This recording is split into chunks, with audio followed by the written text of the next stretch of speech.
So, you've put in the hard work of developing this new feature, and you've tested for errors exhaustively. But a user immediately reports an issue, and you don't know what's causing it. You wonder how many others are affected. What's the root cause? How long will fixing it take? There go more hours spent searching through logs. Now, if only you could see how each bug happened instantly. That way you could spend more time on your next project. Meet Rollbar, the continuous code improvement platform that helps developers discover errors in real time for faster resolutions.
So, you've put in the hard work of developing this new feature, and you've tested for errors exhaustively.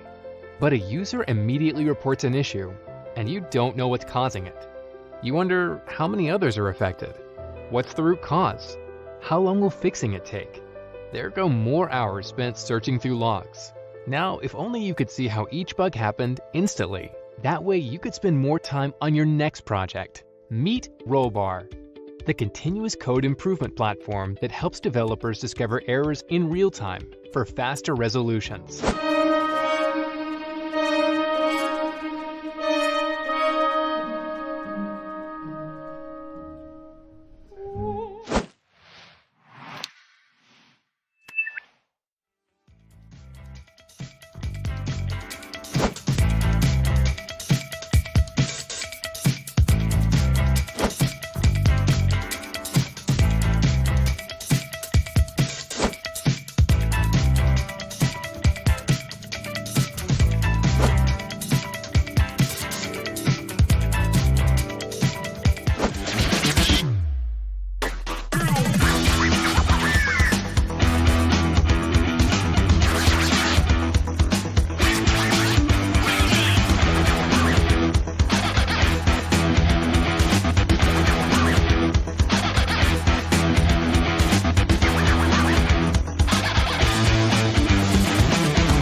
So, you've put in the hard work of developing this new feature, and you've tested for errors exhaustively.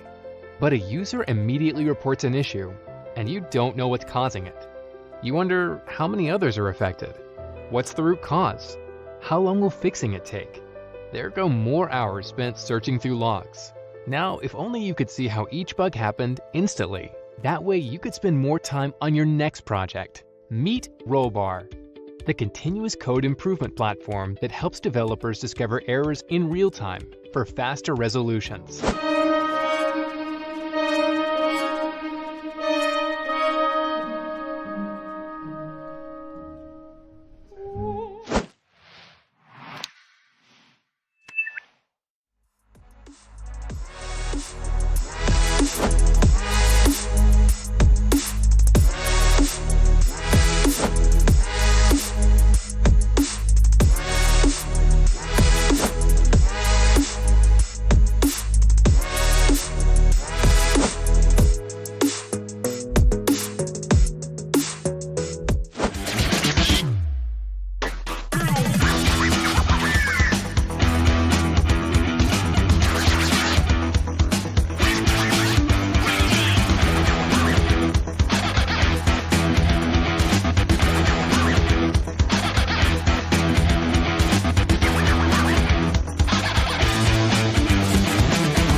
So, you've put in the hard work of developing this new feature, and you've tested for errors exhaustively.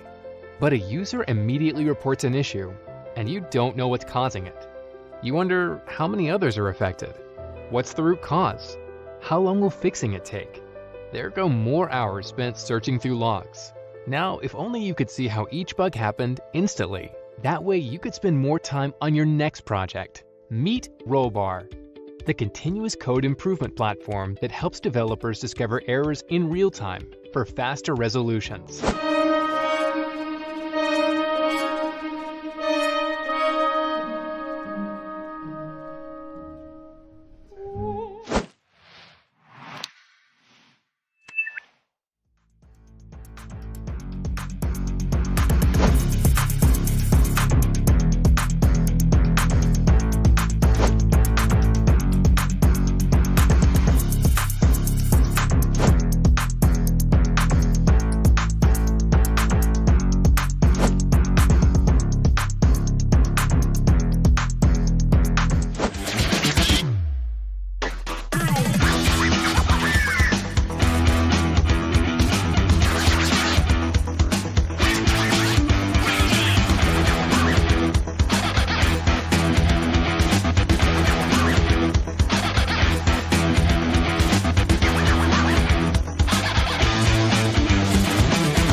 So, you've put in the hard work of developing this new feature, and you've tested for errors exhaustively.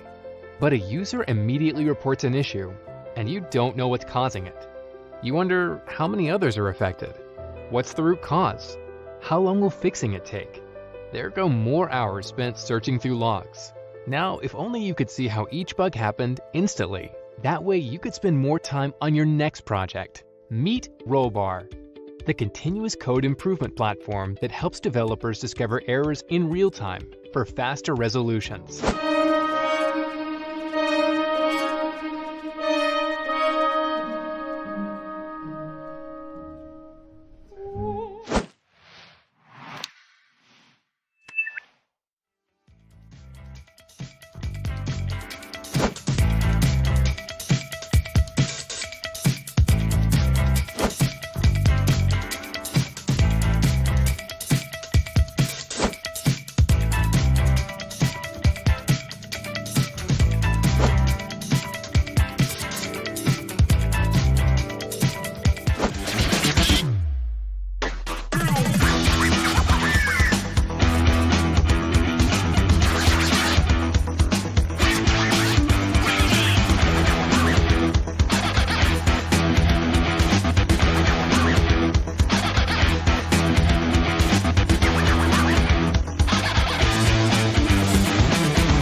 So, you've put in the hard work of developing this new feature, and you've tested for errors exhaustively.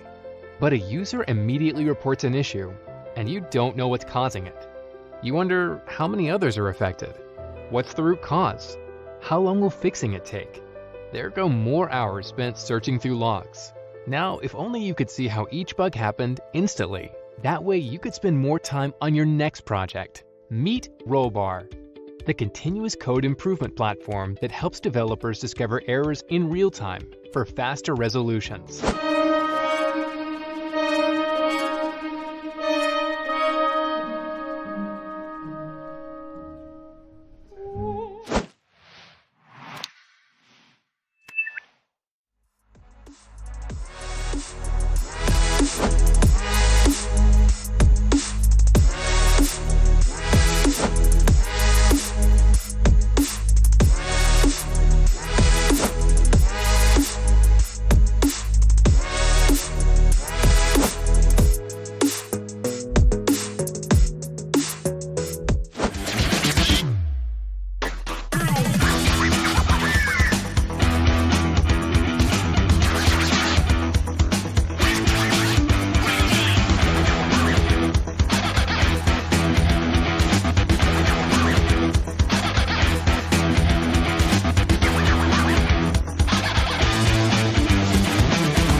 So, you've put in the hard work of developing this new feature, and you've tested for errors exhaustively. But a user immediately reports an issue, and you don't know what's causing it. You wonder how many others are affected. What's the root cause? How long will fixing it take? There go more hours spent searching through logs. Now, if only you could see how each bug happened instantly. That way you could spend more time on your next project. Meet Rollbar, the continuous code improvement platform that helps developers discover errors in real time for faster resolutions.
So, you've put in the hard work of developing this new feature, and you've tested for errors exhaustively. But a user immediately reports an issue, and you don't know what's causing it. You wonder how many others are affected. What's the root cause? How long will fixing it take? There go more hours spent searching through logs. Now, if only you could see how each bug happened instantly. That way you could spend more time on your next project. Meet Rollbar, the continuous code improvement platform that helps developers discover errors in real time for faster resolutions.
So, you've put in the hard work of developing this new feature, and you've tested for errors exhaustively.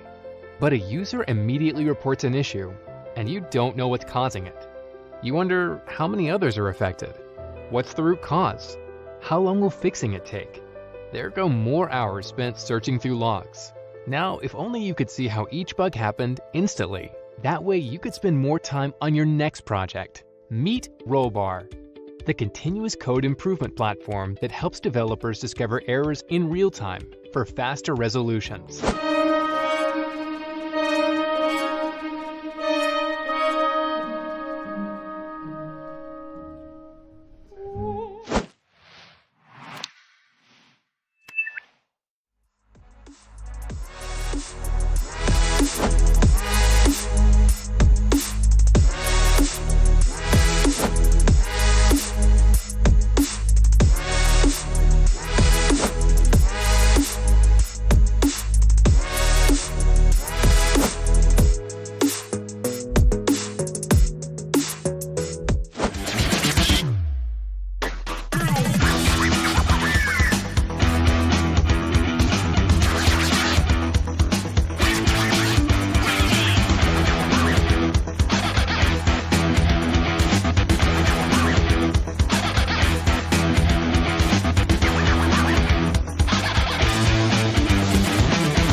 So, you've put in the hard work of developing this new feature, and you've tested for errors exhaustively. But a user immediately reports an issue, and you don't know what's causing it. You wonder how many others are affected. What's the root cause? How long will fixing it take? There go more hours spent searching through logs. Now, if only you could see how each bug happened instantly. That way you could spend more time on your next project. Meet Rollbar, the continuous code improvement platform that helps developers discover errors in real time for faster resolutions.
So, you've put in the hard work of developing this new feature, and you've tested for errors exhaustively.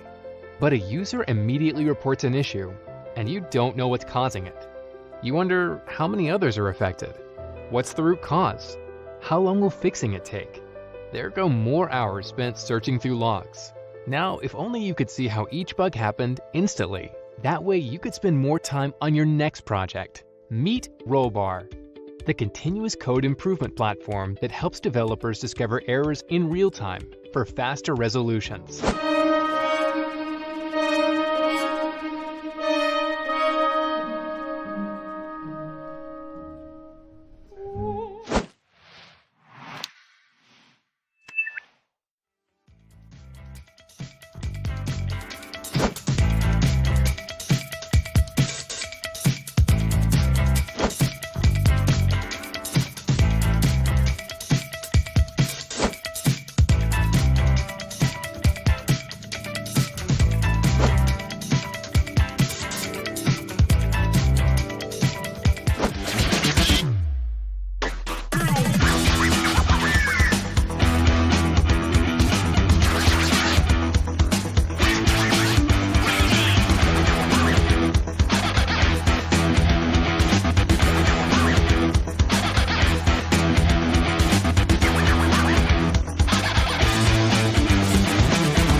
So, you've put in the hard work of developing this new feature, and you've tested for errors exhaustively.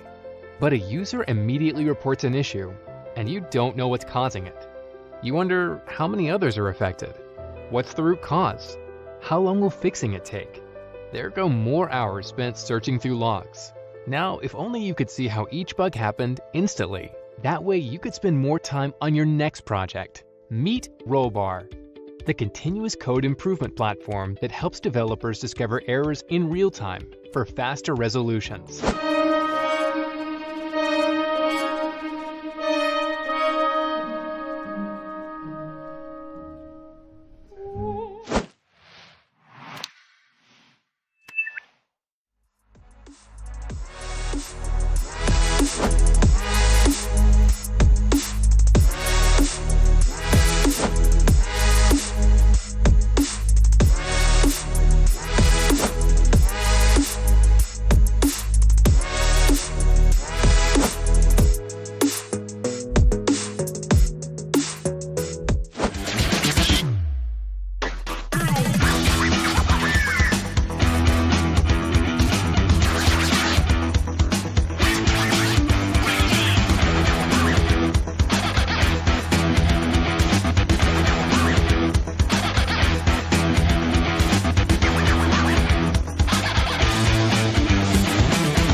So, you've put in the hard work of developing this new feature, and you've tested for errors exhaustively.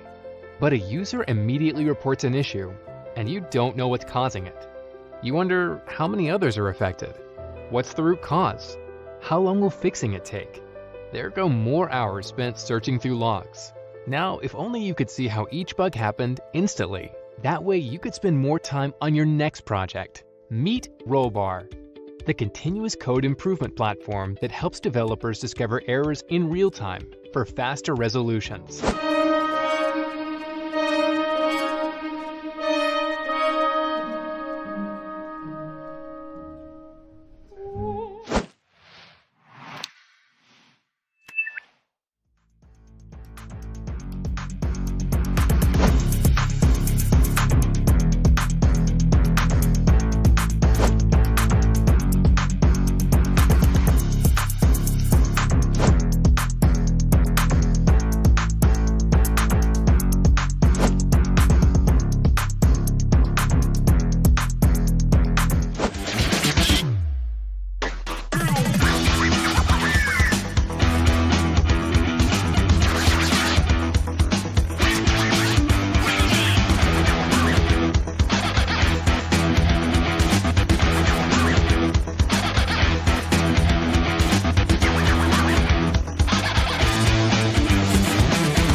So, you've put in the hard work of developing this new feature, and you've tested for errors exhaustively. But a user immediately reports an issue, and you don't know what's causing it. You wonder how many others are affected. What's the root cause? How long will fixing it take? There go more hours spent searching through logs. Now, if only you could see how each bug happened instantly. That way you could spend more time on your next project. Meet Rollbar, the continuous code improvement platform that helps developers discover errors in real time for faster resolutions.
So, you've put in the hard work of developing this new feature, and you've tested for errors exhaustively.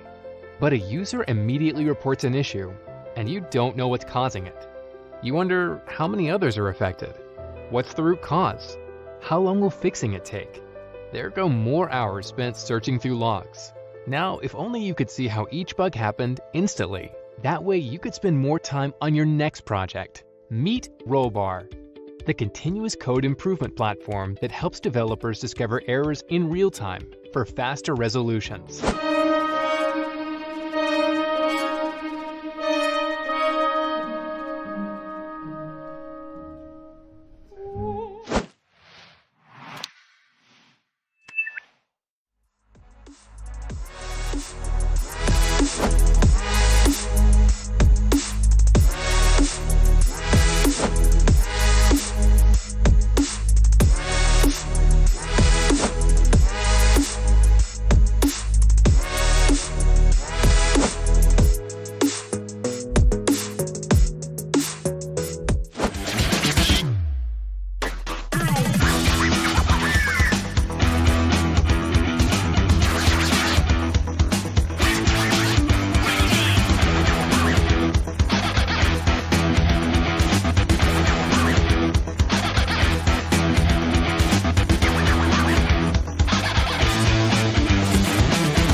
So, you've put in the hard work of developing this new feature, and you've tested for errors exhaustively. But a user immediately reports an issue, and you don't know what's causing it. You wonder how many others are affected. What's the root cause? How long will fixing it take? There go more hours spent searching through logs. Now, if only you could see how each bug happened instantly. That way you could spend more time on your next project. Meet Rollbar, the continuous code improvement platform that helps developers discover errors in real time for faster resolutions.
So, you've put in the hard work of developing this new feature, and you've tested for errors exhaustively. But a user immediately reports an issue, and you don't know what's causing it. You wonder how many others are affected. What's the root cause? How long will fixing it take? There go more hours spent searching through logs. Now, if only you could see how each bug happened instantly. That way you could spend more time on your next project. Meet Rollbar, the continuous code improvement platform that helps developers discover errors in real time for faster resolutions.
So, you've put in the hard work of developing this new feature, and you've tested for errors exhaustively.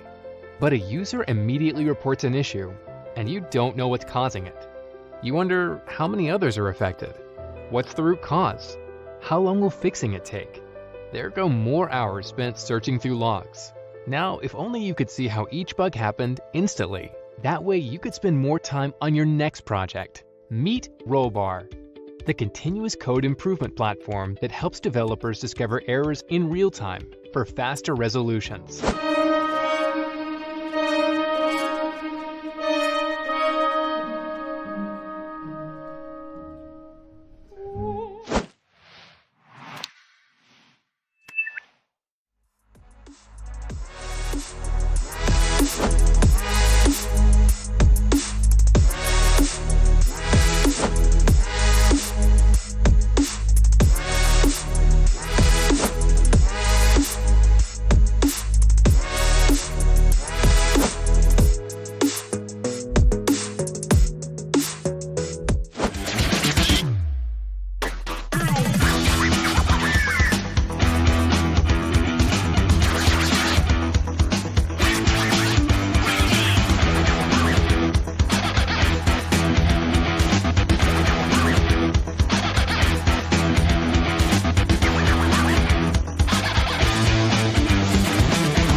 So, you've put in the hard work of developing this new feature, and you've tested for errors exhaustively.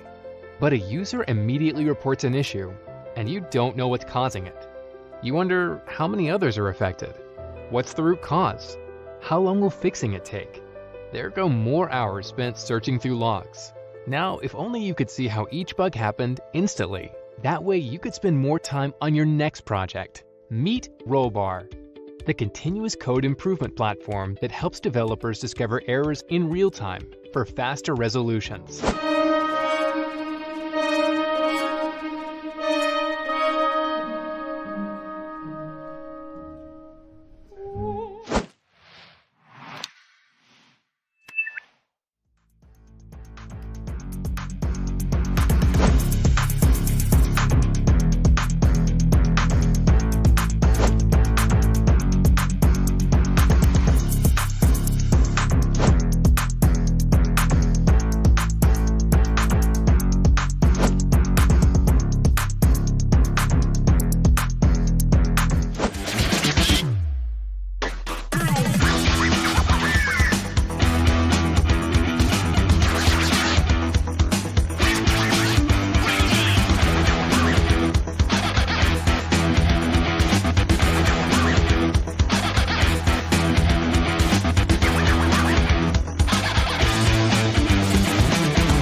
So, you've put in the hard work of developing this new feature, and you've tested for errors exhaustively. But a user immediately reports an issue, and you don't know what's causing it. You wonder how many others are affected. What's the root cause? How long will fixing it take? There go more hours spent searching through logs. Now, if only you could see how each bug happened instantly. That way you could spend more time on your next project. Meet Rollbar, the continuous code improvement platform that helps developers discover errors in real time for faster resolutions.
So, you've put in the hard work of developing this new feature, and you've tested for errors exhaustively.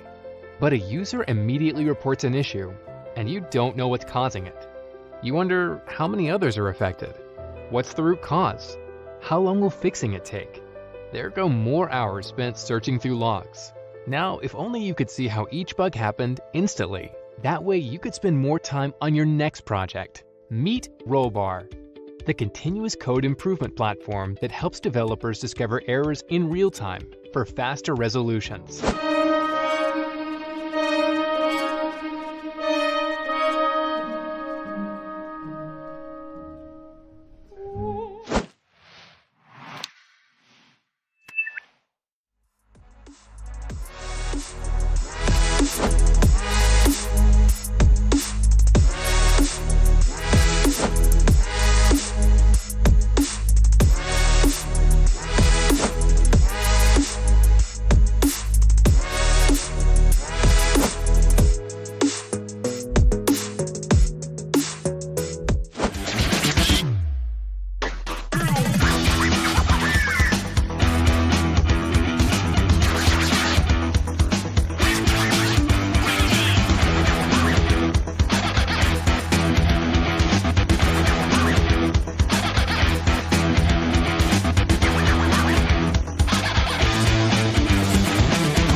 So, you've put in the hard work of developing this new feature, and you've tested for errors exhaustively.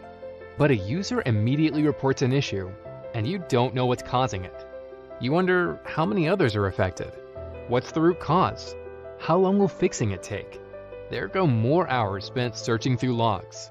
Now, if only you could see how each bug happened instantly. That way you could spend more time on your next project. Meet Rollbar, the continuous code improvement platform that helps developers discover errors in real time for faster resolutions.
So, you've put in the hard work of developing this new feature, and you've tested for errors exhaustively. But a user immediately reports an issue, and you don't know what's causing it. You wonder how many others are affected. What's the root cause? How long will fixing it take? There go more hours spent searching through logs. Now, if only you could see how each bug happened instantly. That way you could spend more time on your next project. Meet Rollbar, the continuous code improvement platform that helps developers discover errors in real time for faster resolutions.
So, you've put in the hard work of developing this new feature, and you've tested for errors exhaustively. But a user immediately reports an issue, and you don't know what's causing it. You wonder how many others are affected.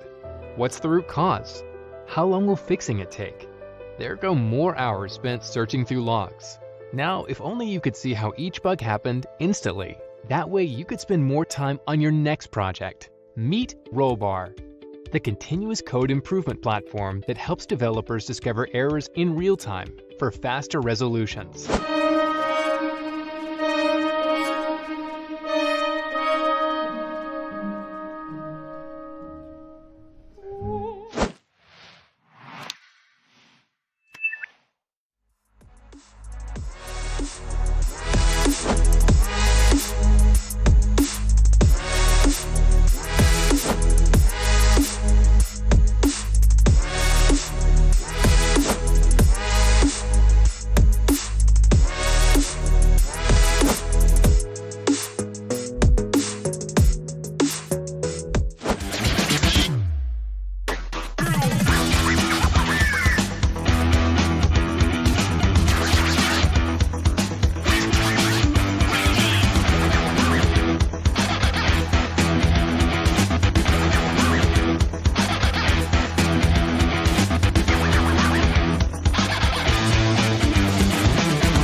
So, you've put in the hard work of developing this new feature, and you've tested for errors exhaustively.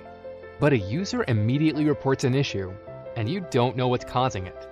You wonder how many others are affected. What's the root cause? How long will fixing it take? There go more hours spent searching through logs. Now, if only you could see how each bug happened instantly. That way you could spend more time on your next project. Meet Rollbar, the continuous code improvement platform that helps developers discover errors in real time for faster resolutions.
So, you've put in the hard work of developing this new feature, and you've tested for errors exhaustively.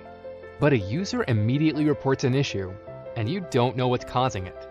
You wonder how many others are affected. What's the root cause? How long will fixing it take? There go more hours spent searching through logs. Now, if only you could see how each bug happened instantly. That way you could spend more time on your next project. Meet Rollbar, the continuous code improvement platform that helps developers discover errors in real time for faster resolutions.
So, you've put in the hard work of developing this new feature, and you've tested for errors exhaustively.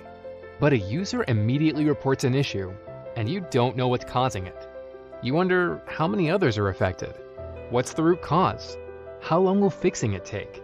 There go more hours spent searching through logs. Now, if only you could see how each bug happened instantly. That way you could spend more time on your next project. Meet Rollbar, the continuous code improvement platform that helps developers discover errors in real time for faster resolutions.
So, you've put in the hard work of developing this new feature, and you've tested for errors exhaustively.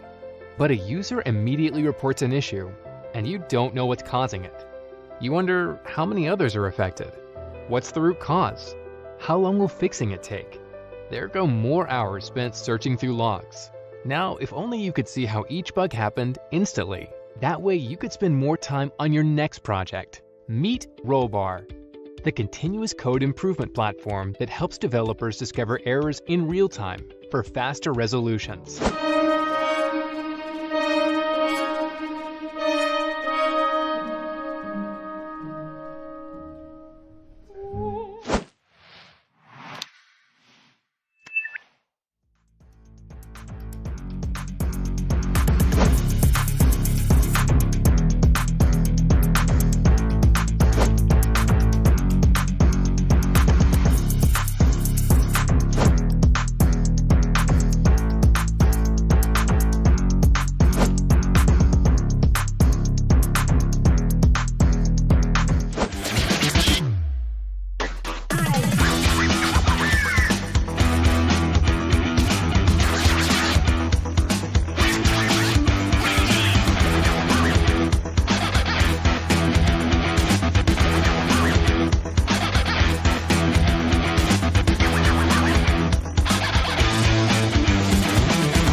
So, you've put in the hard work of developing this new feature, and you've tested for errors exhaustively.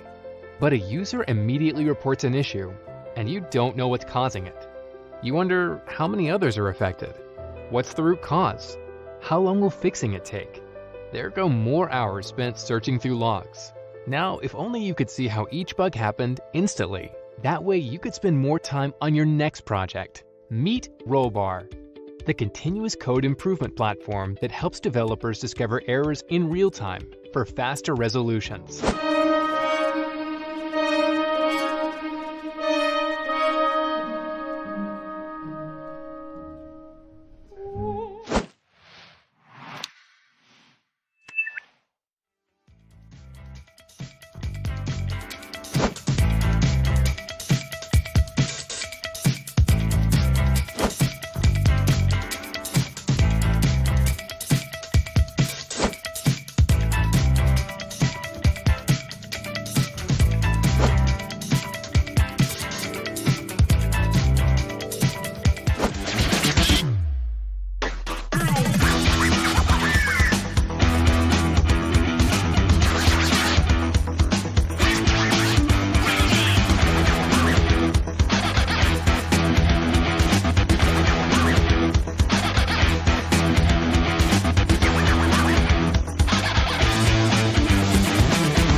So, you've put in the hard work of developing this new feature, and you've tested for errors exhaustively.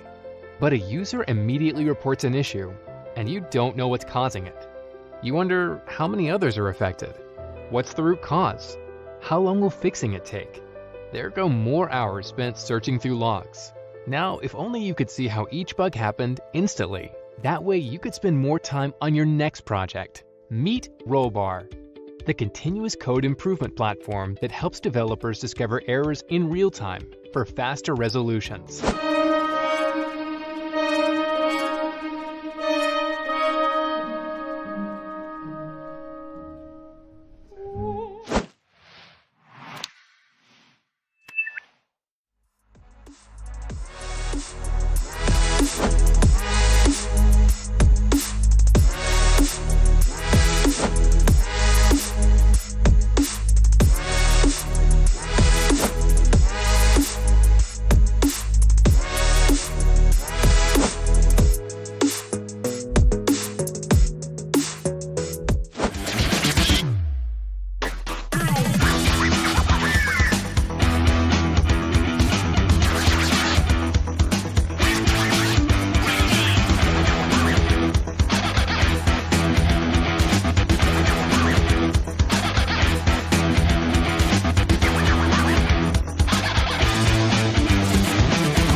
So, you've put in the hard work of developing this new feature, and you've tested for errors exhaustively. But a user immediately reports an issue, and you don't know what's causing it. You wonder how many others are affected. What's the root cause? How long will fixing it take? There go more hours spent searching through logs. Now, if only you could see how each bug happened instantly. That way you could spend more time on your next project. Meet Rollbar, the continuous code improvement platform that helps developers discover errors in real time for faster resolutions.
So, you've put in the hard work of developing this new feature, and you've tested for errors exhaustively.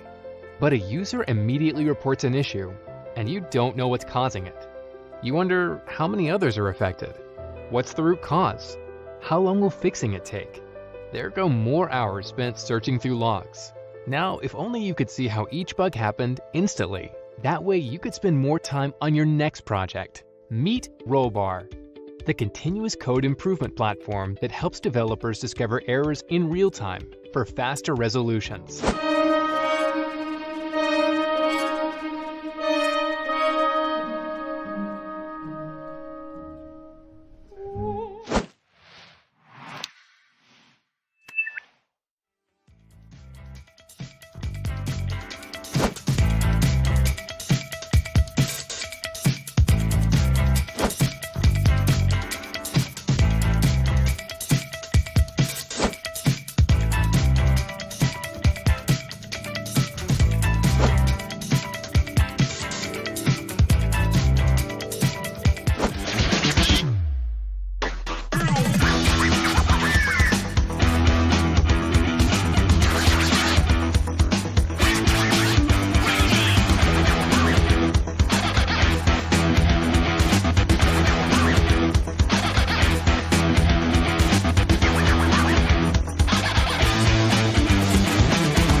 So, you've put in the hard work of developing this new feature, and you've tested for errors exhaustively.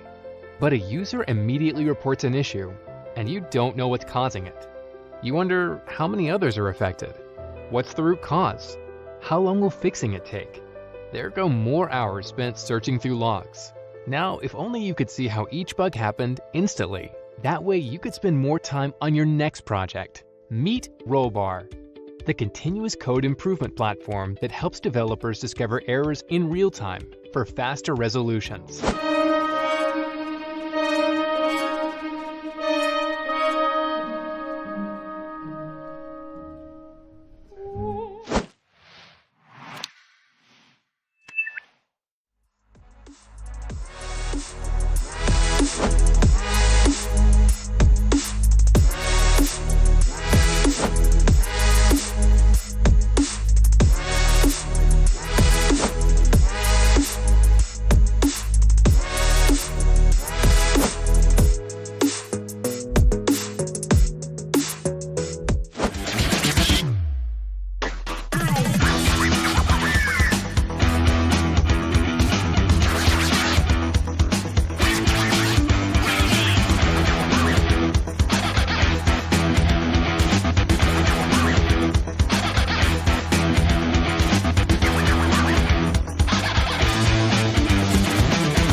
Hi, everyone. Hello. Welcome to the remote second edition of TypeScript Congress. Ahead of you is the Type Track, a collection of great talks that we have collected for you. We are very happy to be here and we hope you enjoyed this conference. Hi, I am Liz, Parody. Yes, Parody is my real last name. And I'm software engineer focused on JavaScript and head developer advocate at Stateful. I organize different community events and I'm a speaker in different conferences. I love sharing knowledge, promoting JavaScript and Node.js ecosystem, and participating in key events such as this one and conferences to improve my knowledge and network. Hi, I am Daphne Liu. I am a front-end engineer at Grow Therapy based in Seattle. I previously worked at Lyft, Yelp, and Shopify. I perform improv, write comedy sketches, and speak at other tech conferences as well. I don't know how many Daphnes you met in your life, but on Twitter, I'm the better Daphne. Yeah, she's the better Daphne. Go and follow her. Thank you for the program committee and for the great program. All the amazing talks that you're going to see today, the speakers, is because of them. To Josh, John, Kelly, and Lance, a big round of applause to all of them. We, of course, have to thank our wonderful sponsors as well. We got Rollbar, GraphBase, and Focus Reactive. We want to see Twitter full of talks about today's event. Show us where you're watching from and what your computer setup is like. And you can do that by tweeting your picture with the hashtag TypeScriptCongress. We'll be on the lookout for your picture because we have a raffle afterwards for our multi-passes to Git Nation conferences. 2 winners will be picked randomly, and you can also search Twitter for the TypeScript Congress hashtag to see our setup too. And here is ours. That's mine with the board game table. And that's mine. I also have something. It's not a board game, but it's like a yoga block. So, yeah, the things we do to improve the setup.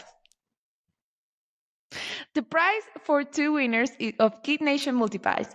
The Multipass give you a remote access to the batch of JS conferences like React Advanced, React Summit US, Test.js Summit, React Day Berlin, and many more. You don't want to miss this. Find out more in portal.gitnation.org. We highly encourage you to talk to the speakers after their presentations. To do so, please visit the track with speakers room. Just click on the cells with their speaker's name and you'll enter spatial.chat, where you can talk to the speakers from the interface and type track directly. Be sure to also join the Discord server. To join, there is a link on the watch page or in your org emails. Let's just test it out right now. Make some noise in the TSC interface track Q&A and TSC type track Q&A channels. Post your favorite emojis or GIFs, or just say hi to everyone there. Your feedback is very important to us because it helps us keep making the event better and better. We have a form available to you at typescriptcongress.com/feedback. Take your time and leave your feedback and thoughts there. We have a form that will be available through the whole event. You can fill it now or later or in the middle. We're always open for feedback. Also today at 6 p.m. Central European Time is the premiere of TypeScript documentary prepared by Offersen team. Please visit the YouTube channel. During the video, you will see, among other things, the speakers who are speaking here for you today. You can also watch Matt, the other MC. Some of our sponsors have prepared very exciting perks. Everything is available for you all watching the conference, and you can check out the perks on typescriptcongress.com/perks to see what our sponsors have prepared for you. Now, moving on to the section that we all been waiting for, the talks. Let our very first talk begin. Our very first speaker is Jen, who will be giving the talk Lessons Learned While Learning Live. Jen is a multifaceted individual with a passion for technology and a heart for people. Currently, she works as a developer advocate for Avon, where she helps developers harness the power of data infrastructure. Outside of work, Jen hosts Teach Jen Tech about exploring technology, and she also hosts a thought-provoking podcast called You Don't Want to Talk About, where she fearlessly dives into challenging topics such as mental health, equity, and diversity. The stage is yours, Jen. A huge round of applause for our very first speaker in the Tight Track.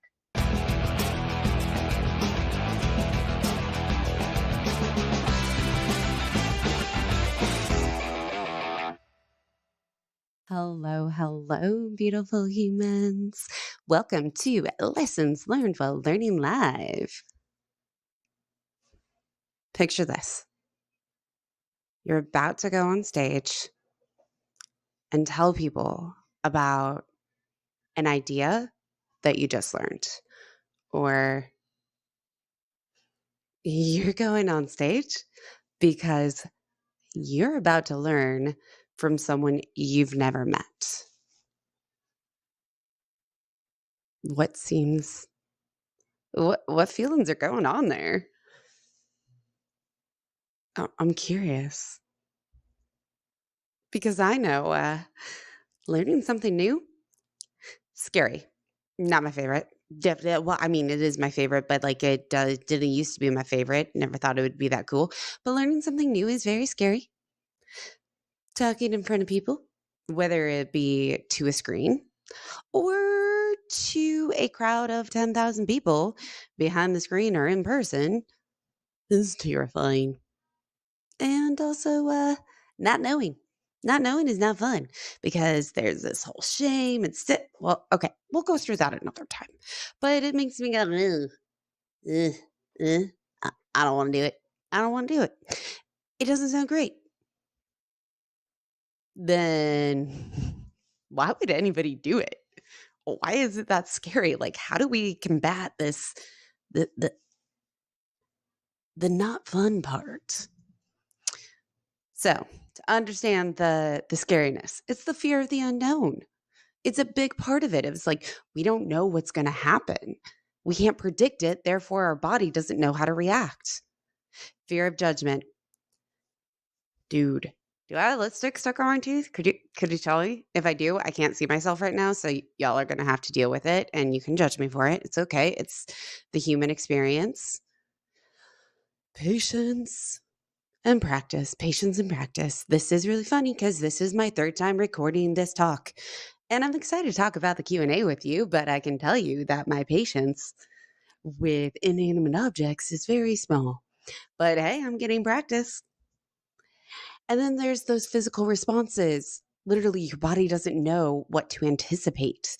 It's that fight or flight or freeze or what are we doing? And then you have the pressure to perform. Are you going to do as good as last time? Are we going to, be able to outperform the other person? Are we going to hit those numbers? Are we going to close those sales? The pressure to perform. And all of those for myself go to the fear of failure. Dude, what if nobody sees it? What if nobody comments? Oh gosh, what if I don't get it? These are all things that get stuck in my head almost every time before I start to strain. And no, no thank you. It's not fun. It doesn't sound fun. It doesn't sound fun. So let's talk about what we are going to talk about today. Because there is some pretty cool things we're talking about today, like the double-edged sword of public learning. Is it good or bad? Or is it both? Understanding your own learning techniques. Okay, y'all, we're going to say this multiple times throughout this presentation, talk, whatever you want to call it. We're talking about learning techniques, also learning styles. I'm not saying that learning styles is an exact science. That is a debate for off this talk, but it is a great place for people, including myself, to get an idea of some avenues to go look into. And then we are at TypeScript Congress. So what are the lessons I learned from TypeScript and learning TypeScript? I'm excited about that one. And last but not least, continue to learn. Like, what are we going to do to continue learning? It is so important. Oh, and hey, by the way, my name is Jen Janan, Yay, sparkly jacket. It makes me happy, even though this is a really old photo. I just happen to be wearing it again, and it makes me happy. All right.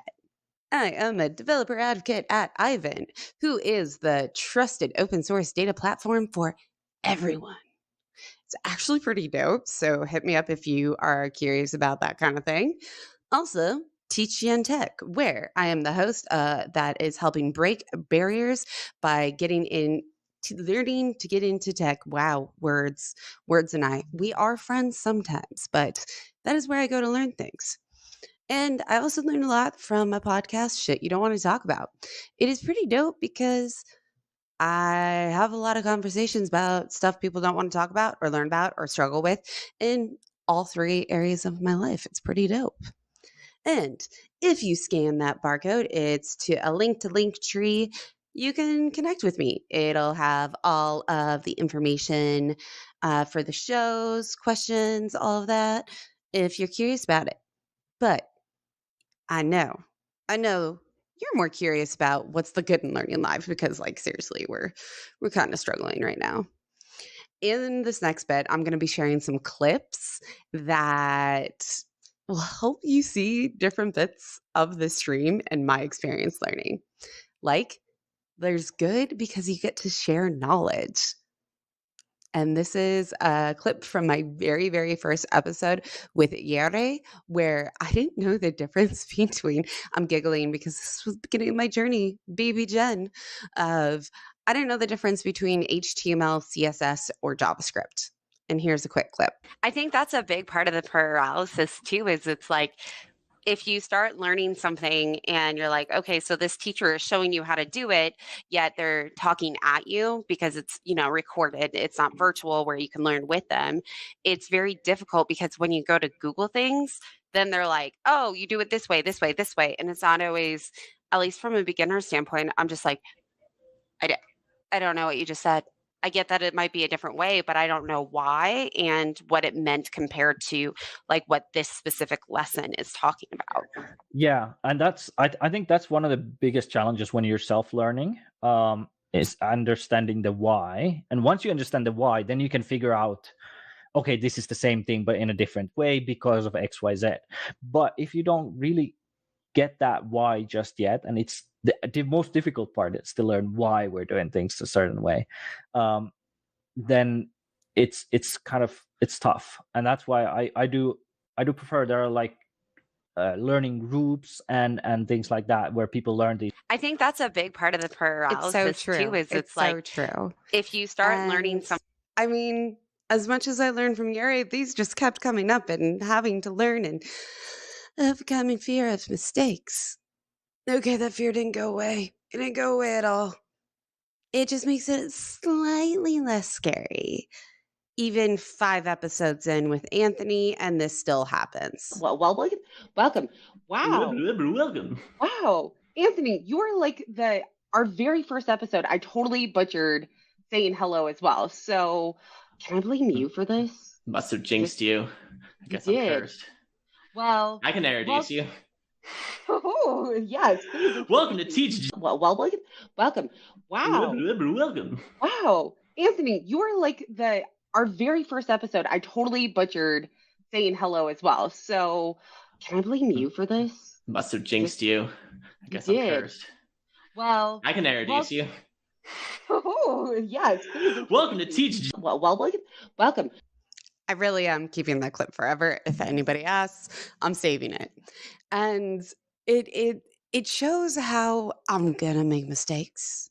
It's gonna keep happening because me and words don't always get along, and it's gonna happen even in this next part where increased understanding, and Jay is on the show to teach me about Python.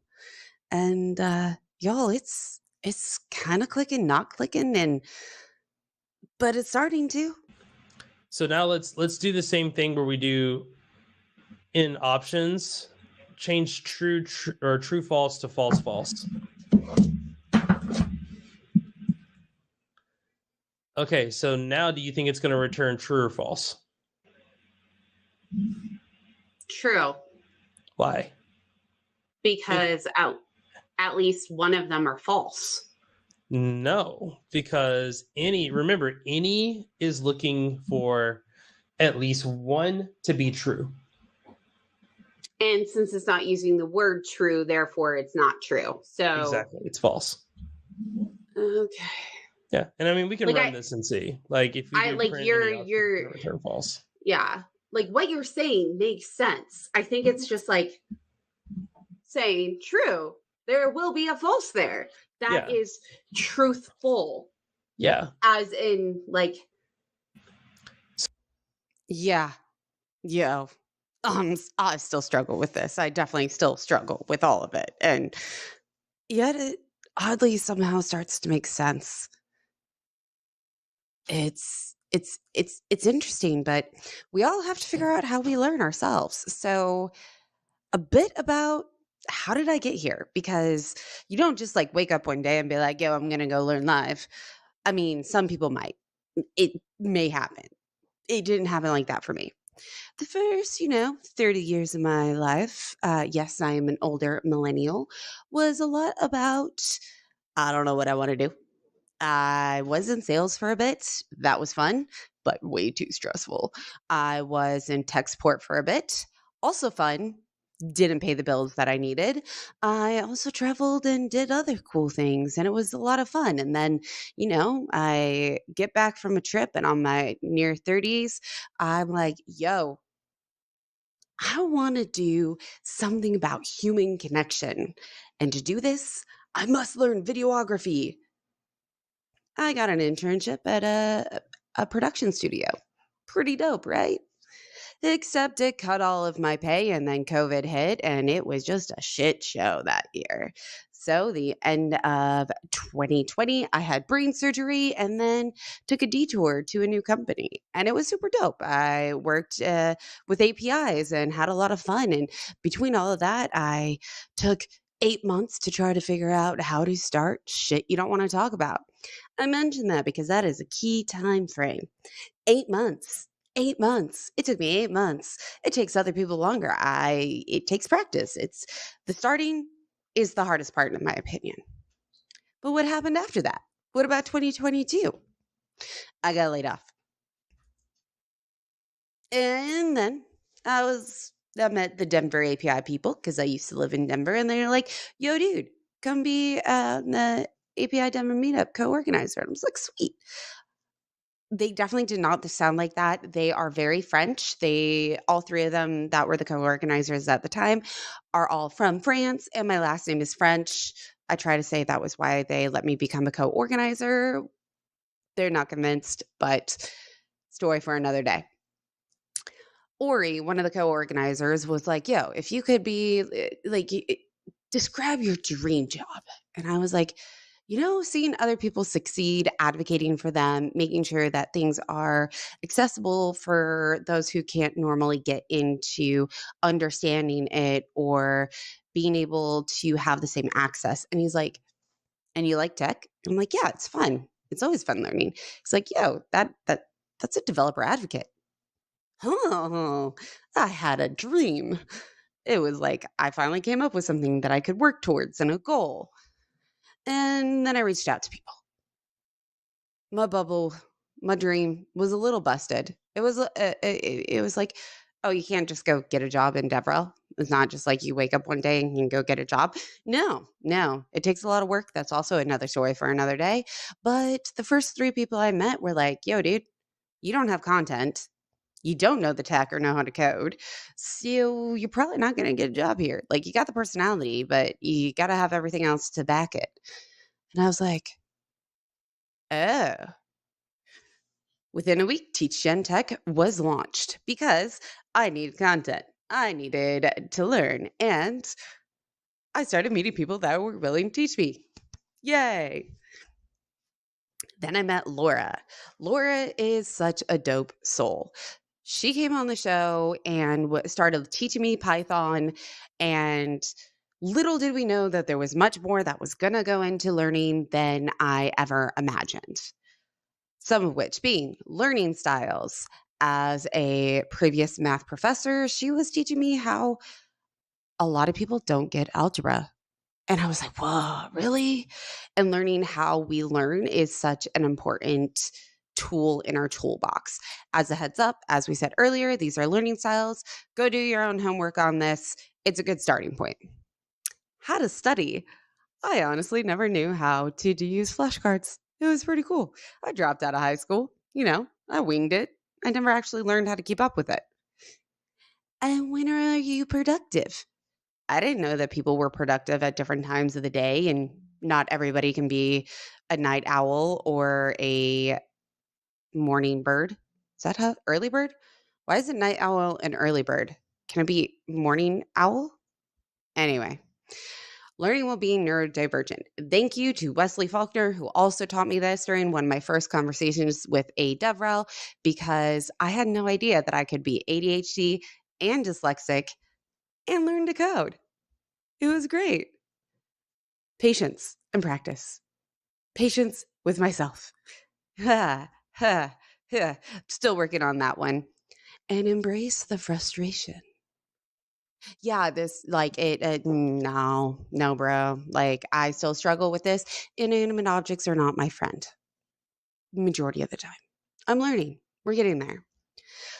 One of the biggest things I could say to really get started was learning my own learning techniques.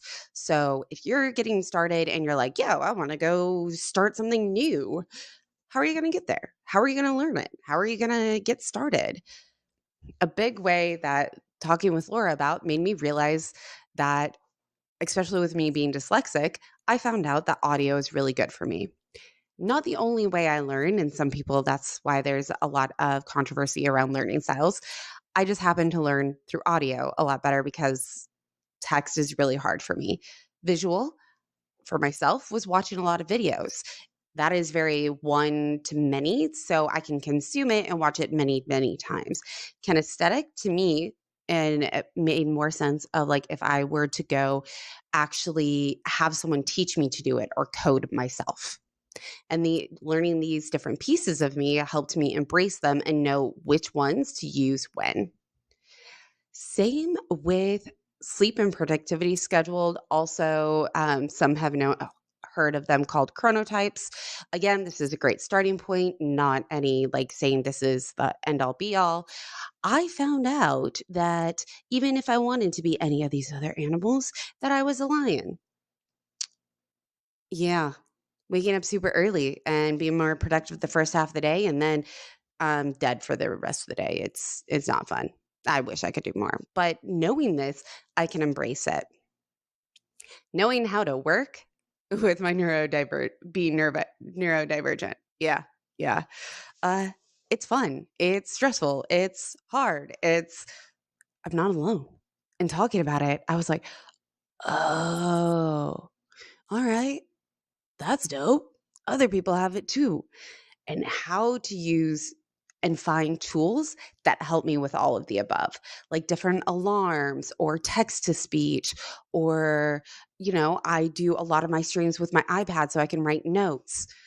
All of these things are different ways that I have learned that go into my own learning techniques. And this all leads up to why TypeScript? How does TypeScript help? That's kind of a weird thing to help. And think back to when you were learning TypeScript. Do people say that don't you need to know JavaScript to know TypeScript? Well, it would probably have been helpful, but I like to do things the hard way, and that's really fun. So I'm learning both at the same time. Also, TypeScript gave me structure in the show and in my code, which is awesome and weird all at the same time. And one of the biggest pieces that TypeScript gave me was my community. So many people that I was learning from and associating with knew TypeScript. And so by all that, as you already know, TypeScript gave me structure with types. Okay. This one slide was for me, just for me. But there's also a big part of the community of why I started learning TypeScript and why it also made it a lot easier for me to learn was having someone on the show that also can be punny and goofy and break things down easily from a very complex point of view to a beginner point of view. I'm doing a talk at TypeScript Congress, and I'm going to use this quote, at least maybe like the last sentence.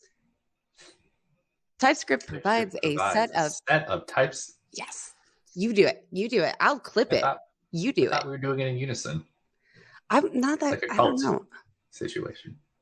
Okay, well, TypeScript provides a set of type system tools for for interfaces to help us model the wackiness. That was great. Josh says it was great. I think it was a little painful. Either way, it was a little fun. And Josh Goldberg is the author of Learning TypeScript. And this book and Josh and my open source guild community, open source raid guild. Yeah, community. OSRG. It's in the link tree if you want to come join the community there. All of these different people from so many aspects of my life knew TypeScript. So it made it a lot easier to start learning because that's who I was around. So what other things did TypeScript give me structure? It also gave me structure in checking errors, which I mean, it does. It's pretty cool. That's what it does. And learning errors. Understanding APIs. Earlier, I mentioned that I worked at an API company. I also worked at the Denver API meetup or was one of the co-organizers, and it never quite clicked. And learning TypeScript and putting structure to all these different technologies really helped. It also made me learn that learning Python and TypeScript at the same time, not my jam. So I stuck with JavaScript and TypeScript. Now, to continue learning, we always have room to grow. Your mindset matters so much. And please always remember that. I am so amazed at some of the guests that I've had on the show that have done such cool shit in their lifetimes and accomplished so much. And they come on the show and they're like, yo, I learned something today from the show. I'm like, wait, what? You learned something? That happens? That's cool. And always being open means we'll grow together. So, top lessons I learned over a year of streaming and 100 episodes later is, I don't know if this is good or bad to say at TypeScript Congress, but it's not as scary as they say. I mean, it's still a little scary. You know, learning and live streaming have some things in common. They're fun. And they're nerve-wracking. They're super frustrating. And it's always, we're going to wing it.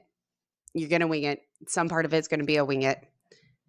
And then we have learning how I learned. Like, that is something that I wish I could give everyone. That would be so helpful. And last but not least, doing things outside your comfort zone is kind of like a muscle. The more you do it, the easier it gets. Or the more you do it, you don't have enough time to like become a crab again and chill. I don't know. But it does seem to be getting a little bit easier. So what are 4 things you can do to start live streaming today or tomorrow, or if you ever want to look into it? Gear. You may hear an audio difference between all of the clips that I gave you. Gear is a big piece of it. Just starting with a wired headphones with a mic, like I'm thinking the Apple headphones that used to come on with all the phones. Those are great. Just make sure they're wired. Bluetooth gives it issues. You can hear it in some of those. It's really annoying. Figure out what you want to talk about. Do you want to ask questions? Do you want to deep dive on research, like finding out why elephants can communicate? Elephants might be a big reason I really like Postgres, but also elephants are just really cool and databases are cool too. Where do you want to stream? There's so many different options. So choose one. Figure out which one you want to choose. Which ones are pros and cons. And share your excitement. Your excitement will get others excited and engaged.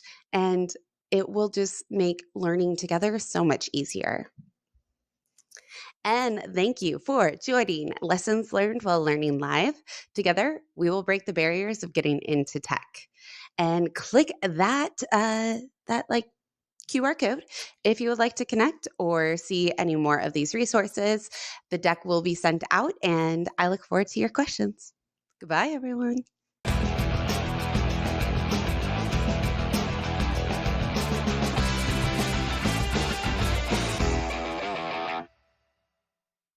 Thank you so much, Jen. I don't know about you, but I learned so much from her talk.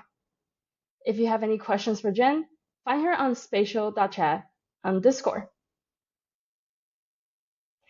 Before we go to the second speaker, make some noise for our platinum sponsor, Robar. Robar is the leading continuous code improvement platform that proactively discovers, predicts, and resolves errors with real-time AI-assisted workflows. With Robar, developers continuously improve their code and constantly innovate rather than spending time monitoring, investigating, and debugging. I know you'll have questions for the speakers, so address your questions to them on spatial.chat after their talks. You can join spatial.chat directly from the timeline below the player. Click on the object with the speaker's name and see who's having Q&A right now, and you can join from there. Up next is our second speaker, Daniel, and he will be talking on taming language models through TypeScript. Daniel is a language designer and PM on TypeScript. Daniel, take it away.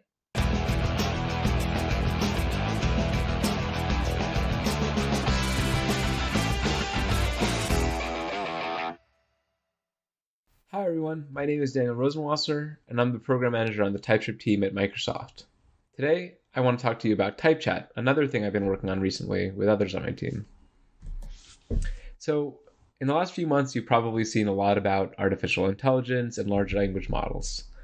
These language models are very powerful, and you've probably gotten the chance to even use them in the form of something like ChatGPT or a similar sort of chat program where you can ask the model questions, it can give you answers, you can iterate through ideas, and it's just a great way to sort of creatively iterate through concepts and whatnot. That works really well for people, but these language models are very powerful, and you may have had the idea of trying to bring the smarts of one of these language models into your app, maybe to add a natural language interface in some way. So, for an example, let's say we have some sort of app that's supposed to help us plan out, plans for a day, plans for the weekend, maybe specific to a location. It doesn't seem impractical given the fact that these models have been trained on so much data in the world. So they might know a lot about Seattle or some other city that you're trying to scout out ideas for. In this app, maybe we just want to be able to ask a question, right? That's our user intent, and then get a set of results with a couple of venues and each of their descriptions as well. So that seems all good, but how would you go about trying to get one of these language models to produce data that you can use in this app? The thing that you may have realized in trying to do something like this is you end up trying to often pamper the AI to give it in a specific format. And even once it's in that format, it comes up with natural language which is not always going to be easy to parse. So, for example, here's a prompt and response that took a couple of tries to get even reasonable, right? One of the things that you might notice is I end up trying to just give it a little bit of guidance on how I would expect the answer to be, right? This isn't so bad, right? But mostly because it's come up with a regular answer in a specific format. And so it's actually given me a format of list items. Each of them is numbered, and then between the venue and the description, I have a colon. Now, is the AI always going to come back with that schema or format? Not necessarily. A lot of these language models are non-deterministic, so you really can't count on this format. But even if you could count on that format, you can't always trust that the data is going to be uniformly parsable, right? So for example, in this case, I have a list and I have everything in this format. What about trying to split the colon, right? You might try to say, let me just try to shave each of the numbers off and then split by the colon. But what if one of the items in your list has a colon inside of the title or something like that, right? You're basically trying to do natural language parsing at this point, right? And now you have a bug, and now you have to figure out how to be resilient against that. And so this ends up being a little bit impractical for most people, right? It is very hard to parse natural language. But many of you probably also realize that you can get the language models to respond in the form of JSON. And that's great, right? Now you actually have something that your app can easily just do a JSON.parse or whatever and get the data that you need and work off of that.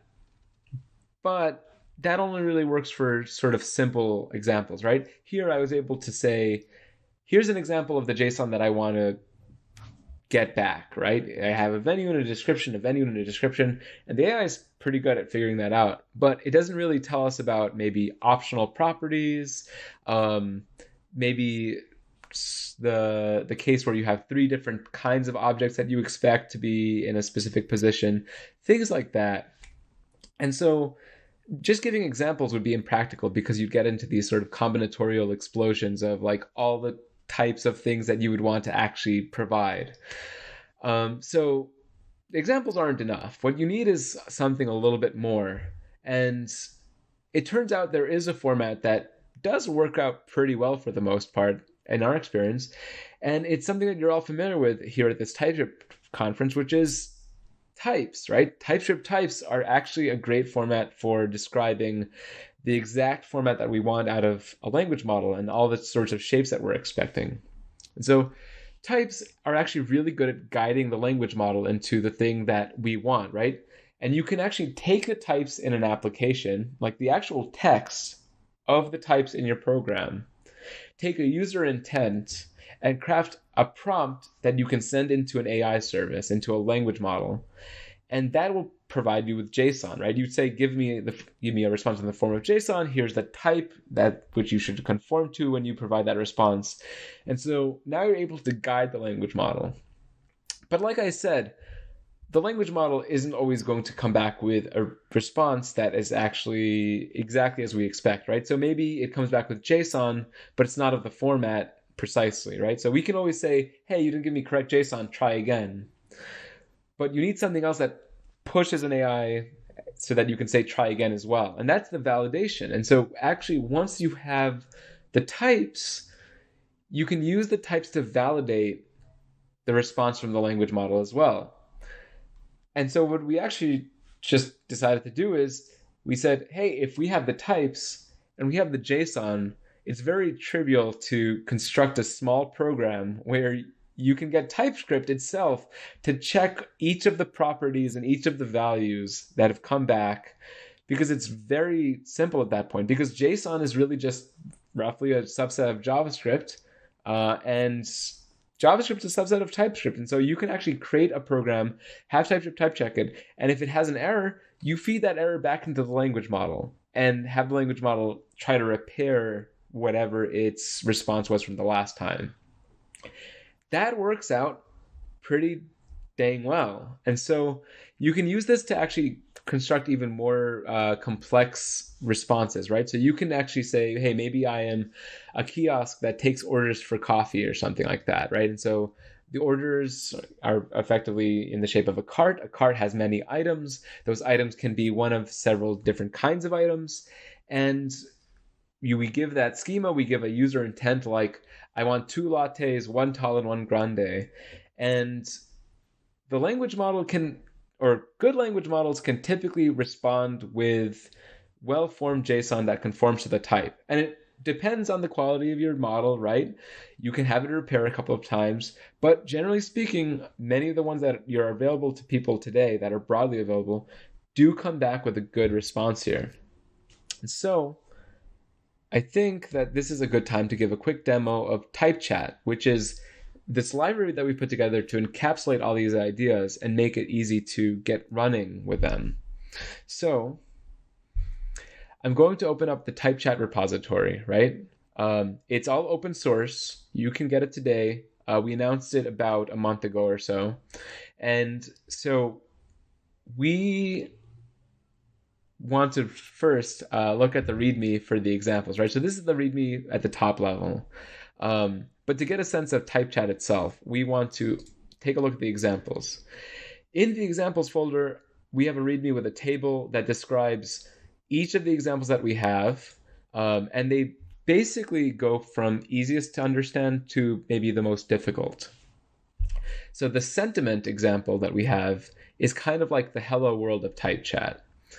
It's a classifier which takes a user intent, right? It takes a sentence from the user in a prompt, sends that to a language model, and tries to categorize that sentiment as whether or not the sentence was positive, negative, or neutral. So let's go into that. We have a sentiment schema. And this schema file is what's actually going to be used when we send it over to the language model, right? We're actually going to take the full text of this schema file. But notice that it's just a very simple response, right? It's just an object with a property on it that gets a string that is either the string negative, neutral, or positive. Also, just something to keep in mind is I mentioned we're going to literally send the entire text of the file over to the language model. So that also means that things like comments are also going to be useful for kind of coaxing the language model to give you a response that fits a shape better than just the raw types themselves. So you can also communicate more than just the types. So we're already in the sentiment example. Everything is already built here. So what I'm going to just do is run the example. So this thing creates a prompt, and I'm going to just write hello world. So the language model that we're using right now, which is GPT-3.5 Turbo, is categorizing this sentence as neutral. Every single time I do this, as many times as I put an exclamation mark, it's always neutral for some reason. But if I write something like type chat is pretty cool, that's positive. So let's take a look at what the code looks like to actually construct this. So first off, we have this function called create language model. Create language model actually takes the environment variables that we have in our process, and that's populated by a .env file. So that .env file, I'm not going to show you the full contents, but you can configure things like the model that you want and some other data. Create language model currently is just there to sort of bootstrap you so you can get an easy model that's accessible that loads up either OpenAI models or Azure OpenAI models. Really, a model is a very general concept, and so you can bring any model that you want. You can bring something that's trained locally. You can bring something that is a completely different service.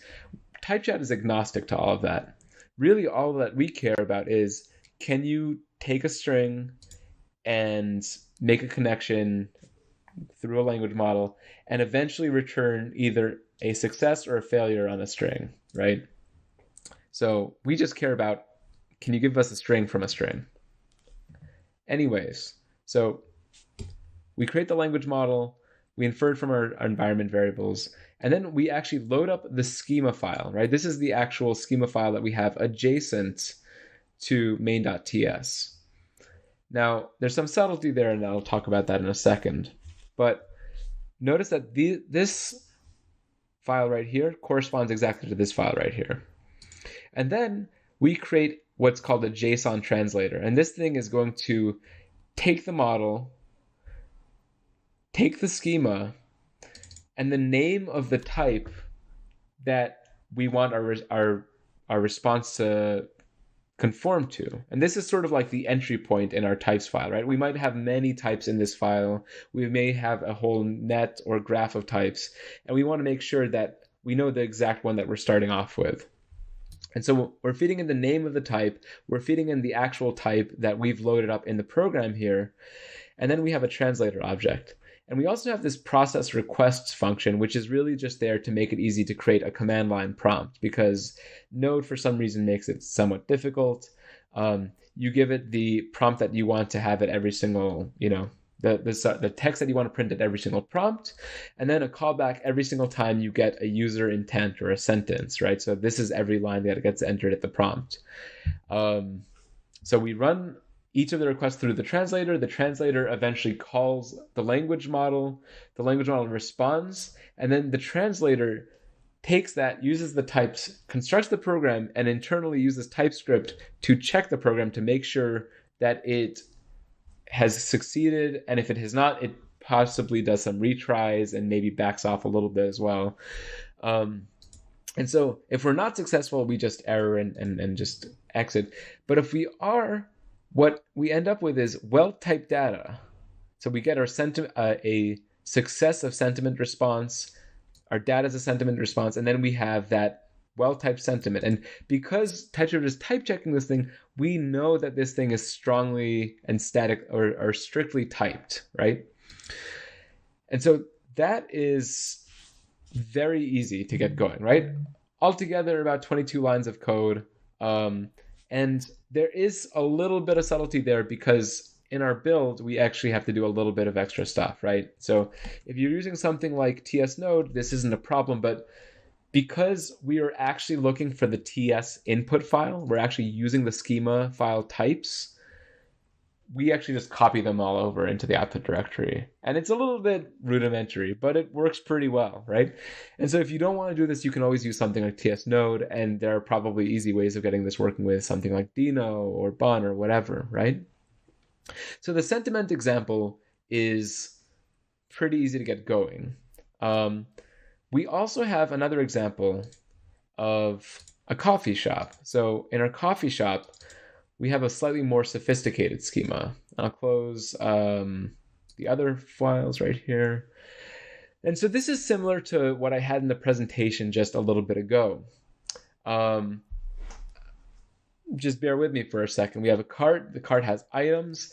The items are each of these line items, and then, et cetera, et cetera, et cetera. So we can order Apple brand muffins, blueberry muffins, bagels, whatever.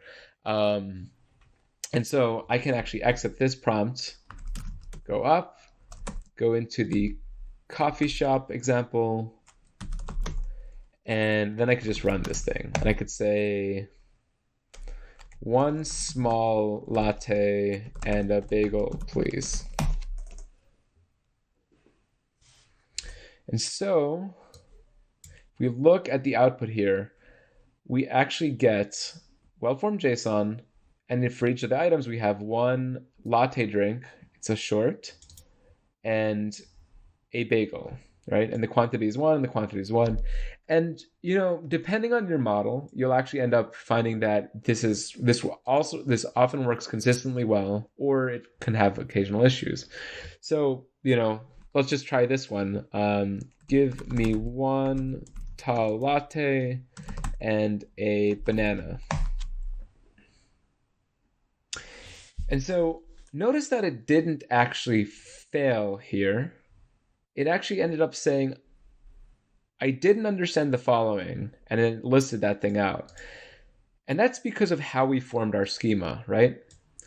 The interesting thing is that when you create these schemas, it's actually good to give them a degree of uncertainty in a lot of cases, right?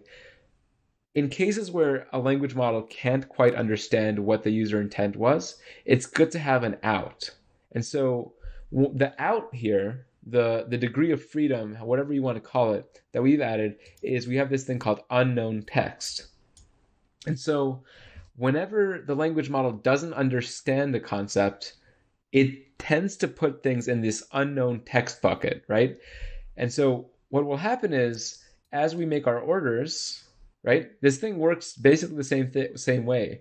But what we say is, whenever we encounter an unknown type, then we say, I couldn't understand the following, and then we just run through the whole thing and explain, and we elaborate, right? So I can say, I want 1 tall latte and a banana and a gorilla holding the banana.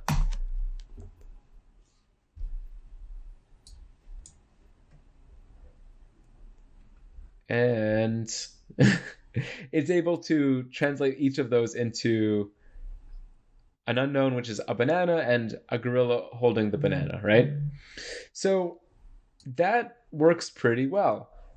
Generally speaking, if you feel like a user is going to get something wrong, it's actually pretty good to add these degrees of freedom. So saying something like, I permit unknown text, or maybe a Boolean that said the order was not clear, or something like that, can help with your application, and you can be a little bit more robust, maybe flag specific things down. And one of the key things about something like type chat is because you get it all in JSON, you can always preview exactly what a user was going to get when they made one of these requests. So that's like maybe the easiest part of type chat to kind of grok. One of the things that we also realized was that people are often trying to do some form of planning or scripting or programs in with AI, right? Maybe you have an application and you have many different tasks, and they can all be run subsequently in sort of this order. And you can use like the basics of type chat, like the type chat approach that I just showed you, to create commands, right? So you can create like objects with a command name and maybe some arguments or properties that follow that could be used as arguments in some way. And it turns out many programs like VS Code and others use a form of performing actions that's similar to this, right? There's a command name and then like some properties that follow. And you can also sequence them too. But one of the problems with this is that, well, you only get a linear sequence with this, right? And you don't have a way of referring back to an earlier argument in some cases.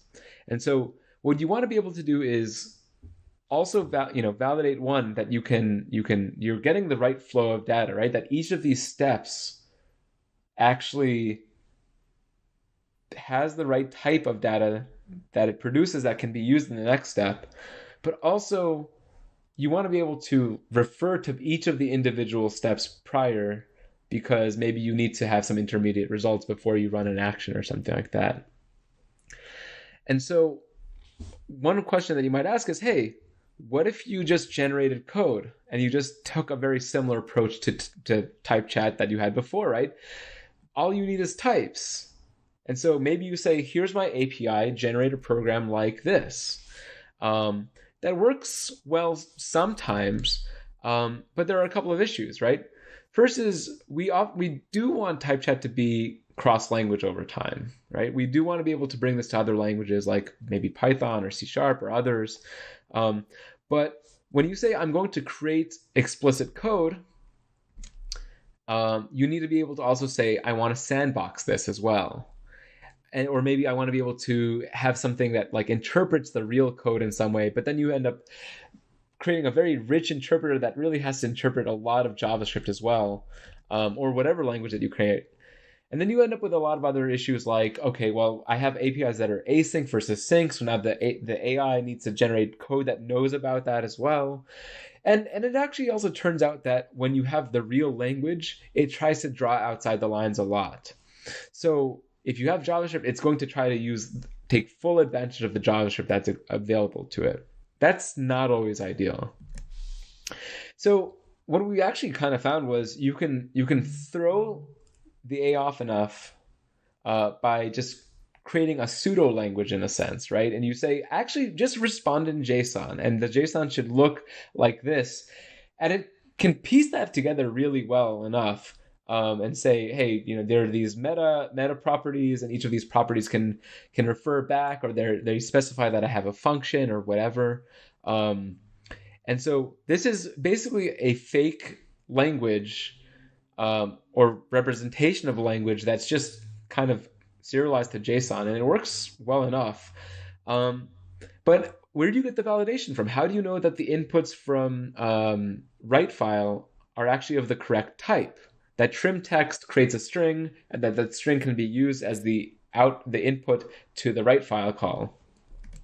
Well, we can then take the fake representation, the fake program, take that JSON, turn it into a real program, and then use TypeScript to create a program that actually does need to be type checked. And so when we do that type checking, then we can validate whether or not each of the inputs and outputs corresponds accordingly, right? And so now you do have a well-typed program between each step, and you know that the indices correspond correctly. And so that's another part of type chat, is that we have this concept of type chat programs as well.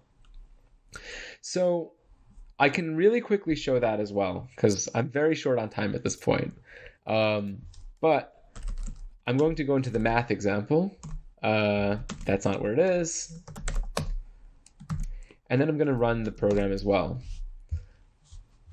And my terminal doesn't work so well with this. But let's look at the math schema. The math schema is really just a set of methods for add, subtract, multiply, divide, negate, and then some identity stuff, and then I don't know how to handle this, right? That degree of freedom that I mentioned before. And in this program, we're actually not using a JSON translator, we're using a program translator.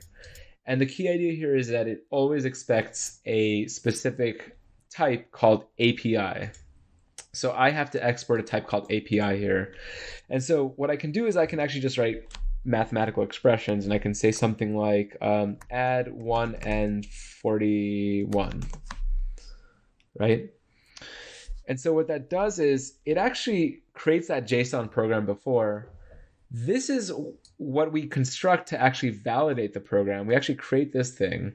And then we have an interpreter that actually runs it. So when you implement this thing, you effectively create an interpreter in the form of create or handle call, right?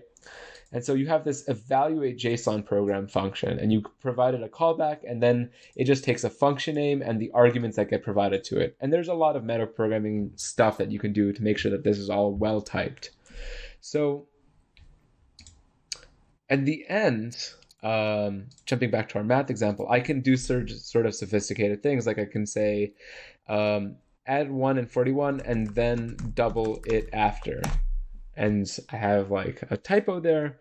And in some cases it will inline this, but in other cases, maybe because of how I've said it, it will create a step, and the step can then be referenced in one of the other steps. So it says add, and then it says multiply. And it turns out that the language models that have been trained on both code and prose do pretty well here. So that was our demo. Unfortunately, I'm short on time, but what we really do encourage people to do is check us out on GitHub. We have discussions, we have issues. We're really looking to hear from you. And you can follow us elsewhere on Twitter or Blue Sky or other places as well.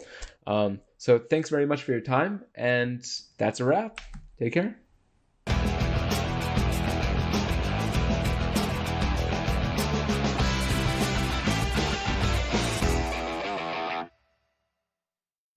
Thank you, Daniel.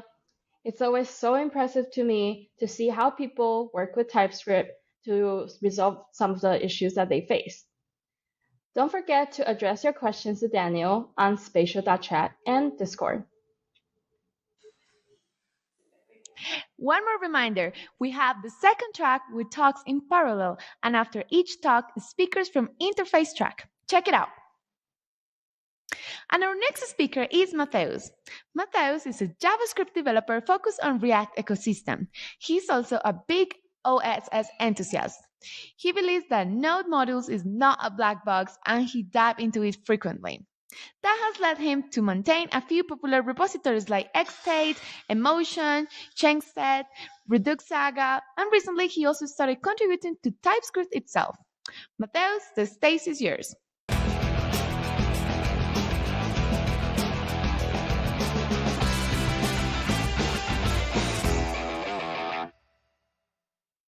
My name is Mateusz Brzezinski. I work at Stately, where we work on state machines and all the things related to that.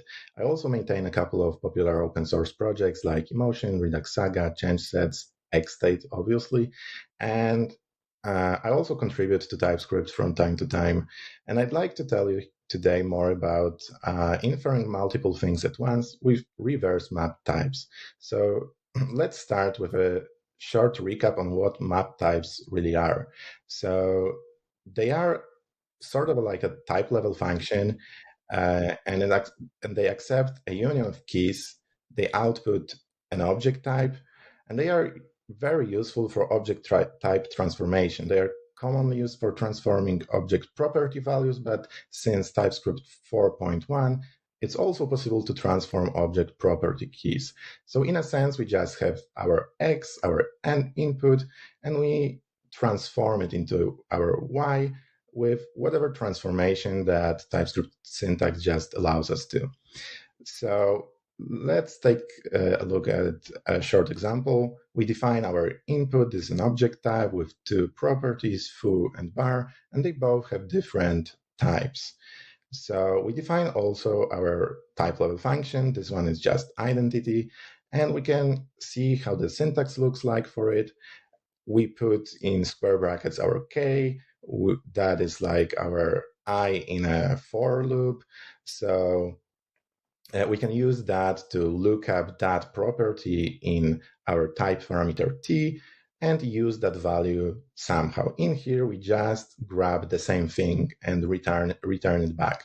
Now we can try to call it at type level. And the point is that we should actually get the same thing just back. So we can inspect that, and yes, this is the very same type. Let's perhaps take a look at something slightly more useful in practice.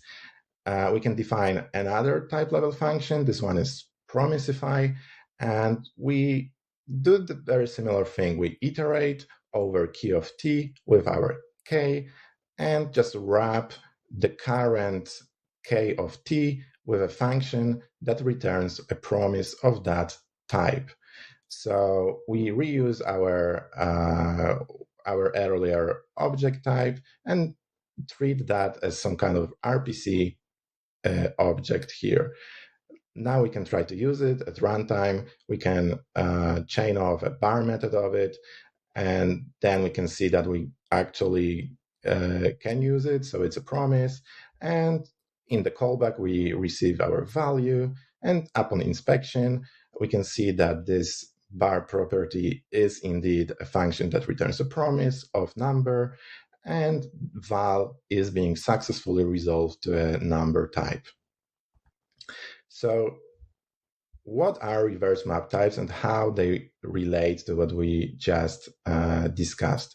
So with reverse map types, the situation is just slightly different because we still deal with a transformation from X to Y, but this time it's a little bit reversed because what we know is the transformation itself and the end result, our output, Y. And what we are trying to figure out is what we got as an input to satisfy this transformation into Y. So we try to figure out what's our input, what's our X here.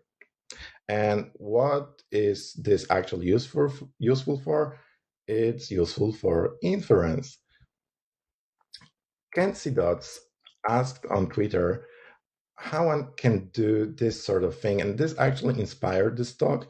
So let's take a look at this example. So the question here is how he can try to define an object and provide some contextual type to it for like parameter types, add those different keys to resolve to those keys themselves. So in the method A, how we can resolve parameter name to A, and how we can do the same for B, and how we can resolve name there to B.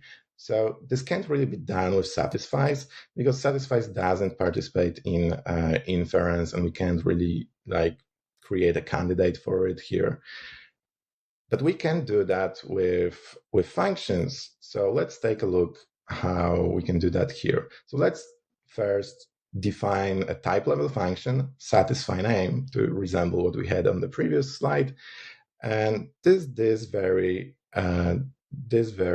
operation, we iterate over key of t with k and just produce a function that gets k as its name parameter, and it can freely return just anything because the return type is typed as void. now to actually utilize it, we need to introduce a function. We call it satisfy object name, and we reuse that type level function that we just declared previously. And the tricky part is that now in here, that object literal that we passed the satisfy object name function is kind of our output. And we need, like, the TypeScript inference engine has to reverse what the input for this could be. So we can see that it can actually do that. Like, we can solve Kant's puzzle, and we can, like, resolve those keys here for those parameter types. And we can look it up on the satisfy object name function that it indeed successfully inferred some input object that, if we'd provided between angle brackets used as an explicit type parameter, we could go from this object to this output that we have seen as an argument passed to the satisfy object name function. Let's continue with a more advanced example of the provide value function. And again, we declare a type level function here. And this time we put k of t at the val property of this whole template of this mapped type. And we also introduce a new property, which is CB, that stands for callback. And we use that same k of t here as in a function. So we should be able to resolve to whatever has been used as the val property. We should be able to use that as the parameter type for this function. And now we can see that it's indeed able to figure out that it should use that specific type of value property for both A and B, the top level keys of this input object. And we can see that in here it was indeed able to zip this whole object into a simpler form to answer again the question of what the input could be to satisfy this whole mapping operation and for this output to be produced here. I've highlighted here those spots here that were used to create this input object. And if we take a look at our template in the mapped type, we'd see that those spots relate exactly to our template, and that TypeScript was able to reverse engineer, in a way, that input type. Let's continue with another example. This time we declare some, let's say, database entity user that has three properties: name, last, and age. Again, we define our template for our map type, and in here we specify some requirements for this whole transformation at the needs property. Notice that this can be just anything here. We don't really care what that will be. We'll use it in a specific way, but at this point, it's unbound and it could actually resolve to just anything. But whatever we will put at this needs property will be used in the compute property. And this time we pick from the user object key of this k of t, which resolves to our needs property at this very specific position, and we intersect that with key of user. This is a neat trick to filter those properties, because whatever we put in the needs property those should be properties of the user object. So by intersecting those requirements at the needs position with the actual keys of the user, we just create a common set of those two things. So it's like a filtering at the map at the type level. And in here we extend our user entity with the family name extra property. We specify its requirements. We see that we specify that we need the last property, and we try to compute its value, the value of this family name thing. And in here, we use the property last of this user object. And this is sound and valid because we specified that as our requirement as the needs position. And we have a different extra property that is full name. This time we specify two requirements. Those are name and last. And we use both in our compute function provided to this thing. We can see that TypeScript was able to resolve to completely different things at different positions here, within the family name property and within the full name property. And at both positions, the user parameter in the compute callback is different, but it still refers to our user input, and it still refers only to our requirements. This is pretty neat. We have yet another example of how we can use that with tuples. So in here, we have bind all function that just grabs a list of different event types. And for each of those events, it tries to provide a specific listener type. So within the first element of this tuple that has type blur, we'd really like for our listener to have the focus event there, because we don't want to deal with the other one that would be a mouse event computed from the click type. We don't really want here to deal with both of those things. We'd like for each listener to be as specific as it can be here.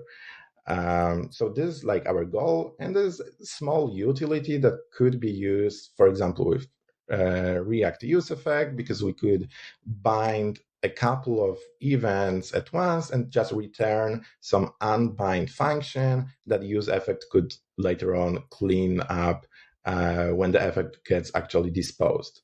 So let's try to climb up here. We have our bind all definition. This time we have T that extends HTML element. Notice that it's a different type parameter than our reverse map type.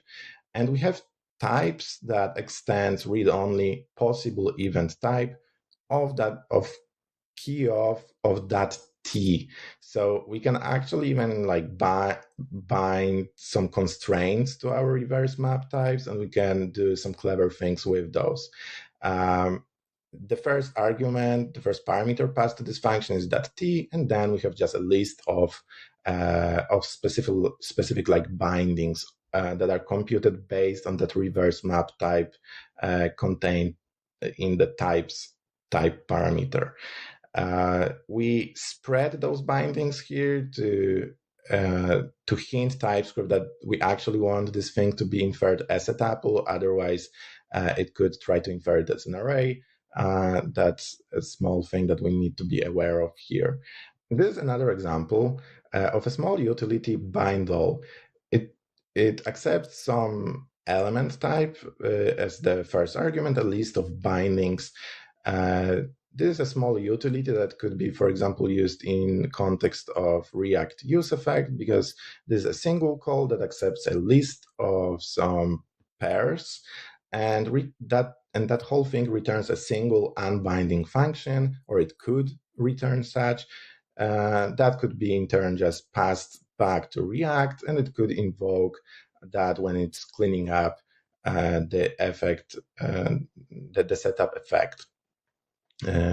It's pretty neat because it just removes some boilerplate for us at the expense of using this small utility. So let's take a look how it's defined. We have here its declaration. We bind T type parameter that resolves to some HTML element, and now we can use its keys to compute, to constrain our reverse map type to only possible event types of that specific HTML element. So we won't be able to use event types that are not related to this one. And then we just use those two bound type parameters here. We pass t to the first argument that is our target, and we spread a list of bindings from those types for the listener's parameter position. That little spread just helps TypeScript to actually infer a tuple here, because otherwise it could infer an array. So it's a little hint for TypeScript to do what we wanted to. What is a binding here? So we can see here that we have our T that has a read-only. We have bindings here, and that accepts our T type parameter that has a constraint of read-only array of strings. So to iterate over an array or a tuple, we use the very same syntax as we are using for mapping over object properties.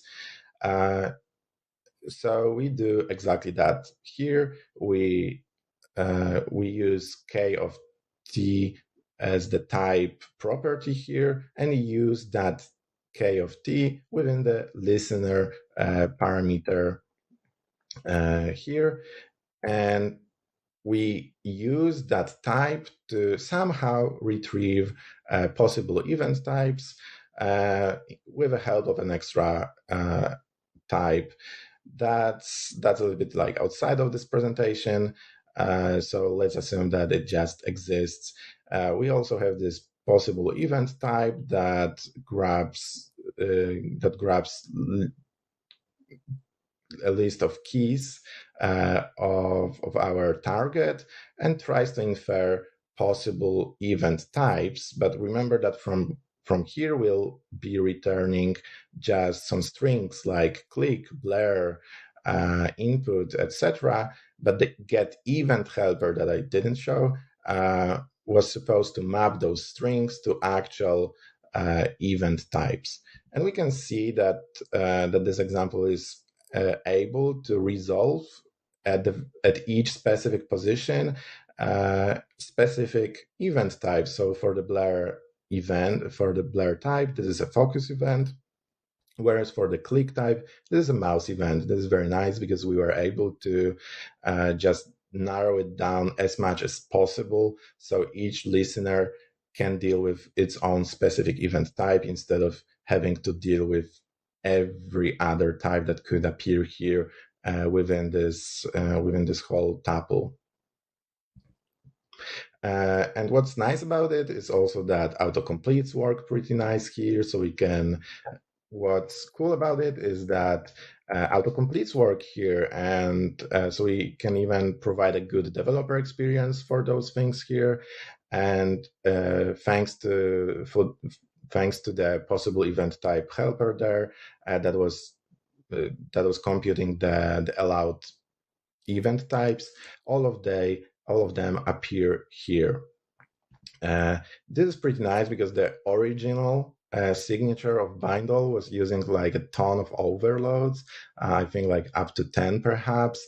But with those reverse map types applied here, we can just downsize all of it to just a single signature, which is a big readability improvement. For the full implementation of this helper, you can look into this repository, into this bind event listener package. So let's talk now about what I love. So state machines. Let's take a look how we can utilize reverse map types in this context. This is a create machine function that accepts some initial state, a list of those states, like the first state, second state, and the third one. And each of those also have a defined transitions for them. They can accept events to change the current state into another state within this whole configuration object here. And that create machine function can be defined like this one.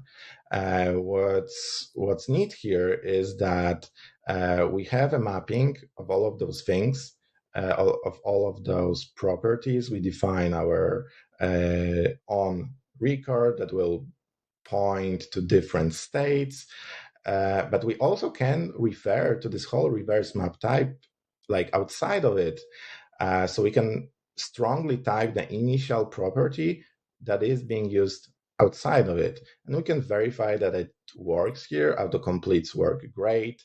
And we successfully were able to constrain this property to only those states that exist in this very configuration. And in the similar manner, transitions here are also bound to only those states that appear in this configuration, and we can select them from the list and all of that jazz. Let's talk about recursion, because it would be really cool to do those things recursively. And it turns out that we can actually do that also using an expanded version of the create machine function. So in here, this is very similar to the previous one. It just defines a hierarchical state machine. That means that within states, we can have more states, and such like a compound state can point to its children with its own initial property. We define a signature for create machine here. As the config, we use a helper state type, and that is very similar to the previous one with a very small just change. In here, we are using state recursively. So as long as k of t appears naked here, we can just pass it recursively to some other types like state here, and it will infer all of those things recursively through layers. So that delivers a very nice DX, because at every level of the state machine, we can bind accepted types to only that level, because at this level, we can only transition to first or second state, but we shouldn't be able, at least not with this syntax, we shouldn't be able to transition to its children. So we shouldn't be able to transition to my child or my other child. So we can see that this specific transition is bound correctly, and those are the only two valid values here, and the autocompletes work nicely. In a similar manner, in the nested transition, only those states, those sibling states, can be used there as transition values. So we can't really transition from here to the top level states first and second, and the autocompletes are also correctly constrained to those valid ones here. There are some fixable limitations to this whole technique, like they can only infer a single thing per object property or tuple element, and there are some work in progress PRs that could address that. Intra-expression inference also don't work within them, or other type parameters that appear within that reverse map type can't be. Sorry, let's pause. There are some fixable limitations to this whole technique, like, for example, they can only infer a single thing per object property or tuple element. So if we'd have more relationships between different spots within our slot, we couldn't really express them, at least not right now. There are some pull requests that are open. Some of them are work in progress things. They might be able to just address those limitations. In a similar manner, in intra-expression inference, just doesn't work with them right now, and there's also work in progress PR for that. And inference sources for other type parameters can't really be used when they appear in those reverse map types because they are like lazily evaluated. And there's also a pull request for that. Thank you. This is my Twitter handle. I'm _Rake on Twitter and _ on GitHub. Give me a follow or convince your company to sponsor my work, because all of those PRs mentioned on the previous slide are actually mine.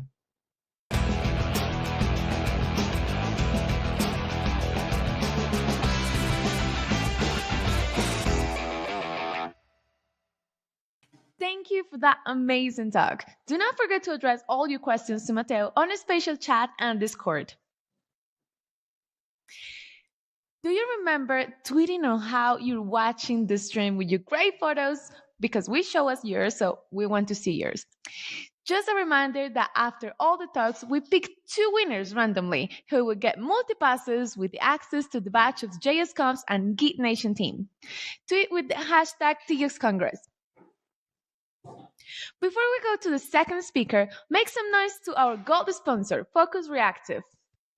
Focus Reactive is a Next.js, headless CMS, and e-commerce expert agency.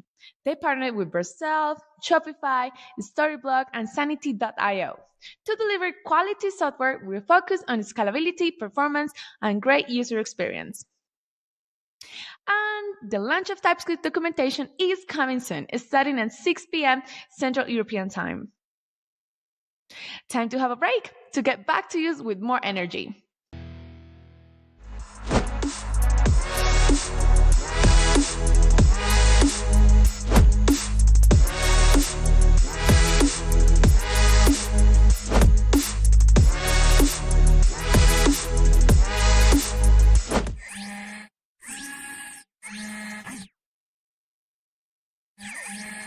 So, you've put in the hard work of developing this new feature, and you've tested for errors exhaustively.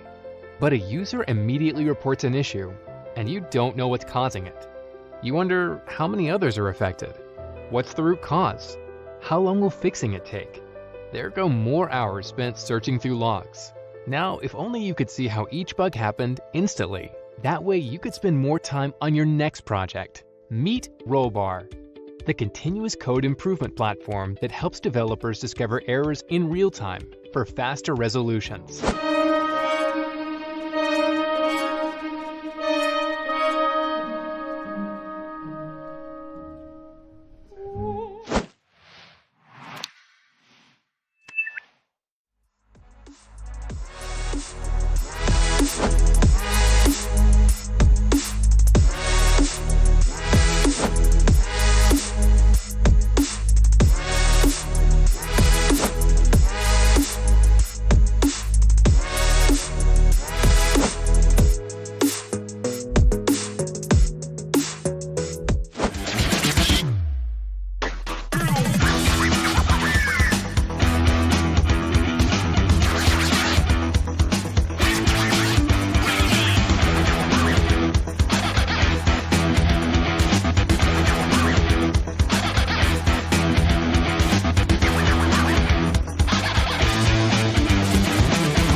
And welcome back.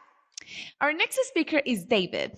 David is a full-time open source TypeScript developer and author of ArcType, a one-on-one validator for TypeScript. ArcType is the first validator to include a static parser that can infer TypeScript syntax, as well as full type system that can compare arbitrary pairs of types for assignability and automatically discriminate unions. Make a virtual applause for David.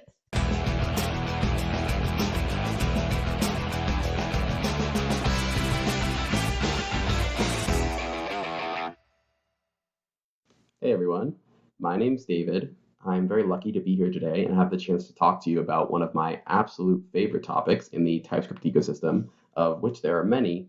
But as many of you may know, one of them is perhaps the nearest and dearest to my heart, which is runtime validation. So this is something that's been discussed very frequently by the community in the past. and solved many times by some fantastic engineers. So there are some great solutions to this out there. But when I was looking at this problem, I couldn't help but feel there was this gap between the expressiveness and power of TypeScript and its type system and its syntax versus what was available at runtime through some combination of builder methods or various transpilation steps or things like that. So essentially, this was a couple of years ago, I sort of just asked myself this very dangerous question of what is the closest we could get to expressing a TypeScript type like this in a way that we can use at runtime. So remarkably, the answer is pretty simple, and I don't think there's actually as much ambiguity as there is when you're answering most design problems like this. So luckily, TypeScript leveraged a lot of the same structures for its object literals, tuple literals, etc., as are built into JavaScript. So we can do the same thing. We can say name is a string, sure. Okay, so we have to embed this. We got a device, we got a nested object here, platform. So this will be a little tricky because they're already in a string. So probably have to do some kind of nested quotes or something like that so that we know we're still in a string literal since Android and iOS aren't keywords. And then just a couple ways you could go about this one, but let's just go with this. So this is the closest I think you could basically get to a one-to-one here. If you compare these two things, you look at this, we don't have an as-const here, but essentially these two have a very strong parallel, right? So the question is this structure something that we could theoretically use for runtime validation in a way that captures the essence of what makes TypeScript syntax so powerful and extends that for some of the core needs of a runtime validator? All right, so fast forward, give or take a few months.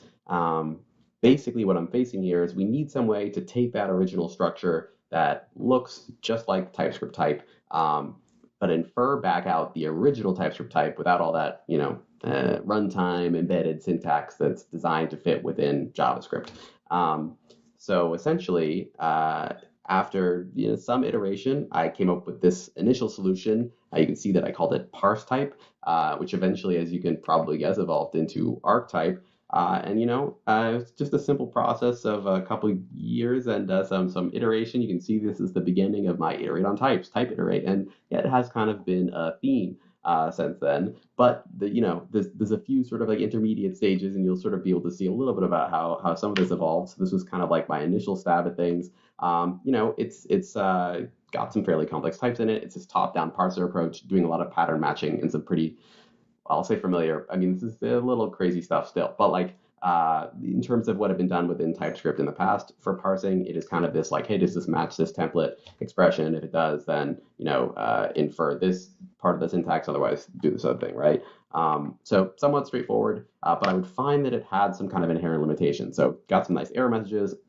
Impressively, one of the first things I added was this kind of like cyclic inference capability. So it's able to do that. So that's cool. I added function parsing for some reason, which is useless for runtime validation. So I think I just thought it was cool or something. So I'm not sure why that was there. But then this precedence issue would kind of continue to be a thorn in my side because, I had very little control with this top-down method in terms of, ensuring, for example, that the array operator had higher precedence than the union operator. And that was really the most straightforward manifestation of this issue. As I went on, I would discover others, like trying to represent string literals like this, yes or no. Well, you need to make sure that it's not interpreted as the string literal containing that union operator. So this top-down approach, I'm going to continue to try to work around it for a while, but eventually I'm just going to figure out it's just not going to work. This case was the specific one that made me realize, okay, there's no way that I'm actually going to be able to use this approach at all if I want a fundamentally scalable solution, both in terms of performance and in terms of capabilities of parsing more complex syntax. Okay, so where do we go from here? How do we solve this problem, this ridiculous type with a union operator and two string literals, and how are we going to do this? Pattern matching is kind of at its limit here in terms of what we're going to get. So where do we go? All right, so back to present day. We're back in our editor. It was that problem that really led me to the first sort of fundamental breakthrough that made archetype possible. It's the idea of a shift-reduced parser. So it's pretty different from the top-down approach that we had before. See if I can find this. And basically what you have is, instead of having this top-down approach where we are matching against various expressions across the whole string, this is, there's a lot going on here, but the core of what you really need to understand is that we actually are keeping track of a state that has various branches and has groups and various other data that we need in order to parse a string. And it's just a simple algorithm where we're looping, checking if we have something to operate on. So for example, maybe it's string or number or the literal 5, or we don't, and we need to get something to operate on. So we keep looping like this. If we don't have anything to operate on, we get something to operate on. And if we do, we figure out what's operating on it. So it's actually really straightforward, and it lends itself really well to this problem. TypeScript handles this incredibly efficiently, as we'll get into a little bit in the future. Basically, using this method both allowed me to represent much more complex syntax than I would have otherwise been able to do, but also allowed TypeScript to do it much more efficiently, which was really surprising to me because the logic is not trivial.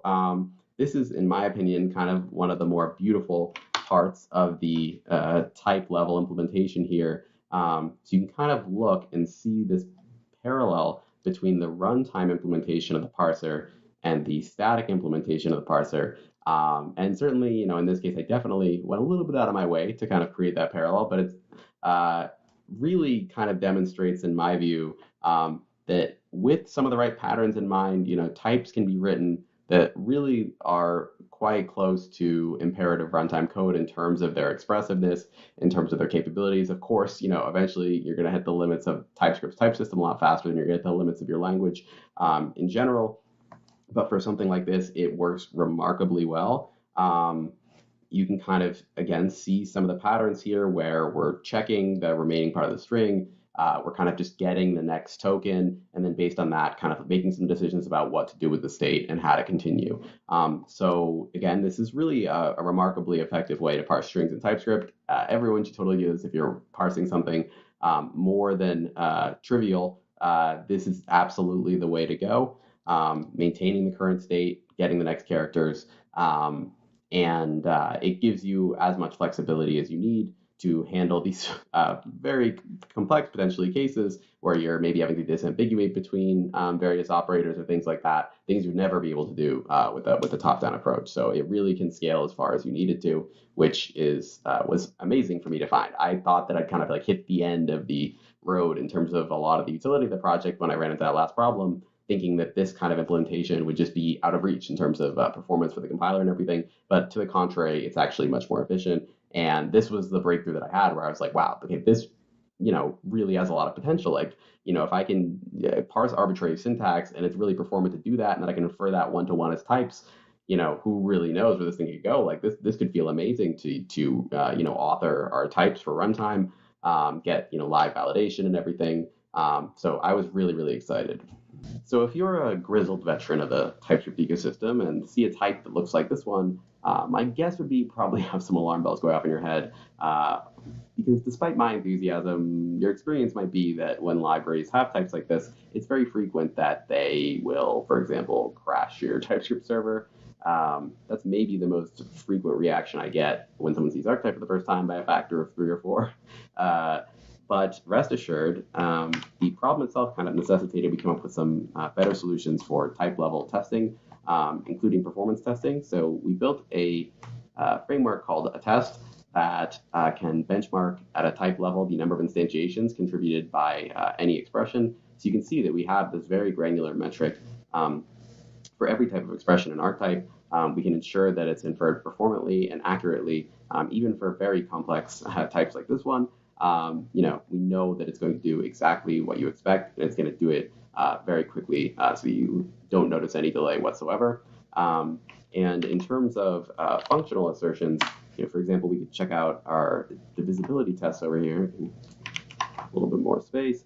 So you can see that the types of assertions we're making here at a type level. We have all sorts of syntactic errors, semantic errors. At this point, the capabilities of the type level parser are really, really advanced and essentially on par with the kind of like native IDE editing experience. So for example, let's say I want to define some type, say it's a number. Of course, you get autocomplete for everything in your scope, including all the keywords, and then maybe it's divisible by 2. Okay, it's not going to affect the inference. It's a runtime constraint. But if I were to write, you see we're missing an operand there. 0, you get a specific error for that. Let's say I try to divide by unknown. Essentially we can narrow down exactly what the problem is whenever anything goes wrong like this. So the idea of strings not being type safe, that's also out the window. Again, this is really on par with the native IDE experience just from within TypeScript's type system. So that's a really, really exciting point to be at with all of this. And I've just been so excited to share with you all for so long. But even with all of this implemented, there was one thing that was nagging at me as I was getting ready to release this quite a while ago. And there's just something about the way the types composed together and reduced together that didn't feel quite right. I couldn't put my finger on it because I hadn't really worked much with type systems in the past.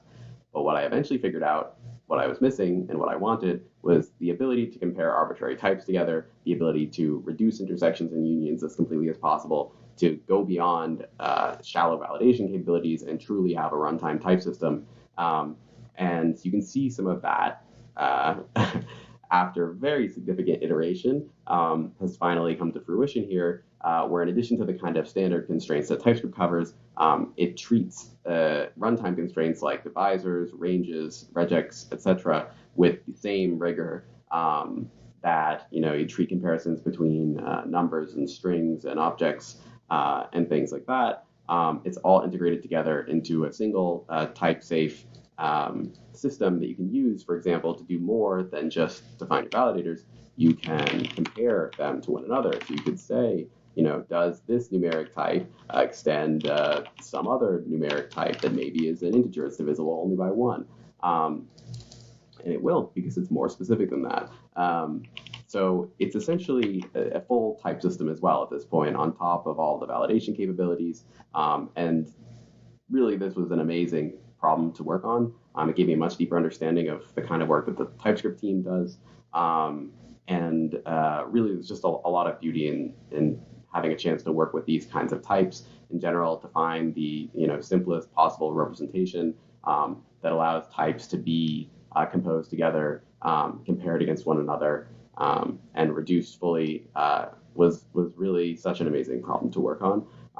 And it led to a lot of really significant new capabilities within validation as well. By having this type information, for example, we can do things like discriminate unions automatically. So for example, in archetype, you can just define a union like this directly. And essentially, we will, within our type system, identify the optimal discriminant or set of discriminants in case it requires multiple checks to figure out which branch you're on, and will implicitly optimize the actual runtime validation process around leveraging those checks so that most unions are, without you even having to think about it, going to be checked in constant time, whereas other existing validators without that type system information are either just going to be checking it linearly, or they're going to require you to opt in and manually specify it through syntax like this. Zod, I think, actually specifically recently was having some issues maintaining their discriminated union types. And even defining it explicitly, it's really expensive at a type level. You can see there's a massive disparity of about 20 times fewer instantiations for the union here. And of course, it's just a much more straightforward type to define and read as well. You mouse over it, you see exactly what the union is, versus we go here. And I don't use Zod constantly, but it's a lot harder to tell what's going on exactly without being able to, see many of the parameters. And maybe you have to pull it out with Zod.infer. But there are some pretty significant disparities, and largely those come out of the two major areas we discussed: the ability to use the runtime type system to optimize the validation process, so we don't need to rely on user-provided information like this, as well as the optimizations in TypeScript's type system to ensure that this can be parsed much more efficiently. So in terms of runtime performance in general, Archetype's been very heavily optimized, and for the sort of base case, checking simple props on an object is going to be basically identical to some of the top runtime validators performance-wise that are out there, like Tipia and Typebox. But where it really shines is these cases where it can leverage its deep type system knowledge, for example, to implicitly discriminate a large union. It could very easily, result in, speeds of 20 or 30 times faster than even those most performant validators in cases where, again, it can, through multiple steps, identify which checks it needs to make sequentially in order to determine which branch of a union it's on, and often we'll be able to check that union in constant time without you having to even think about it. Whereas, again, the alternatives are sort of generally to not have that option at all, or to have to build in that logic manually and maintain it as your type changes. And as a point of reference, those base cases that we're talking about for existing performant validators are already about 400 times faster than Zod for these kinds of scenarios. So certainly, if you need to optimize around performance, there's going to be some really big gains to be had in that area as well.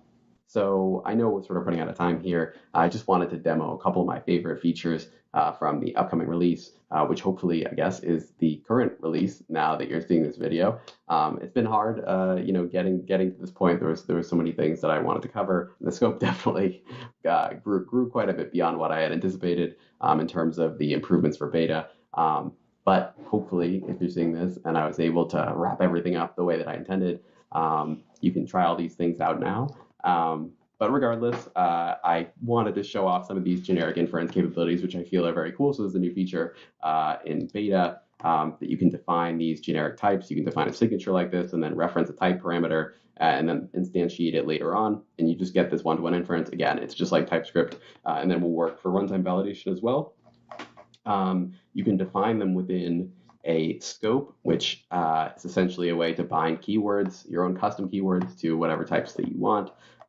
So this one is probably the most kind of like mind-blowing type within TypeScript's type system that's in here. So you can see we've got this like alternate generic that takes A and B, and it calls itself, and then swaps A and B. So it's just a classic like TypeScript recursive generic, but this can actually be inferred within archetype. And you can see that, in fact, you get these alternating inputs. If we instantiate it later, we pass in off or on. Instead of 0 or 1, you get the expected result, and those two are sort of toggling back and forth. So the fact that all this ends up actually being possible within TypeScript was really incredible for me to discover. Again, props to the TypeScript team for creating such an amazing parser, an amazing tool that would support, probably unintentionally, this kind of level of depth just within, its own type system. I think is incredible. So the last feature that I just wanted to show off quickly, which actually does exist in alpha, but because it's a really major part of what Archetype does, in addition to scopes, which I've barely had a chance to go over, but unfortunately, it's just 20 minutes is a very short amount of time and there's so much here. But of course, I'm so excited to follow up with you all. Morphs are how Archetype handles transformations. What's really unique about them is they're actually built into the type system. So instead of just at a high level, shallowly kind of marking everything as an effect where it can't be combined with types anymore, they're handled granularly so that only at the particular property where this transformation occurs is it considered a morph and can't be combined with another morph. But in general, it just avoids the function coloring problem where more broadly the type can still be used as a type, intersect with other types, union with other types, etc., etc. And you get this really nice visual representation of exactly what kinds of transformations are going to occur. So I think that's a really nice feature as well, and I hope you guys enjoy it. So just to wrap up at this point, I guess we're kind of like bringing it back to the start here. We've got this structure, and maybe we'll even just try importing directly and see what we get, and hopefully we'll get a good result. So let's see if I can just do it from the package name itself here. And if we just wrap this, and it's nice that it applies the highlighting as well from the extension. But there you go. It's exactly what we anticipated, exactly like the original type. And really, I have to say that the developer experience for this is pretty mind-boggling compared to stuff that's out there. I feel like just getting this immediate autocomplete And again, even within expressions, you'll get these full completions that work. You get immediately these very responsive errors if there's any problems with the expression that's being parsed. It really is an amazing experience that absolutely is on par and often even feels better than natively editing these kinds of types in your IDE. So I'm so excited to share this with you all. It really has been a journey to get here, as maybe you've inferred from the talk. But I really look forward to following up. Hopefully you guys have some questions for me. And we can talk more about that during the Q&A and in the future. So thanks so much for taking the time to listen to my talk. Again, I really do appreciate it. I appreciate all the love and support I've had from the community. It's allowed me to get to this point because it has been a lot, but it's also been one of the most amazing things I've ever been lucky enough to do. So thanks so much, and I hope to be answering your questions soon.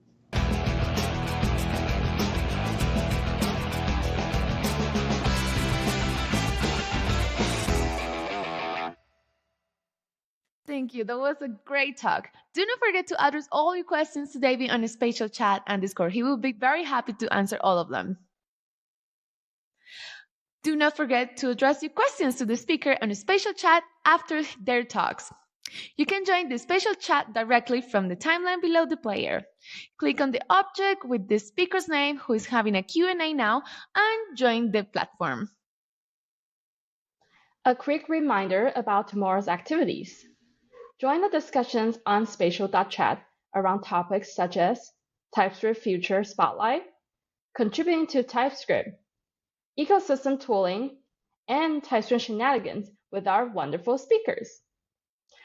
Attendees with full access to the conference activities will receive an email with the details on how to join the rooms. Up next is our speaker, Tishan, and his talk is on how to make our CLI safer with types. Tishan is a developer in the JavaScript infrastructure team at Bloomberg, where he works on JavaScript and TypeScript tooling for internal developers. You may have recognized his name because he's sort of Stack Overflow famous. On Stack Overflow, he is currently the number 3 answerer for the TypeScript tag. Tishan, now on to you.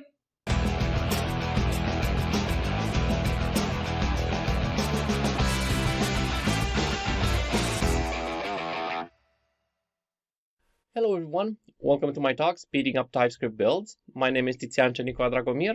I'm a software engineer in Bloomberg in the TypeScript JavaScript infrastructure team, and I'm also a TypeScript compiler contributor. And today I want to talk about build performance, especially build performance in monorepos. And we're going to talk about an upcoming feature of TypeScript that we've been developing in collaboration with Bloomberg, Google, and Microsoft. You can check out this feature on our public GitHub repo on our fork of TypeScript, but we're going to talk about it today as well. So what is the motivation for this feature?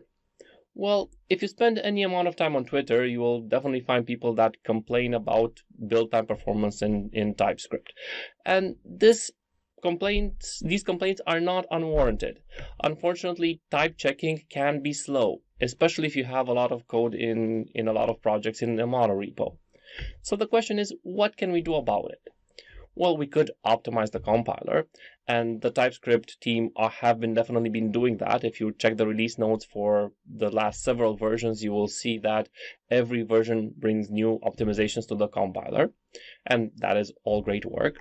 We could also rewrite the compiler, and there's efforts out there that are trying to do this. We're excited to see where those go as well. But we tried a different approach. We thought about running things in parallel, because a lot of hardware today is multi-core. People have a lot of cores on their desktops and their laptops. And it would be great if we could take advantage of those to actually make things faster for people when they build their projects. So let's run the compiler in parallel. Let's see what performance gains we could get. What we did inside Bloomberg, we took one of our own monorepos. It was a 23 project monorepo. It has over 100,000 lines of TypeScript code and a very deep dependency graph. So you can think something like this, lots of projects with lots of dependencies. And we tried to see what gains we could get from running the type checker in parallel for this monorepo. We tried we took an initial baseline using TypeScript's built-in composite project support, and we got build times from about 60 seconds to 30, depending on hardware. Now, TypeScript -B, which is the composite project support in TypeScript, is actually single-threaded. It will not try to build anything in parallel, so all of these projects are type-checked individually in order of their dependencies. So let's see what we could do if we try to run the compiler in parallel. What we did was we ran a separate instance of the compiler for each project. Now, we didn't do this in a naive way. There were some optimizations that we did do. For example, we batched all of the projects into several workers, and each one of these workers had a shared file cache and a shared source file syntax tree cache, which are already optimizations that TypeScript does for its composite project support anyway, so we were just trying to emulate that. Now, the problem we immediately ran into is that projects are not independent, so we can't just run everything in parallel. We need to actually wait for dependencies to finish building. So, for example, for the diagram I showed before of dependencies, we would get an execution that looks something like this, and we can already see that we have a great limit on parallelism, and there's only 2 projects that run in parallel at the same time. So only 2 projects get type checked in parallel. And even in our sample monorepo with 23 projects, we would only get about 4 to build in parallel. Now, what does this actually mean? So, for example, on a laptop with 12 cores, which is what we see here in this picture, we only use some of that computing power. We can see that even while the build runs, there's a lot of CPU power that is still being left unutilized. A lot of CPU cores that are just sitting there idle. So that's definitely not a great start for running things in parallel. Let's see sometimes what kind of improvements could we get if we did this, and the answer is that we definitely will get improvements, but they're just not that great. I mean, there's about a 10-20% improvement that we get from running things in parallel using this approach, which again is better than what we had, but it's not something that is going to be dramatic. So how can we increase the parallelism available? How can we run more things in parallel? Well, for that, we first of all need to understand exactly what it is TypeScript actually does. And what it does is 3 things. It does type checking, it does declaration emit, and it does JavaScript emit. Now, these things are not perfectly independent. Namely, declaration emit depends on the result of type checking. But for each one of our projects, TypeScript will do all of these 3 things. So inside the build for each of projects, all of these 3 things have to happen. Now, there is one key insight here, namely that what is needed to unblock a project from starting its type checking phase is that it needs to have available all of the declarations for its dependencies.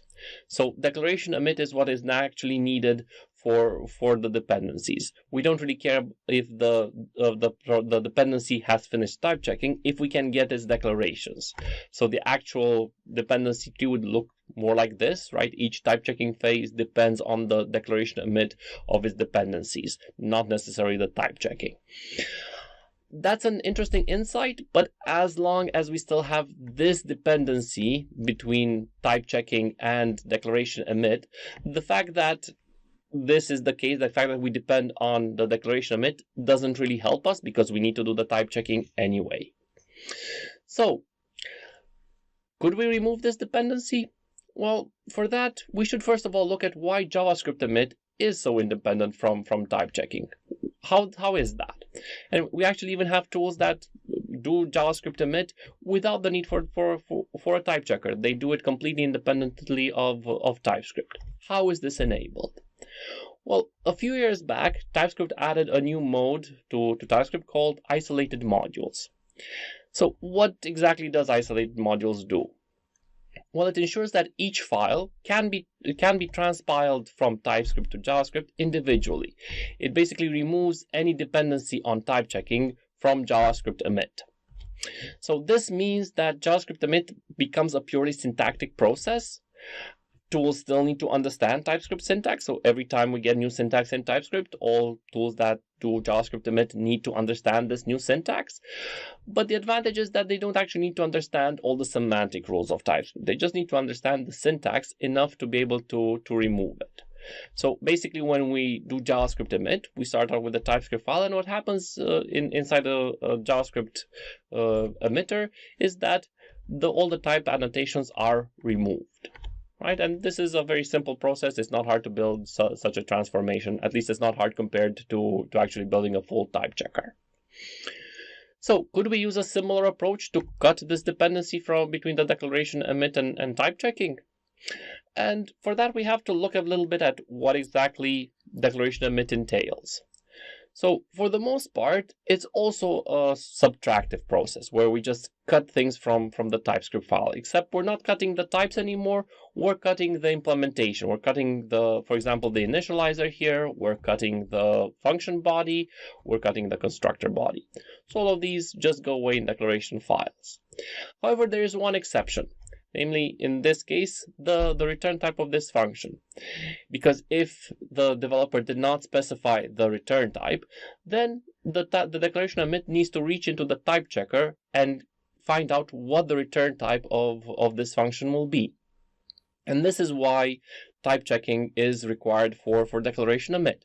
If everybody were to write all types in their TypeScript file, then we wouldn't actually need the type checker for declaration emit. So this is one way where we could cut the dependency if we specify all types, and this would allow us to unblock dependencies sooner. So there are already lint rules out there that could enforce this, but it would definitely be used to have something built into the actual compiler that would be a guarantee for other tools as to what annotations are necessary. So we decided to add a new flag to TypeScript that we called isolated declarations. So isolated declaration is the new feature that we are implementing, and let's have a look at what this feature would mean. So our first idea was that we should add type annotations to all values that make it into declaration files. Now, this mostly means exported values, although there are some indirect ways that values can make it into declaration files as well, even if they're not explicitly exported. Now, we did make some exceptions. In some cases, values can be trivially inferred, and maybe we can allow those without having explicit type annotations. But what is for certain is that the type checker itself cannot be involved in declaration emit, because we want declaration emit to be purely a syntactic transformation where we're just cutting out implementation, and we don't have to reach into the type checker to ask about type information from the source code. So the next logical question is, okay, do I have to type annotate everything? I mean, I want to point out that you don't have to do anything unless you opt into it. If you're happy with your TypeScript builds, if you're happy with the way TypeScript was and with your build times, you can keep your project as is. Nobody's forcing you to adopt this. If your dependencies adopt this, you won't really care because you're only consuming their declaration file, so it won't really be something that everybody has to opt into. So our initial thinking, however, was that yes, we will need to specify type annotations on everything. Turns out this makes converting large projects a pain, and it's not the best developer experience, especially since looking at some of these expressions, you could figure out very easily that yes, indeed, the type of something is a number. So we went through 3 phases, basically. The first one was where we thought that no, we wouldn't do any inference in this mode. The second one was where we thought that maybe some trivial inference is okay. And the last one, which ultimately we rejected, was where we do a lot more inference, but we also ran into some problems we're going to see in a few slides. So let's see what our code would look like with each one of these versions. So no inference. What this would mean is that you would have to specify types on absolutely everything. For example, you're assigning 20 to the variable margin. It's pretty obvious that the type should be number here, but we don't allow any annotations, so you would have to specify it. You would have to specify it for this constant, basically duplicating the literal in both places, both in the type position and in the initializer. It gets even worse for things like object literals, where you have to duplicate the property names and the values, and it really becomes very painful to do so. For constants that are initialized with a function, well, you would have to copy the parameter list again to the type annotation and also specify the return type. And again, for fields, even if you're initializing it with very basic values that should be obvious what type they are, we would still need to specify the type explicitly. So again, this would have been quite painful and would have made it very difficult for anybody to actually adopt this feature. So we decided to make our declaration emit a bit smarter. So if we would see a number literal, well, the type there is pretty obviously number, so you don't need to specify that. Same for literal types. For object types, it's a bit more complicated, but it's not impossible to deduce the type from the initializer.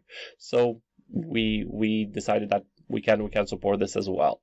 For functions for constants that are initialized with a function, well, you don't need to specify the whole function signature as a type annotation.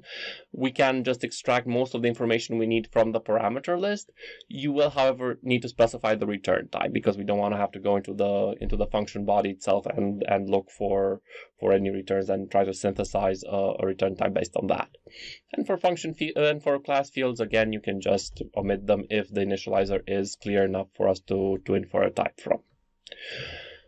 What about if we want more, right? We were very excited by our initial success with this trivial form of inference, and we decided, well, maybe we can do more. Maybe we can infer more things. And the problem is that TypeScript's declaration emitter is very smart, and we want to keep our emitters dumb and hopefully fast. So we don't want the declaration emitter, for example, to have to look up information in other files. So let's take an example. Let's say we have a variable and we're initializing it with a value of another variable. Could we trivially infer a type for orientation? What type could we write to declaration files without having to involve the type checker? So we could try using type of horizontal. This seems like a very good fit, right? Type of will give us the type of the variable, and orientation should have the same type as what we're assigning, right? Well, that sometimes works. For example, if horizontal is defined as a variable of type string, then yes, the type of horizontal will be the same as the type of orientation, because they will both be strings, and everything would work out great. However, if horizontal is a constant, then what we actually get for horizontal is the literal type horizontal.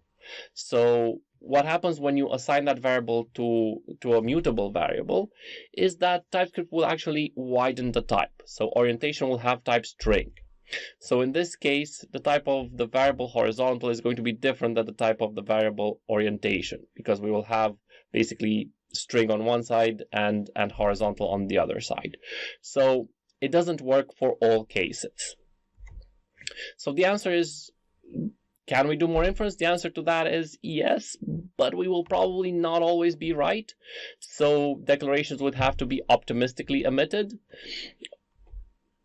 This basically causes some problems, though, because what we're saying here is that, okay, a declaration emitter could produce declarations all without the type checker, but they could be wrong.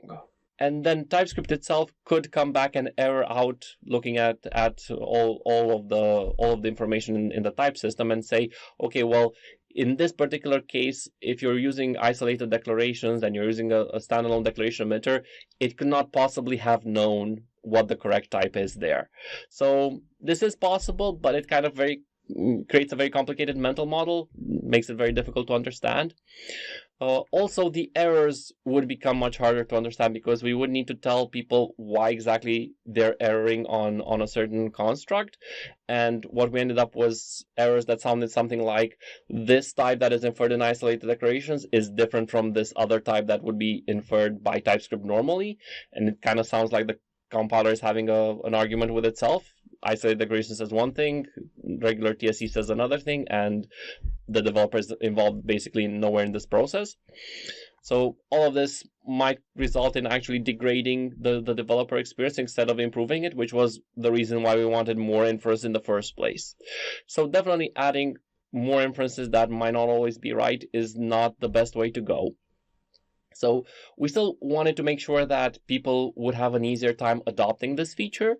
How could we ensure that? Well, we decided to add a quick fix. The information is already present in there. We just need to insert the type inside our code. Visual Studio Code already has all the information. The language service that is running in there already knows what the types of all the variables are, even if they're not spelled out. So what we could do, if there's an isolated declaration emit error, we could just use a quick fix to actually insert the type without having to write it ourselves, which I think is something that will definitely help a lot of developers adopt this feature. And I want to send a special thanks to Hannah Ju from Google, which worked extensively on this feature, and most of it is her doing. So how would isolated declarations improve TypeScript? Well, we hope to improve it in several ways with this feature. First of all, we hope to improve speed. Bypassing the type checker to synthesize new types will probably improve declaration emit speed all on itself. We hope to unlock a lot more parallelism. If we can emit declarations up front, projects don't need to wait for the type checking phase of all of their dependencies to finish. They already have the declarations. They can just do their own type checking with that. We also hope to improve compatibility with other tools. Like I said, there are already tools out there that generate JavaScript from TypeScript. We're hoping to create a similar ecosystem of tools that could emit declaration files without the use of the type checker, but that would be 100% compatible with current TypeScript declarations. And we also hope that we will improve transparency. Developers sometimes forget to write types for their exported values, and sometimes the type checker synthesizes some things that are not particular developer friendly. There are either very large types or types without any semantic meaning, resulting in a bad developer experience for the clients of those libraries. So if people are forced to actually write these types in code, they'll probably think more about them, and the declarations will probably have a better quality just because of this. But coming back to our experiment of running the build for a monorepo in parallel, we saw that without isolated declarations, there was a limited amount of parallelism. With isolated declarations, we hope to increase the amount of available parallelism. We saw that in the other version, this was pretty limited. At most, 2 projects could type check in parallel in this example. So what we want to do is we want to front load all of the declaration emit so we can unblock all project as quickly as possible. So we want to go from this diagram to basically this diagram. And hopefully the difference between these two is that time we will not need to wait for TypeScript anymore, because type checking will be done much faster if we can do all of this in parallel. And this was the hope, right? And without actual numbers, theoretically this might work, but we didn't actually know what kind of performance gains we were looking at in real life projects. So what we did is we actually converted our sample monorepo to use isolated declarations, and we tried to see what kind of performance gain we would get from trying the build in parallel with this new approach, with front loading all of the declaration emit. So drum roll, let's look at the times. As you can see, even just by looking at the numbers, there's a great improvement there. We get even single digit build times. Looking at a chart maybe makes it more clear. The improvement in performance is quite dramatic. We're talking about 3 times improvement in performance. So when we saw these numbers, we were really happy that our theory sort of panned out, and our expectations were actually met and even exceeded it by some measures. So what does the future hold?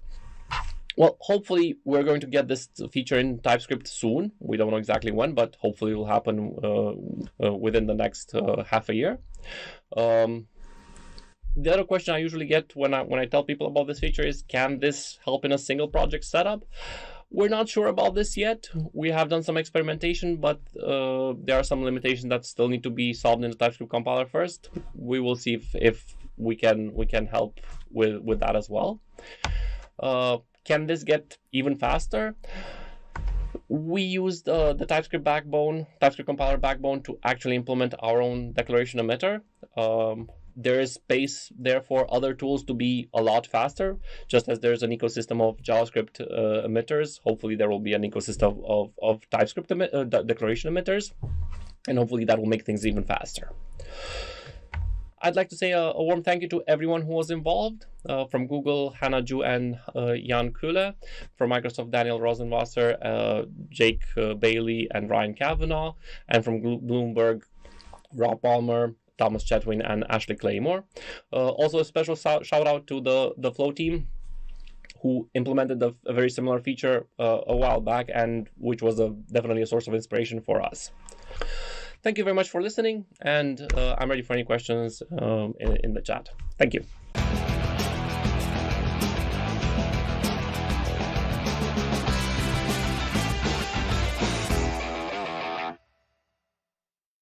Thank you so much. If you have a chance, also check out his talk at TypeScript Berlin and the workshop that he has on YouTube. Address your questions to Tishan on spatial.chat and Discord. Discord server is kind of where the party is at, so be sure to find the link on the timeline and the org email. Do not miss any announcements, as well as to spend the time to hang out with the speakers and other attendees. Now we have our next speaker, Maria. Maria is going to talk about how TypeScript is integrated in your editor.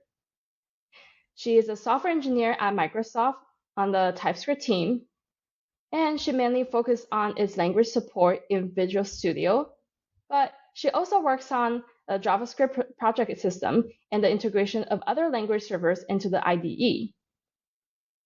When she's not debugging mysterious code she didn't write, she also likes to give her 2 cents to open source. Please welcome Maria.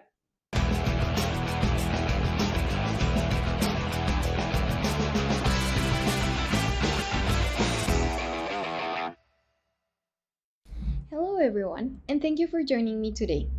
I'm Maria Solano, and I'm a software engineer at Microsoft. Quickly introducing myself. I focus on TypeScript editor tooling, but sometimes I also dive into LSP extensibility, Visual Studio's JavaScript project system, or I just stare at the TypeScript checker for a couple of hours, trying to absorb its wisdom, as I'm sure all of you have done. Today we'll explore how TypeScript is integrated into your editor, and who does what, and when. For this, we'll use TypeScript's inline variable refactor as an example, which is my favorite, mainly because I implemented it. Say that you have this print greeting function, and your cursor is in the first line of its body. In an editor like VS Code, you'll see a light bulb. Where is that light bulb coming from? Spoiler alert, if you click on it, a list appears. Who constructs a list, and how are items inserted into that list? Not only VS Code has this functionality, Visual Studio, NeoVim, Emacs, Sed, and other obscure editors also have a TypeScript lightbulb experience that doesn't differ much from the one in VS Code. How is that done? As a side note, during this talk I'll be using code action and refactoring as synonyms, despite that they're not exactly the same. Although the difference is a technicality, I'll explain it anyway just so that you can win your next code editor trivia game. A code action is tied to a diagnostic, and hence represents something that you can do to potentially fix those errors. Refactorings, on the other hand, aren't corrections. They're just smart recommendations for writing cleaner or nicer code, but it doesn't mean that there's something wrong with what you wrote. Going back to print greeting, the first thing that happens is that the editor will recognize a trigger event. This can be a passive action, such as your cursor being placed in a position where a refactoring could be applied. The trigger could also be explicit, such as one that you configure with a key binding. Note that results could differ based on the trigger kind. Having a constant light bulb popping up everywhere in your screen could be annoying, and so TypeScript might decide to show you certain refactorings only if you really want to see them. In this example, TypeScript will show a light bulb besides the identifier of a variable that could be inlined, but you'll need to explicitly request the refactor in references of such variables. Now say that we are no beam gurus and use the mouse to click on the light bulb. The editor doesn't actually know which refactorings to display here. It needs someone who can understand the code. To communicate with that someone, the editor will record the position as well as the content type. Note that the content type isn't exactly a one-to-one mapping with the type coming from the file extension. A TypeScript snippet inside a script block of an HTML file is also assigned to the TypeScript content type. This is how you can still get code action, completions, and the correct syntax highlighting in embedded code. An extension announces that it can handle the code action request. There are different mechanisms to do so. In VS Code, you would register a code action provider for the TypeScript content type. In Visual Studio, you could use Roslyn APIs or the Language Service Protocol. Most of the time, this basically involves registering a callback and telling the editor when to invoke it. Note that this isn't limited to language servers. Extensions like ESLint can also hook up into the code action list to enhance the fixes provided by the language server. This also means that there can be multiple code action providers coming from different extensions. The editor will then combine all of the results into a single list.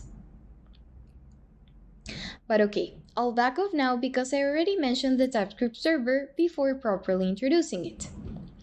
As the name suggests, TS Server is the JavaScript and TypeScript language server, an executable which encapsulates the language compiler together with other features that are represented with a JSON protocol. This protocol defines a set of commands which represent each message you can send to TS Server, together with the request and response format. This is how different editors can provide the same TypeScript experience. They're all just following the same protocol. For example, when sending a completion request with a completion request payload, you'll get a completions response back.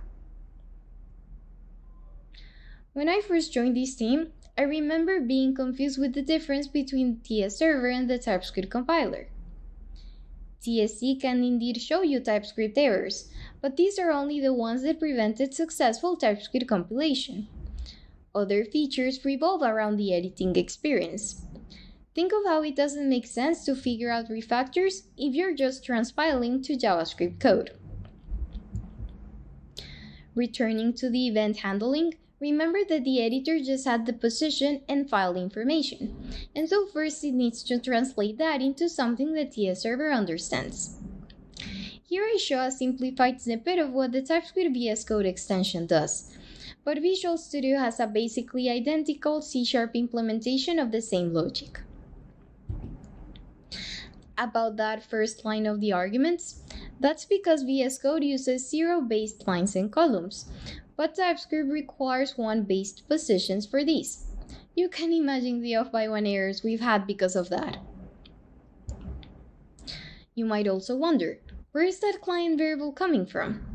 In this context, we use client and editor interchangeably. Since TypeScript is the server, the client is whatever is sending messages on the other side. TS Server is listening on the other side, and the state and delegation of this communication is mostly encapsulated in session.ts.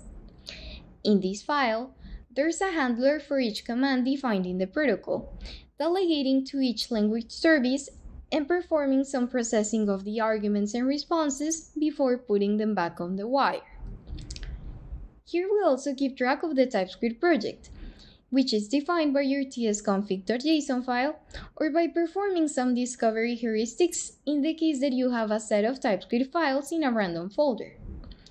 It's up to this layer to pick up the results from one project or combine them across multiple ones. Moving on to the session handler of interest, we arrive to the getApplicableRefactors function. Here we extract each argument, get the project, and then delegate to the assigned service for that request. Notice the getPreferences call. Since refactorings can change your code, we try to ensure that the applied modifications have the indentation, code type, and other style needs that you have configured. Each refactoring has its own handler, and the one for inline variable does something like this. Given the arguments from the requests, it will ask the type checker for the respective TypeScript node. And by the way, if you want to learn more about TypeScript's inner workings, you might have fun looking at that 50,000 line long beast. It then performs a bunch of checks to make sure that such a node corresponds to a variable initialized to a value. It also tries to ensure that your code doesn't break when applying the refactor, and so we check that you're not exporting the variable, among other obscure verifications that my more knowledgeable peers told me to consider. After that, we piggyback on find all references to find all the references we would need to modify. Next, we ensure that all references locations could correctly handle the value replacement. And if any of these checks fail, we just return undefined to indicate that the refactor cannot be applied here. The response is then sent back to the editor, which performs an analogous translation to add those refactorings to the LiPop list. And fantastic! The editor now unfolded the code action list and showed the user how they could improve their code. They pick the best action ever of inline variable, and we send another request to TS server. At this point, you might be wondering, why do we need to talk to TS server again? This is because code actions are an example of a TS server command that happens in two stages. In getApplicableRefactors, we just notified the editors which refactors could be applied, but we didn't tell it how. This is because we don't want to compute all the necessary file modifications for refactorings if you won't even click on them. Only when the refactoring is actually selected, the editor will ask TS server to apply the chosen item. Refactorings might seem special here, but there are other operations with two steps that you've used a lot already. Completions are another example. You might have a completion item with an exported object from another file. If selected, not only the completed line will be modified, TypeScript will also update your imports to make sure that the new reference is valid. You know the drill. The editor registers a selection, which later the TypeScript client will map back to the refactor it received in the previous request. From that, it constructs the command's arguments following the TypeScript protocol. And when it receives the result, it will return the workspace edits, which include file modifications, additions, and removals that the refactor implies. Let's go back to the handler for this refactor. When asked to apply the action, it will again ask the compiler for the node that's being inline, the references to it, as well as the expression we'll replace the variable with. It then updates all the references to use the value instead of the variable identifier. And finally, it gets rid of the now unused variable. And ta-da! After the editor reads and translates the response, the refactor is finally applied. Now that you're TS server experts, impress the editor and TypeScript maintainers the next time you encounter a bug and create a GitHub issue. Say that when applying the code action, the modified line is off by 1. Without further context, I would dare to say that this is a language server bug, since at the end of the day, the editor is blindly applying the change that the server told it to do. Also, if it's a server bug, you would be able to reproduce the issue in another editor, so you can also try that. As another scenario, say that when clicking on the light bulb, the displayed list has duplicate items. This is a bit harder to say, but from my experience, I would guess that this is an editor bug, since it is the one responsible for querying the code action providers, combining the results, and displaying them in the UI. As a funny story, one of the first bugs that I fixed at Microsoft was duplicate completion entries in Visual Studio. It was both a fascinating but slightly traumatizing experience. If you really want to look like a professional, you can even take a look at the TS server logs, or by setting TypeScript trace level to verbose in VS Code, to see what exactly the server is receiving and returning. That will help pinpoint where things go downhill. Now that we went over how the TypeScript protocol works, you might ask if it was always designed like this. The answer is a bit vague, because TS server kind of always existed, despite not being formally specified. In the early days, TS server ran in process in Visual Studio. And yes, I mean the IDE and not VS Code, because VS Code didn't even exist back then. Later on, TS server was moved to its own node process as an effort to improve the performance of the IDE. Fortunately, that transition was smooth, because with the existing JSON protocol, going to an inter-process communication had basically no impact. From the snippets we just looked at, you might feel like translating the arguments and response might be annoying or even redundant. However, this allows the same server to communicate with anyone that follows the TypeScript protocol. The language the client is implemented in doesn't matter, neither does the UI used to interact with the user. TS server can just care about TypeScript stuff, and the editor about everything else. Thanks to this design, we can have a TypeScript client in VS Code, a Lua implementation for NeoVim, and a Python handler for Sublime. In fact, TS server was even an inspiration for LSP, the protocol that defines a standard over how editor tools and language servers communicate. With it, a single server can be reused in multiple development tools, and editors can support languages with minimal effort.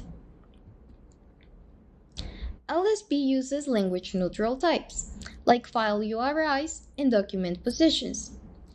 This is because it is much easier to standardize a text document URI or a cursor position than it is to defining a common round between abstract syntax trees and compiler symbols across multiple programming languages. So why don't we just use LSP? Why stick to this custom TypeScript protocol instead of the more flexible and general language service protocol? After all, by doing that transition, there would be no need to translate between TypeScript and editor types. However, such a change would require a major rewrite of not only the server, but also all of the clients that have been following this communication handshake for years. Moreover, such a change might not mean a huge win anyway, since in order to provide rich editor interactions, we often need to override LSP methods. Remember that LSP remains language neutral, and hence TypeScript-specific features require custom extensions to the protocol. An example of this is the new Move to File TypeScript refactor. With it, you can move a block of code to an existing file, which requires asking the user for the destination file name. LSP doesn't have a standard for code actions that require user input, while TS server can evolve to do so. That being said, LSP is still a powerful extensibility solution. And even complex and popular languages like Rust use LSP for their language service interface. And that's all that I had for you today. I hope that you enjoyed and learned more about how you're getting all of those typed goodies. And the next time that you click on a light bulb, you'll remember this talk. Thank you for listening.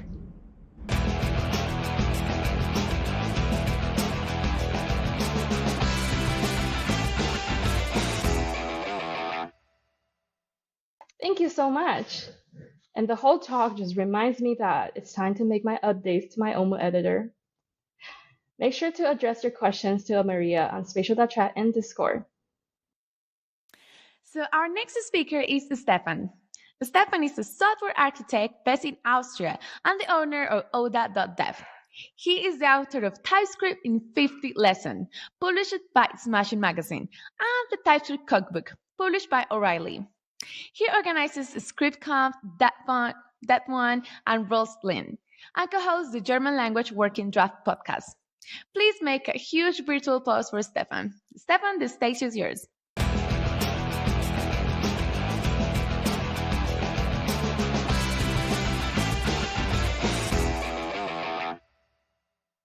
Hi, welcome to my talk, Lies We Tell Ourselves Using TypeScript. It has been a fantastic TypeScript Congress so far. You have seen lots of fantastic speakers, people that I wanted to meet for such a long time, people that I've engaged with on social media and who are the best of the best in TypeScript. And now I need to tell you that I'm sorry. I'm sorry because you had fantastic talks from fantastic speakers, and now I'm going to crush your dreams and destroy your hopes because this is not going to be a fun talk. You know, I've done my fair share of TypeScript development. I've written 2 books about it. One, which is, TypeScript, the good parts. This is how the type system works for JavaScript developers. And the other one, TypeScript Cookbook, where we have 100 actual problems that we are going to solve together. And throughout my journey, I always start with this example where TypeScript is absolutely perfect for. I have this JavaScript code, don't worry about what it does, but it's just JavaScript. The browser executes it. It just doesn't work. There's no error that's being thrown. Nothing tells you what's going wrong. It runs, it doesn't throw any errors, but it does not produce the right results. And for examples like that, TypeScript is fantastic. Because TypeScript, just when I activate it, finds about, 10 errors in 15 lines of code. That's what we're here for. That's TypeScript's purpose. But this is not what I'm talking about today. Today, I talk about the total opposite. I'm going to show you an example that TypeScript is totally happy with. We are just fetching some data from some API and concatenating it with something else. And TypeScript says, well, the types check out. This is good code. It compiles. You can ship it. And it will most likely crash at runtime. At runtime, those things that TypeScript is supposed to prevent. Let's go through the code step by step. The first function fetches data. We call it list entries, and you have two function overloads that define an API for you and your users. If you get a kind of species, then you're getting a promise of species in return. If you're getting a kind of people, then you're getting a promise of people in return. We are accessing the Star Wars API, which is great if you want to do any REST tests. And we have a very tailor-made API so that you actually know what you should get back. Then you have the third function overload, which is the actual function implementation for you. Next, we are fetching data. And since it has some meta information, we are unwrapping it. We are just interested in the results. One thing that is very interesting about this line of code is that we are doing some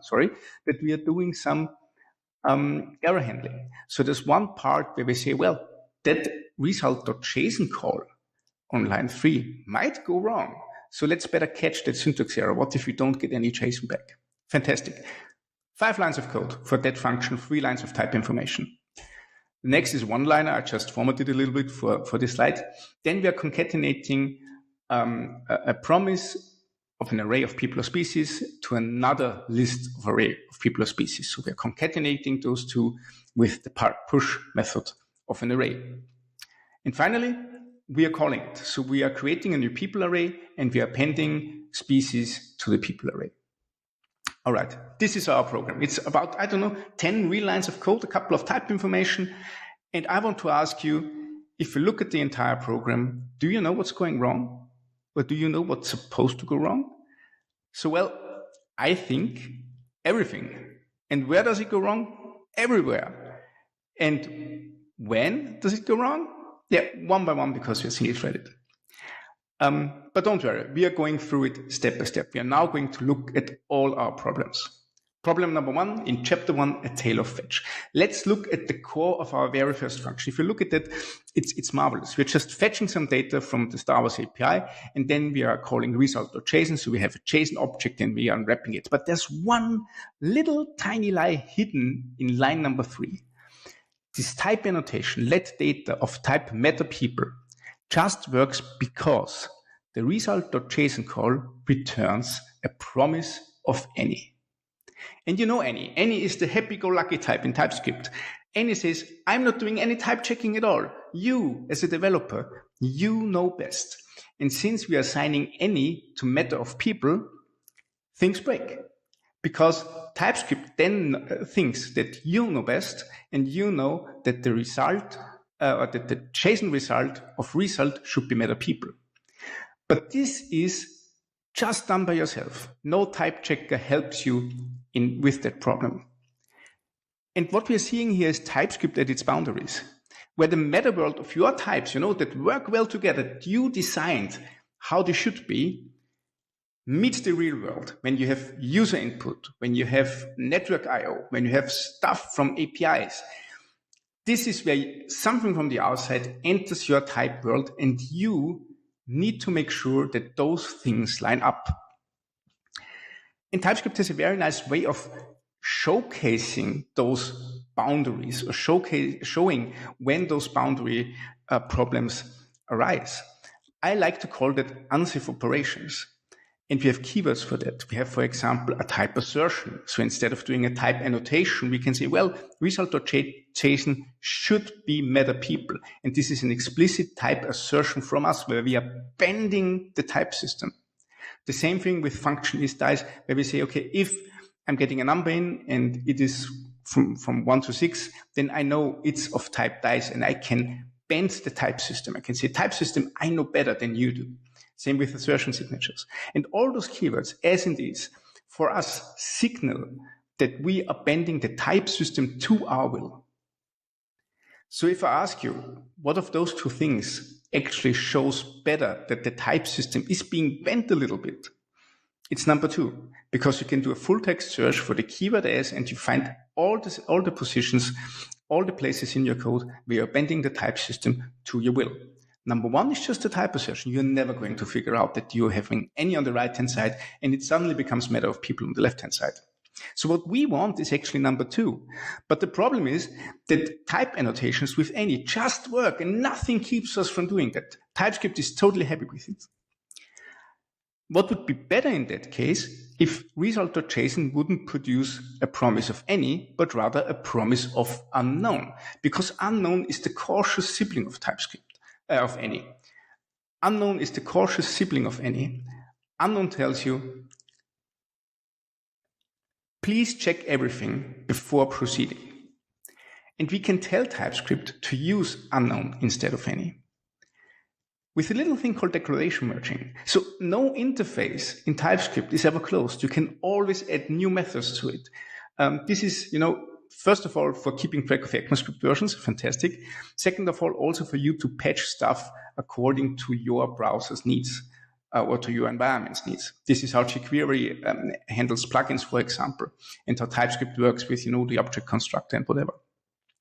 And you can tell TypeScript, the body interface, which is the one interface that our result gets its methods from, has another JSON method of promise unknown.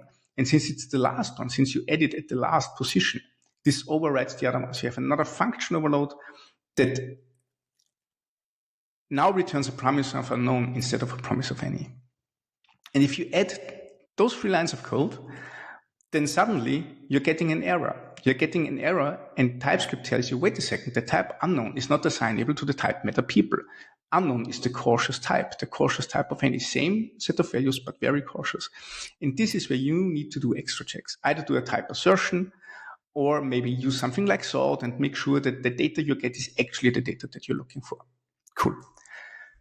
Problem 1 found, problem 1 solved. Let's look at problem 2. The theme is dark and full of errors.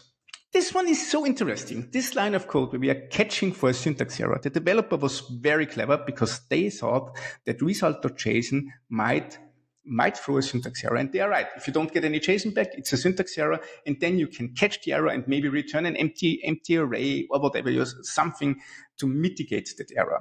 I'm just throwing another error, who cares? But we want to make sure that we are catching that syntax error. The problem is that in JavaScript, anything can throw everywhere. So errors can happen all the time.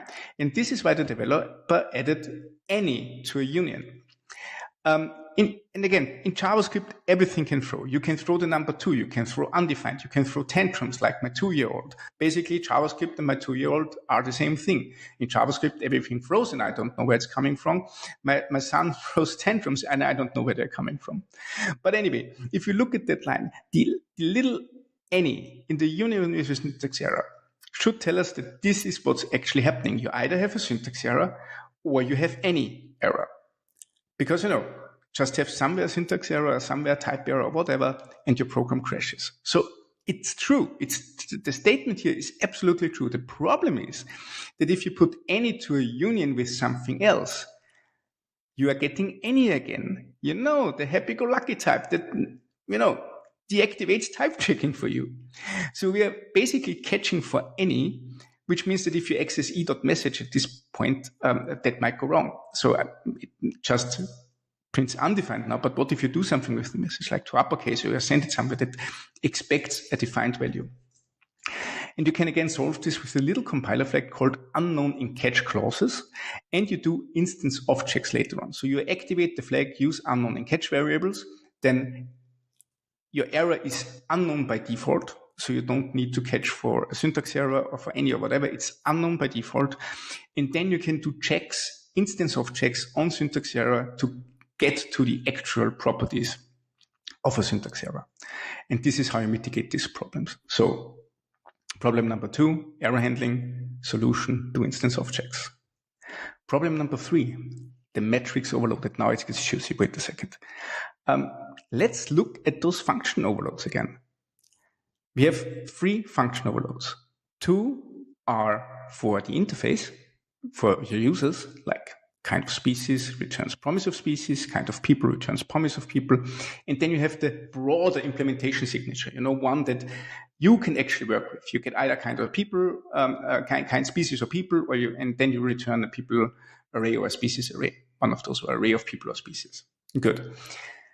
The problem here is that if you look at that line of code, the only thing that I return are people. I'm not returning species, but the types tell me that I get species. The code tells me that I just return people. So I can request species in my code, and the type system tells me, well, everything is species, but in reality, I'm just working with people. And if those 2 types are different, well, then you have a big problem, because then you're accessing properties that don't exist. All right, so let's look at those function overloads in detail. We can split it up. So if you have function overloads, 2 are always for the usage, and the third one is for the implementation. And there are 2 type checks happening. First of all those usage checks check if they are being covered by the implementation. So you can't write anything in the usage section that is not being covered in the implementation section. This is what's happening here. So if I add species and people to kind, then I also need to make sure that the implementation signature takes care about both as well. You either use a union or use a very broad type like string. And the same with the return type, same thing. This is the first type check. The second type check is between the implementation and the function body. So then you look at the implementation signature, and everything you write in the function body will be checked against the implementation signature. So those two worlds will be checked, but nothing checks if your implementation actually covers all the usage entries. Nothing checks that. And this is the big problem with function overloads. So first of all, great, you're getting a tailor-made API. The problem is that, well, there's a disconnect between the function body, the implementation signature, and the usage signature, because it's not checked everything. There are just two different type checks happening.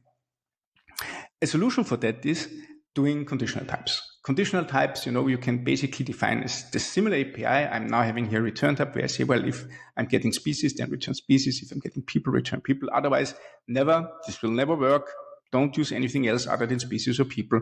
And then I can use generics, use my conditional type, and suddenly I'm getting an error because conditional types are very complex. The function body can't be validated against the return type of a conditional type or the conditional return type.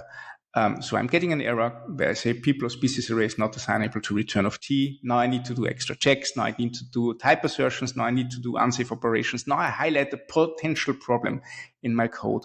I'm getting an error, and this is what we are here for. Now to my favorite, chapter 4, the unexpected virtue of ignorance.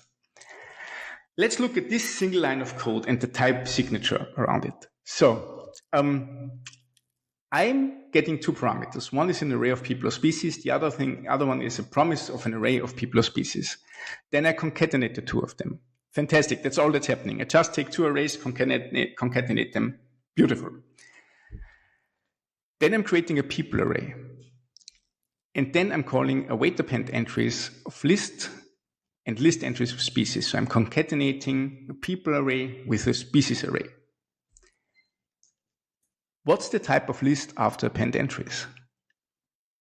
It's still people. The type of list is still people, even though I'm adding species to the array. So this is, I have no words for that. I'm so sorry. I have no words for that, just animations. But this is beautiful. This is such a beautiful error, and it annoys me so much that it happens. But what's happening here is the following, that all the contracts are fulfilled. So if I'm having a list which is an array of species or people, then I can add a people array to it. And if I have another list of array of people, then I can add a species array to it. The problem is that the original list is being mutated, and in TypeScript, nothing exists to highlight those mutations from, for example, arrays or whatever. So the type doesn't change afterwards, and this is a problem. But there's another solution for that. If you are encountering things like this, always add generics. Generics are beautiful because generics have a very fantastic feature, which is that they lock your type into something concrete. So what I'm doing here now is that instead of taking the broad type of people or species, I'm taking a generic type parameter t, which extends an array of people or species. Then I have a list of t and I have a promise of t. I do the same thing. It's just the same code. But now when I create a list of people and I put that list into append entries, TypeScript locks t to array of people. So it locks it to the subset. It's not taking the broader set anymore. It locks it to the subset. And the moment it locks it to the subset of array of people or species, the moment it locks it to that subset, it figures out that what I'm getting here is not of the same type as list. So it tells me, wait a second, the argument of type promise of species is not assignable to the parameter type of promise of people, because list defined the concrete type. This is an error. This is what we're here for. Now we can act. Okay, everything mitigated, every potential problem now has a solution. Please enter the final chapter. Lies, damn lies, and TypeScript. So far, we found 4 problems and we found 4 mitigations. We used declaration merging to patch the assumptions made by the standard library. We use instance objects and unknown to narrow down error types. Great. We use conditional types instead of function overloads to highlight unsafe operations. And 4th, beautiful, we use generics to narrow down to specifics. 4 problems, 4 solutions. And all of the solutions just have more lies. I'm so sorry. I just told you more lies. First of all, interface declaration merging is fantastic. You can extend the global namespace and add more properties to it if your software needs it, if your libraries need it. If you have Google Analytics in the window interface, well, then you can just add it to the window interface. That's what you do. It's great unless you are defining a new interface that you accidentally merge with the global, like form data here. This has happened to so many people already. I'm constantly getting messages from people on Twitter or Mastodon or wherever, where they say, I had exactly the same problem because I was defining my form data with the interface form data, and guess what? It's a global, and nothing tells me that it's a global. And suddenly you're getting more methods like .get, .set. Where is this coming from? Well, it's coming from a global form data interface that I accidentally merged with. So declaration merging is great unless you accidentally merge with globals. Now something that makes my toenails go up. It's hilarious. I have two classes, class A and class B. Both have a number property. One is called A, the other one is called B. And then I have a do something function where I'm getting a union of A or B. So it's either A or it's B. And I'm doing instance objects. So I'm doing P instance of A, then it should be A. So I'm logging out A. And in the else branch, it's B. So TypeScript tells me that it's B. And I'm logging out p.b. Good. So this is how it's supposed to work. Beautiful. So now I can create new instances of A, new instances of B. I'm having instance objects. Everything is as it should be. And then you realize that TypeScript has a structural type system and that you can enter an object that just looks like an instance of A and that it will type check. So do something with this object A42 type checks. But if this object goes into the do something function, it will not be an instance of A. It will not be an instance because it's not being created with the new keyword. It's just something that looks similar to an instance of A, and TypeScript is happy with that. So this instance of A checks falls through. You're in the else branch. TypeScript thinks you're B, but in reality, you are an object like A. So yeah, instance objects are great until you realize TypeScript is structurally typed. Yeah. Third problem, conditional types are great unless... I'm so sorry. Seriously, I'm so sorry if you look at that. I have no clue what it does. From the creators of regular expressions comes the sequel nobody asked for. No, I'm so sorry. This here is, I guess it's about currying function overloads. I don't know. I've written this type, so it's done by myself, and I couldn't tell you what it does because just a week ago I totally forgot what I did. I've written a book about it, so this is part of my book to explain what's going on. But so if you use conditional types, know about their complexity. They are great because you can do a lot of things with it. They are very powerful. It's amazing what you can do with it, but they require extra documentation and extra care. And you're not here to work for the latest and greatest and for the most code voodoo that you can do. There's no magic in coding. You need to work with people. You need to work with yourself, or you need to work with your colleagues. And if this goes into your code base, double check what's going on there, document everything, write test cases for that. You can write type test cases. You can do that. Make sure that everything in here is documented and available, and it stands the test of time. So yeah, conditional types are great unless you figure out they are actually quite complex. And last but not least, generics are great until you explicitly make the set right as they should be. You are always able to explicitly annotate the generic type parameter, and then everything goes boom again. So yeah, 4 problems, 4 solutions, 4 more problems. Let's go for the epilogue. All right, folks, I told you, I'm sorry. This was not the fun talk. This was just problems and more problems and lies above lies above lies above lies. And I'm very sorry for that. And you might think, I've written 2 books on TypeScript. I'm doing consulting on TypeScript. I'm working with lots of teams on TypeScript. And I'm creating a TypeScript runtime, like Deno, but internally. What do I think of TypeScript? What do I think of TypeScript after finding all those big problems? And I have to say, I fucking love TypeScript. Seriously. It's still the second best language I had the pleasure to work with. It's so much fun and it makes me so productive. And you can't argue with that. TypeScript makes you productive. This talk is not called Lies That TypeScript Tells Us. This talk is called The Lies We Tell Ourselves Using TypeScript. And there are lots of lies that we tell ourselves. We tell ourselves the lie that TypeScript is 100% type safe. We are telling ourselves the lie that we can forget about our code because TypeScript has our back. And maybe we are telling ourselves the biggest lie, that we think that we are here to write code. And I don't think so. I don't think that we are here to write code. I think we as software engineers are here to make decisions, and we're here to validate the trade-offs of every decision that we are doing. TypeScript is just a tool in the box.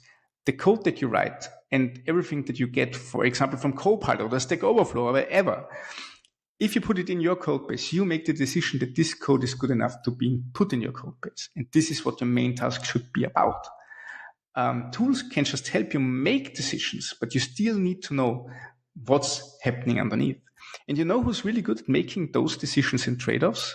The TypeScript team. This is one page from the wiki on GitHub, which defines goals and non-goals. And I think the non-goals are very interesting because there's one line that basically tells you the reason for everything that you just saw. A non-goal is to apply a sound or provably correct type system. Instead, they want to strike a balance between correctness and productivity. And all those little errors that you just saw come from exactly that line. They put productivity first. And with that, yeah, there might be a couple of patches where, things might not end up as they should be.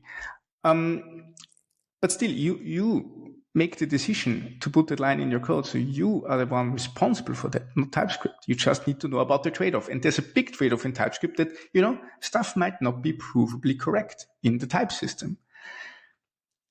And you might say, well, why do they even bother if they're not making it provably correct? Because the main goal was always to make developers productive.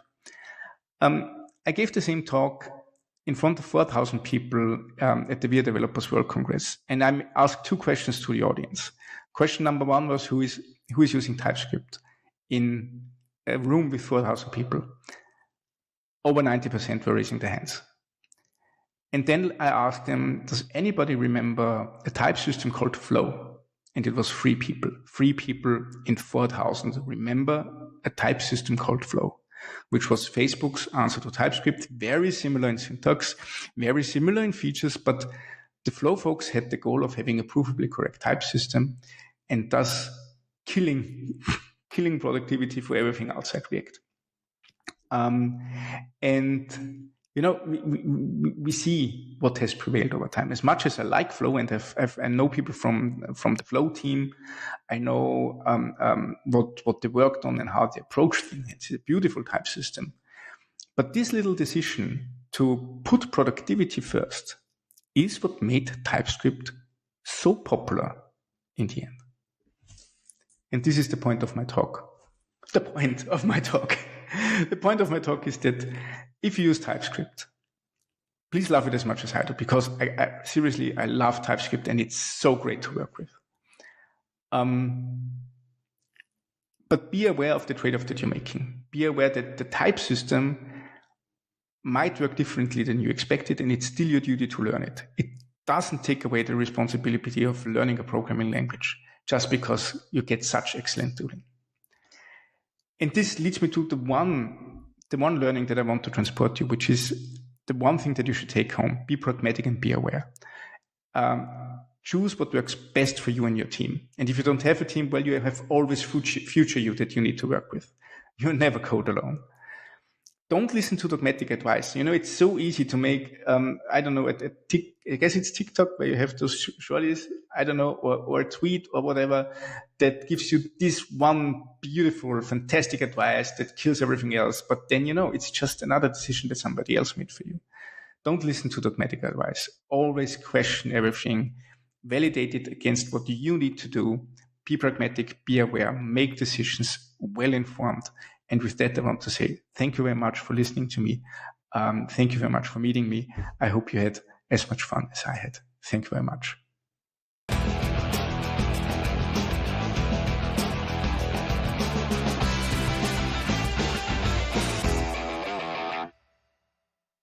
thank you for your amazing talk. Do not forget to address your questions to Stefan on Spatial Chat and Discord. And do not hesitate to share your feedback via the form typescriptcongress.com/feedback. The form is open within the whole event, and your feedback will be very helpful for us. Do you know that there will be more remote workshops after the main conference days are over? One of them will be live coding workshop to set up rollbar error monitoring. And one more, build and deploy instance GraphQL API to the edge.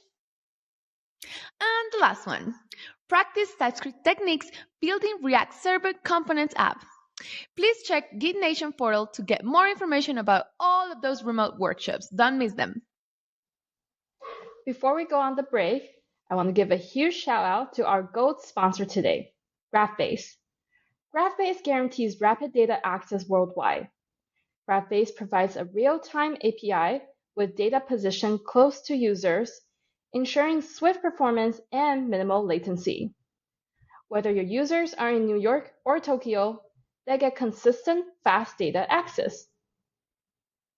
Time to have a little break so that you can get back to us all charged up.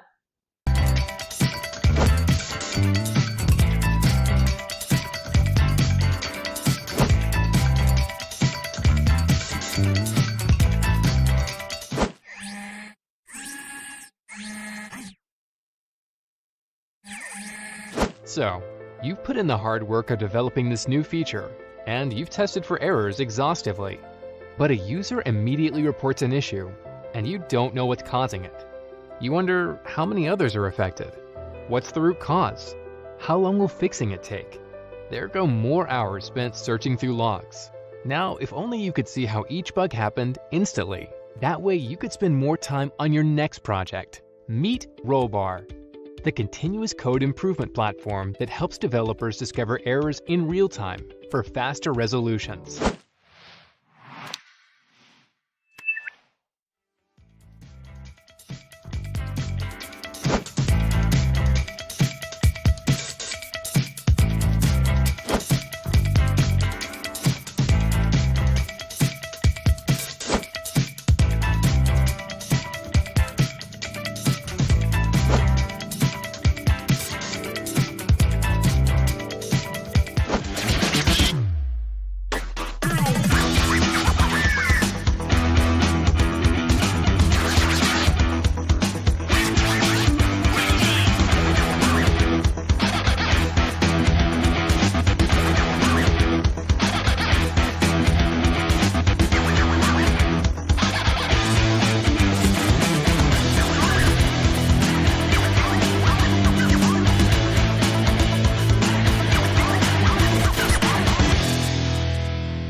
So, you've put in the hard work of developing this new feature, and you've tested for errors exhaustively.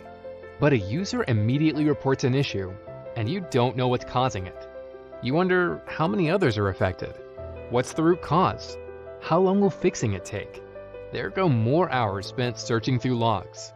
Now, if only you could see how each bug happened instantly. That way you could spend more time on your next project. Meet Rollbar, the continuous code improvement platform that helps developers discover errors in real time for faster resolutions.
Welcome back again. Now, the next speaker is Ryan. Ryan has been working on the TypeScript team at Microsoft since before its first public release in 2012. He's worn many hats in all this time, including tester, developer, customer data, and now serves as the development manager for the compiler team. Ryan, the stage is yours.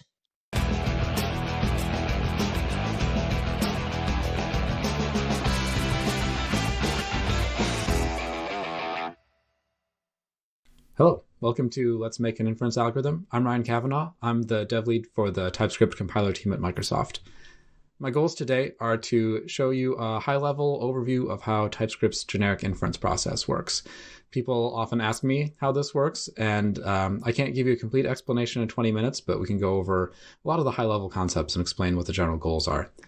This is going to be an example-driven talk because our language is driven by motivating examples that really show why things work the way they do. And we're going to discuss possible other options of how things might work and discuss some of the trade-offs that you take as you make different decisions along the way. So let's start with an example. I have f here. It has one type parameter, t.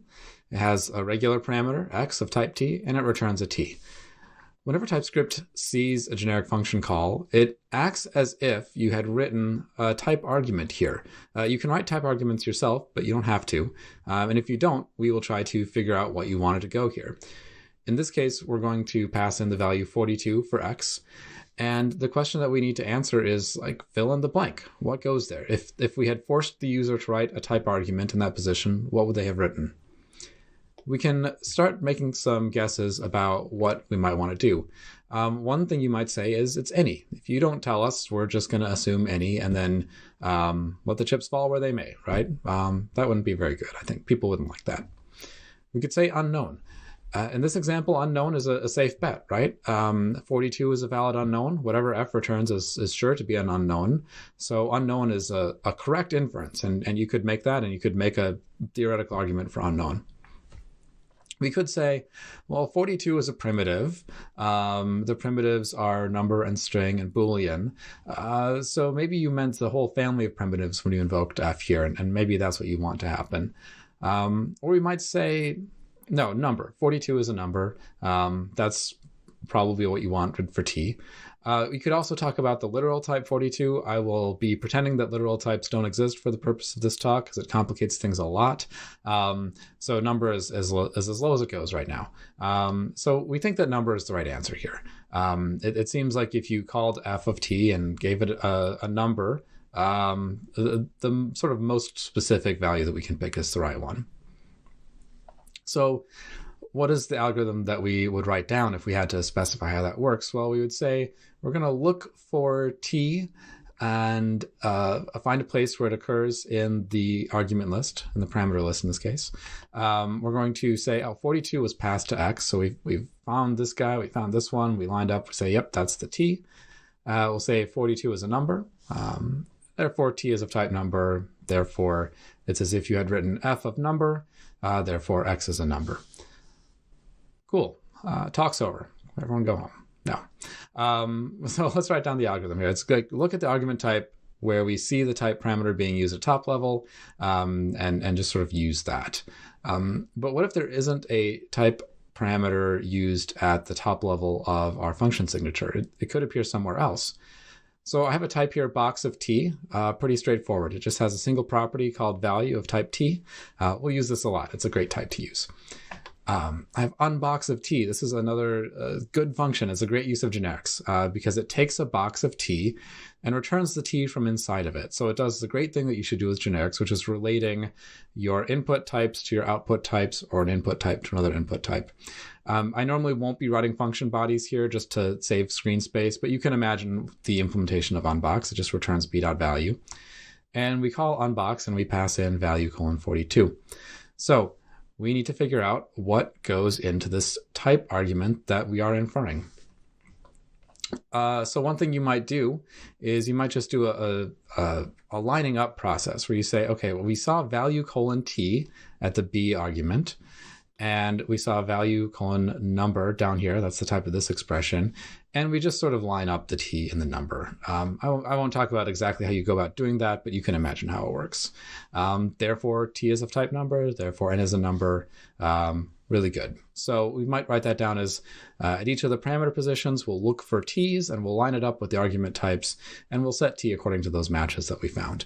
I need to shorten this text as we change it over the course of the talk. So I'll talk about step 1 as collecting candidates by doing that matching process, and we'll set t to a candidate from the set that we found.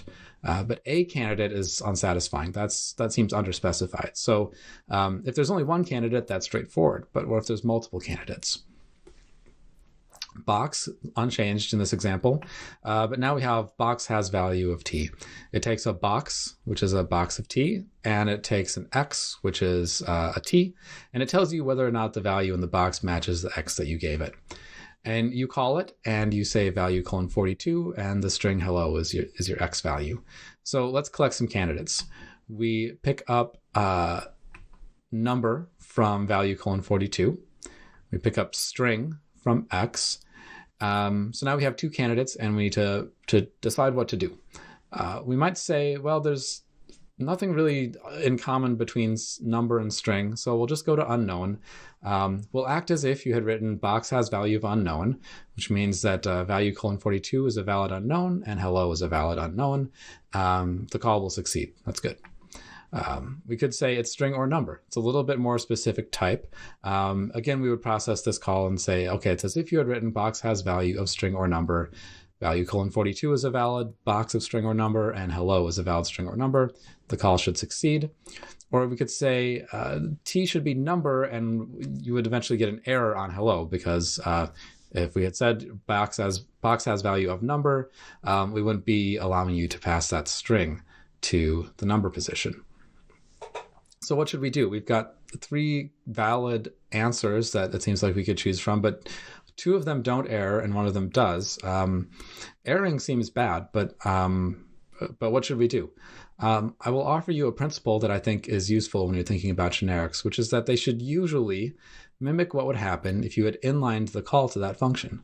So by inlining, I mean replace the call with a recitation of the function body. So if we have this call that we had before, if we inlined it, it would look like this. It would say value colon 42 gets replaced here. That's replacing box up here. Dot value corresponds here. And then hello goes here. This is not how TypeScript works internally. We're always reasoning about things in terms of the function's signature. What I'm showing you here is just a way to think about how generics should work. So TypeScript would say, if this was what was happening, that you can't compare strings and numbers. That seems like not a plausible piece of code to write. It's always going to return false. You probably meant to write something like this value, which is a number, triple equals hello.length, or some other way to make these things line up in a way that they would plausibly overlap. So it seems like this call should error. But you might go back and say, no, Ryan, like t is string or number is a really good inference. You should just do that. Because if you had inlined this, but treated these values as if they were of type string or number, then it would have been allowed. So maybe this is just a circular argument and Ryan's making very bad points. To that, I would say that doesn't seem like the right behavior, because developer intent exists. At least for now, humans are writing this code. Humans have intent. And the way that you structure your code informs us of that intent. Let's think about some counterexamples of how you might have written box as value.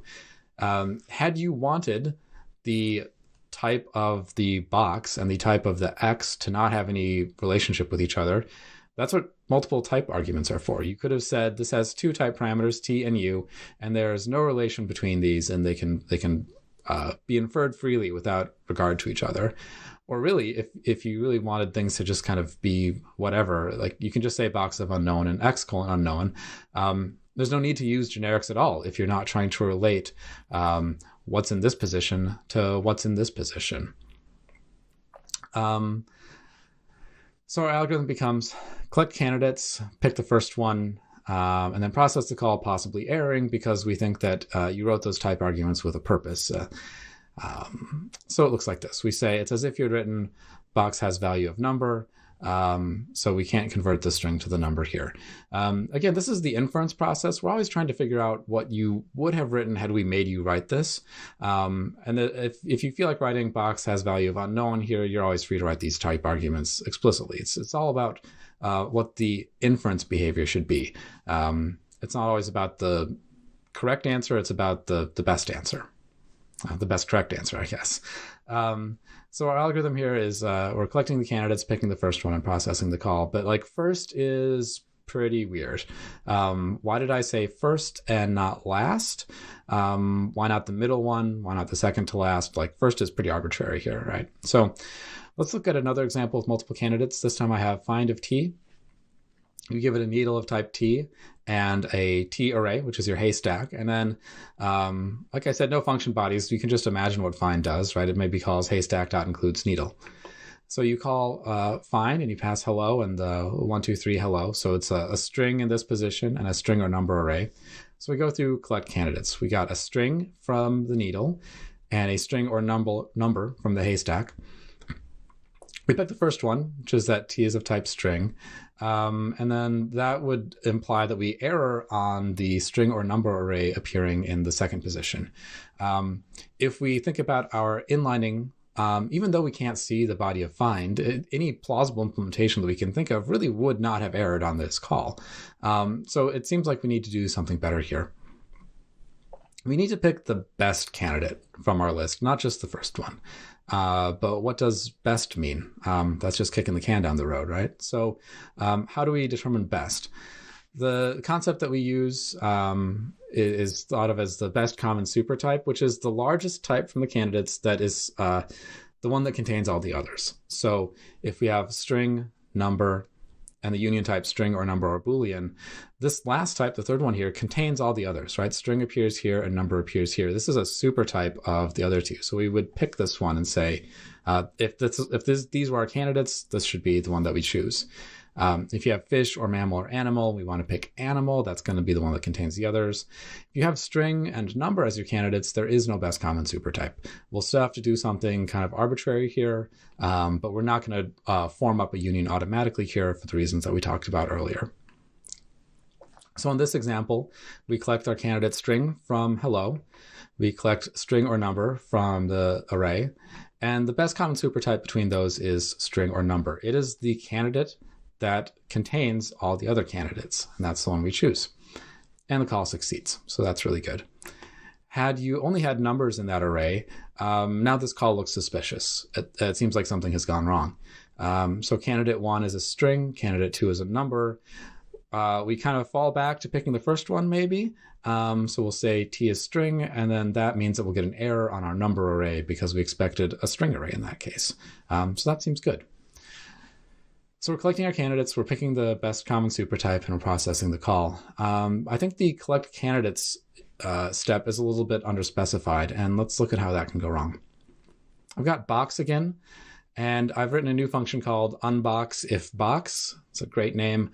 You either give it a box of t, and it'll give you back the t from inside the box, or you give it anything else, and it'll return that same anything else. So if, maybe you give it a string, it just gives you back that same string. We call unbox if box, and we pass in a box of number here, and we go to our candidate collection phase. So we work left to right in this union, and from t, we pick up the candidate box of number, because that's what was showing up here. Then we pick up number from t here, where it appears as box as t. There's no best common supertype, so we pick the first one arbitrarily. We say it's a box of number. That doesn't seem right. For one, it's like that's not useful at all. And even if you had said, well, the algorithm should be, no, we should union these. Let's go make unions from multiple candidates, right? And that's the best thing to do. It still doesn't make any sense to say X is of type number or box of number, because the contract of this function just implicitly does not really mean that it's going to do that, right? Number is the only correct answer here. So if you just stare at the candidates, you can't really figure out what to do. You need other information about how you got those candidates. And you have to make an observation, which is that the candidates that you collect from a deeper nested occurrence of T are always going to be better than the ones that appear at high level. And the worst case of a type inference you can make is just this standalone t, and box of t is better than that. It means that you matched something more specific because it means that these things lined up, and you should always prefer this t over that t if they both exist. So we're talking about the priority as we go now. So we collect a lower priority inference from the standalone t here. We pick up number from where it appears inside box. That's a higher priority inference. And then we say, okay, we're going to take all of the candidates that tie for highest and pick the best common supertype out of those. There's only one matching high priority inference here, so we pick number, and that's good. So that's how we solve that problem. As we collect the candidates, we note the priority, and then we pick the highest priority best supertype from that list. You can look at this and say, hey, Ryan, why are we picking supertype? Why not subtype? What's going on here? It's a great question. I have a new version of find. It is still one type argument, type of find of t. It takes a t array and a function that accepts a t and returns a Boolean. If we put on our imagination hats and try to think about what this does, probably it returns like, let's say some random value of type t from the array where the function returns true, or maybe where the function returned false. So I have this function isNeat. It takes strings or numbers. It tells you if they're neat or not. And then we call find, and we pass it this number array. And we're looking for something that's neat from that list. Let's do some inference. We pick up a candidate from the array, which is number. We pick up another candidate from isNeat, which is string or number. These both appear like one level deep in nesting, so they're of equal priority. So we're going to pick the best common supertype from among them. That's string or number. So that's the value that we get out. We see t is of type string or number, so x is of type string or number. Seems okay, but then you look at it for a little bit and you're like, wait a minute, what is string doing in x? We didn't give any strings to find. isNeat can't produce strings. It can only accept strings. Find at runtime has no way to even inspect find and figure out what its argument type is. So it doesn't seem plausible that someone given an array of numbers is suddenly able to produce a string like out of thin air. It doesn't make sense. If you just look at this for a while and you stare at these candidates, like earlier, you can't just look at these candidates and figure out what to do unless you have some other information. The other information that you need to take into account here is whether the t is appearing in a covariant or contravariant position, or we might talk about this in terms of input or output positions. These t's from the array are going in to find, and these values we're passing to arg from within find are coming out of find. So really, we need to think about the input and output positions of the type parameters as we're collecting them. So our new algorithm is something that I can only really demonstrate with a more complicated function. So I've made find take two arrays, and I've made isNeat also accept Booleans. I apologize, that's a little bit longer, but we're going to call find. We're going to pass a string or number array into this first array, a number array into the second array, and then our predicate function in func here takes strings or numbers or Booleans. Let's make a little table. I'll make the code. I'm going to condense the code sample so you can see it all on screen at once. Let's do some inference. We're going to collect some candidates. I'm going to start at arg, actually. So we're going to line up arg:t to this string or number or Boolean value, and that's going to give us our input candidate. We're going to collect from R1, sorry, first t array, that's a string or number, and R2 gets us a number array. So we've got these list of candidates here. The thing that we seem to want to pick is string or number. So what we're going to do to get that result is we're going to treat the input positions as an upper bound on the result. And then we're going to do our regular best supertype algorithm among the other output candidates that we have. So our best output is string or number. That is below, in type theory terms, below this string or number or Boolean upper bound. And we'll proceed with the call as if you'd called find or string or number. So that means that Boolean isn't showing up in X, which is definitely the right behavior. If I tweak this example a little bit and I say isNeat only accepts numbers, and then I pass in a number array and a string array, we want to issue an error here. And ideally, the error that we would issue would kind of act as if you had called is neat of A and is neat of B. That's where the error in this program is, right? We know from find's signature that it is capable of passing a T from array 2 into func at the arg position. So we need to error as if you had called is neat of A, because that's what's going on here. So let's try our algorithm out. We pick up our best output candidate from string or number in that array, but then we find an upper bound from is neat because we see n:number in an input position. And so we stick with number as we're inferring here. And then from this other array, we're getting a lower output. So then we get an error. We say, okay, it's as if you had called find of number because we bounded based on this input position. Therefore, you can't convert this string or that string to numbers. And you get a really good error here. So that's great. So our updated algorithm becomes collect the candidates, noting the variance, and then pick the best candidate bounding in both directions. Lastly, I want to talk about what we call context sensitivity. It's a bit of a mouthful. I have a new function for you here, which is exec of T and U. It has a producer argument that produces a T. It has a consumer that takes a T and produces a U. And then it returns the U that your consumer produced. So if we imagine the function body that this generic signature implies, it says that exec will invoke producer, get back a value of type T, pass that T to consumer in this argument position, will return a U, and then exec will return that U. So it's kind of a one-line function, but that's its generic signature. We're going to invoke it with our producer being a function that produces hello, and our consumer function will accept hello and return hello.length. So we think n will be 1, 2, 3, 4, 5. Let's do some inference. We proceed left to right in the absence of any other algorithm, and we say, let's collect from consumer in the first position, or equivalently look for the first T in this list. The T that we see here is for arg, and arg down here has no type annotation, and there's nothing that tells us what arg's type should be. There could be a contextual type here, but there's not, because we're in the middle of inferring what T should be. So we pick up a candidate for T, which is like, it's implicit any. Maybe we throw that away. Maybe we don't think about it. It doesn't really matter for the purpose of this example, because we go on to collect for U. And we say arg.length is what we're inferring for U. If arg is of type any, then any.length is of type any. So therefore, the candidate that we get for U is any. We pick up a candidate for the producer's return type T, which is string. And therefore, we say U is any. Whether or not we, how you deal with the implicit any and the string candidates for T is immaterial here, because it means that n is of type any. And that's really unsatisfying, because you look at this code and you look at this code and you say, I don't see why TypeScript couldn't figure out what to do with this. So what you have to figure out is arg can get a type based on its context. So this expression, it can change types based on where it appears in your program. For this function, not so much. It doesn't have any arguments.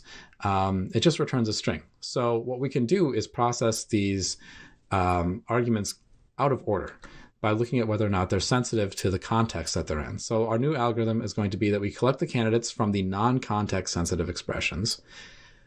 We're going to look at all the type parameters for which we've collected at least one candidate, and we're going to pick the best one from there. And we're just going to write that down and then keep going. We'll repeat the process for our context-sensitive expressions, and then process the call. What does that look like? Let's do some inference. We do our inference by first doing our pass that's looking at the non-context-sensitive arguments. Here we have t:\string coming up from hello. So we're done with all of our context-insensitive expressions now. So we write down t is string. We go to process arg, and we say, arg is of type string. I wrote down string here. I'm going to write down number later, but I wrote down string for t. So now when I'm looking for the contextual type for arg, I know that it's string based on t and the string that we wrote down earlier. That lets me process arg.length, therefore use of type number, and everything just kind of works. You can think about what to do with t in this particular position. It doesn't tend to matter, since it just kind of doesn't. If you work out why, you'll see why. But that's how it works. So that's our context-sensitive expression inference algorithm. So in summary, I hope I didn't scare you too much. I think this is all pretty straightforward. We had some pretty basic code examples, and by looking at those code examples and how they were written, we were able to figure out what the intent of the user was, and we could use that to do the right inference. Just being correct isn't really enough. You have to also get the best inference. I showed a lot of examples where there were 2 to 4 correct answers to choose from, but only one best answer. Inference is really like a multiple choice test where you're not just tasked with finding a good answer, you're tasked with finding the best answer. And if you think about your language design in terms of your motivating examples, I think that brings a tremendous amount of clarity, because if you just go and try to write down an algorithm without looking at how the examples that you care about act, you might not get the best behavior. So always be looking at the examples and using those to drive how you make decisions about your inference and everything else about your language. Have a great day.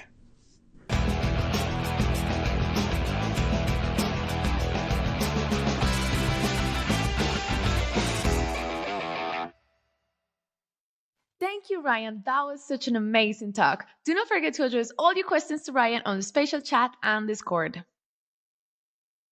And do not forget to address your questions to the speakers on the spatial chat after all their talks.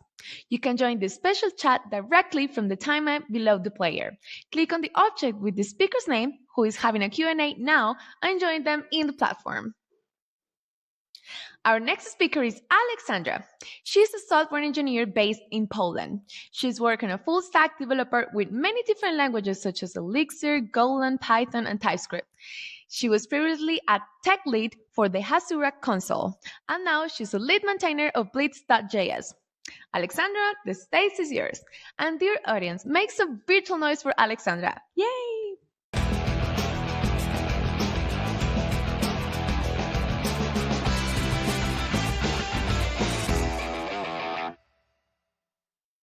Hey everyone, thanks everyone who's joining. Today we're going to talk about TypeScript performance. So a few words about me before we begin. I work on open source at the Guild, primarily in the GraphQL ecosystem, and I also co-organize a TypeScript meetup in Poland. You can find me on Twitter as Alexandra Says or Biros on GitHub, and also feel free to check out my personal website, alexandra.codes. So this talk will have 3 main parts: an introduction to the topic of performance, ways to debug performance, and what to do to improve it. It will be like an overview of the existing tools and how you can use them to help you deal with different performance issues in TypeScript. So I will start with the introduction. At this conference, we all probably know already what TypeScript is and why we are using it, so I will go straight to the point. So what do I mean by performance today? Usually when we talk about performance in computing, we talk about the runtime performance, like how fast are things to our users. But today we're going to focus on the developer's experience and on our tooling. And I wanted to talk about it because whenever we are building a feature or fixing a bug in production, we would like to be like this Formula One driver. Our tooling should get us up to speed, and it shouldn't slow us down, because the better our process, the more value we can deliver to the end users. And I think that this is an important topic because like slow compilation time and lagging editor can be quite annoying. And what's also important, it can be quite time consuming. So we'd like to avoid that. So because TypeScript team is doing like a lot, like really a lot performance improvements. Before I even go further with my presentation, I want the first takeaway from this talk to be keep your TypeScript up to date. I'm going to show you a quick example. So a few months ago, or maybe even like half a year ago, I wanted to like debug performance issues or like see if there are any in Hasura console. That was like a familiar code base for me because I used to work there.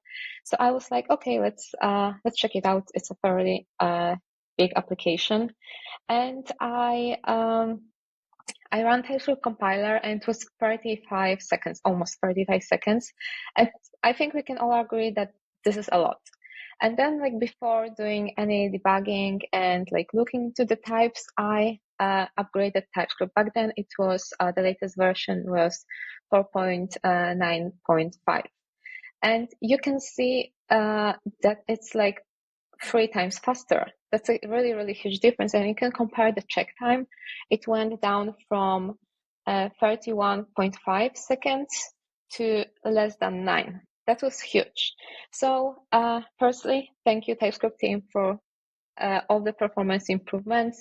And secondly, remember to keep your TypeScript up to date.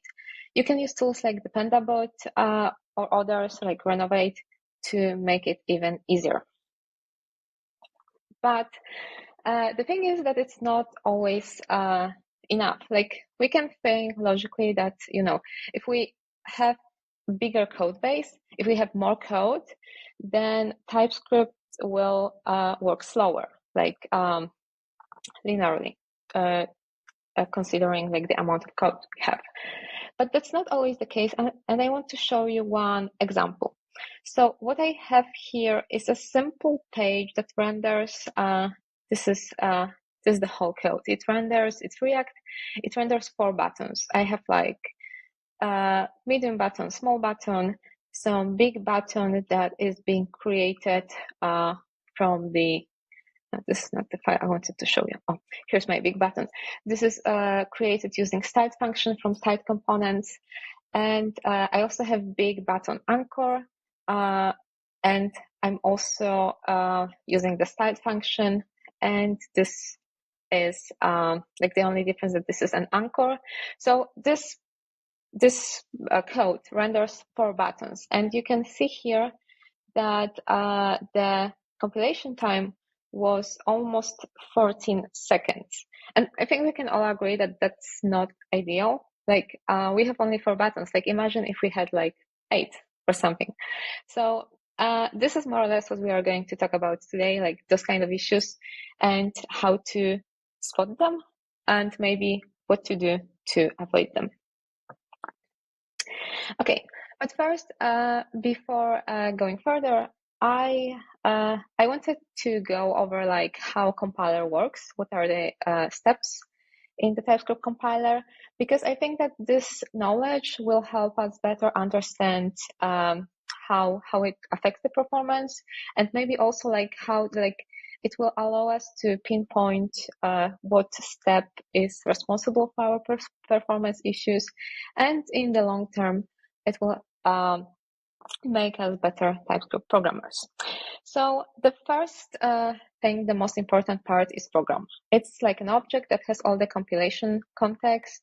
The 2 things that are needed are obviously some TypeScript files and a tsconfig that describes how the compiler should behave. Then we have a scanner step, which scans the source code like character by character and converts it into a list of tokens. If there's something like if there's an invalid token, it will throw an error. So here's an example for this simple like 1 line of code. We have the const keyword. It also recognizes white spaces. We have identifiers, colon token, and so on. And then the next step is parser. It takes all these tokens, all this list, and constructs an abstract syntax tree. So you can also say that it brings context to the scanner. So for example, you can see the AST here. So when it goes over the tokens and it says that there is a const keyword and later on there's like a colon token or an equal token, it will know that it will be a variable declaration, so it can construct this variable declaration node. You can use tools like TypeScript AST Viewer, or there's also AST Explorer to like visualize your code as the abstract syntax tree. Okay, so the next step is binder, and this is a very important step. It gathers information about the whole context. So it's quite expensive. It's a single run through the entire AST, and it's it picks up some information that will be used in the later steps. So here's an example. Like one thing it does, it stores a metadata for each node of the tree. It also keeps track of the scopes. So like when we are inside of a function, what variables can I use? Like what's the function scope? Another thing is that it sets up parent nodes on each node, so that later when the checker has to like see what's the type of a particular node, it can easily like go up the tree. I will explain that in a second. Okay, so now we have the checker step, and that includes most of the diagnostics. It has two main responsibilities. One is it checks if types are assignable to each other, and the other one is it does type inference. So if there are any gaps, like if there's no like explicit typing, and if we have like one node and we don't yet know what's the type, it's checker's responsibility to like figure it out and to like fill those gaps. So this is why those parent like information about parents is important, because like let's say the checker is on one node and there's no type information. So maybe it needs to go up the tree, because maybe somewhere higher there was like an explicit type declaration, or maybe somewhere higher it already figured out the type. So this is why it needs to be done fast. And then once it figures out that, for example, maybe there was explicit type declaration for the function and we are somewhere inside of the function, it can pick up the type and then go again down the tree to fill the gap. Okay, and then we have transformers. So to put it shortly, this step takes the AST, and if we want to have the JavaScript code, it strips all the information about the types. And if we want to have declaration files, it strips all the things related to JavaScript and leaves only the types. And finally, we are getting the files that we requested. That is, if you requested any, because you can also run TSC with no emit flag to only do the type checking bit. So this is more or less what happens. In reality, it's not that straightforward. Then there can be like a lot of back and forth between the steps, but I just wanted to give you an overview of the important bits. So you can also try it out in TypeScript Playground. There's a scanner plugin. There's also AST plugin, transformers. So you can like visualize some of those steps. Okay, so we saw what's going on, and like obviously with a larger code base and more complex code, that can be slow. All that like traversing through the AST and like all the tokenizing of the code, that can take a lot of time. And what's the easiest way to be faster? And you can think about this question in terms of like not only TypeScript compiler, but like in general, if you have a long to-do list and you want to be done for the day and like enjoy your evening, like what can you do to be done faster? Well, the answer could be do less stuff. And well, the thing is with TypeScript compiler that we can't eliminate some of those steps, but we can make it do less work. And we're going to see how later. So the first part is debugging, because without knowing what exactly we should improve, we can't really improve anything. So the question is that my build takes forever, my IDE is lagging, and now what can I do? So the first thing that I usually do is run diagnostics or extended diagnostics. This will give us like some basic information about what's going on in the code base. So this is an output from the diagnostics flag. You can see how it maps to different compiler steps. We have the sparse time, bind time, check time, emit time.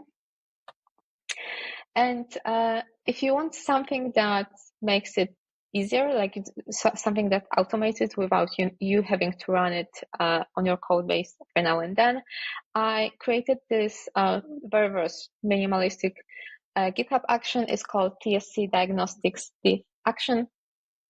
And basically for every PR, it gives you this diagnostics comparison. You can kind of like configure it to have different outputs. But going back to the output of the diagnostics flag. So the first question you can ask yourself is, do these numbers, the number of files, lines of TypeScript, JavaScript, JSON, and so on, do these numbers roughly correspond to the number of files in your project? Because if not, then maybe TypeScript is picking up too many files.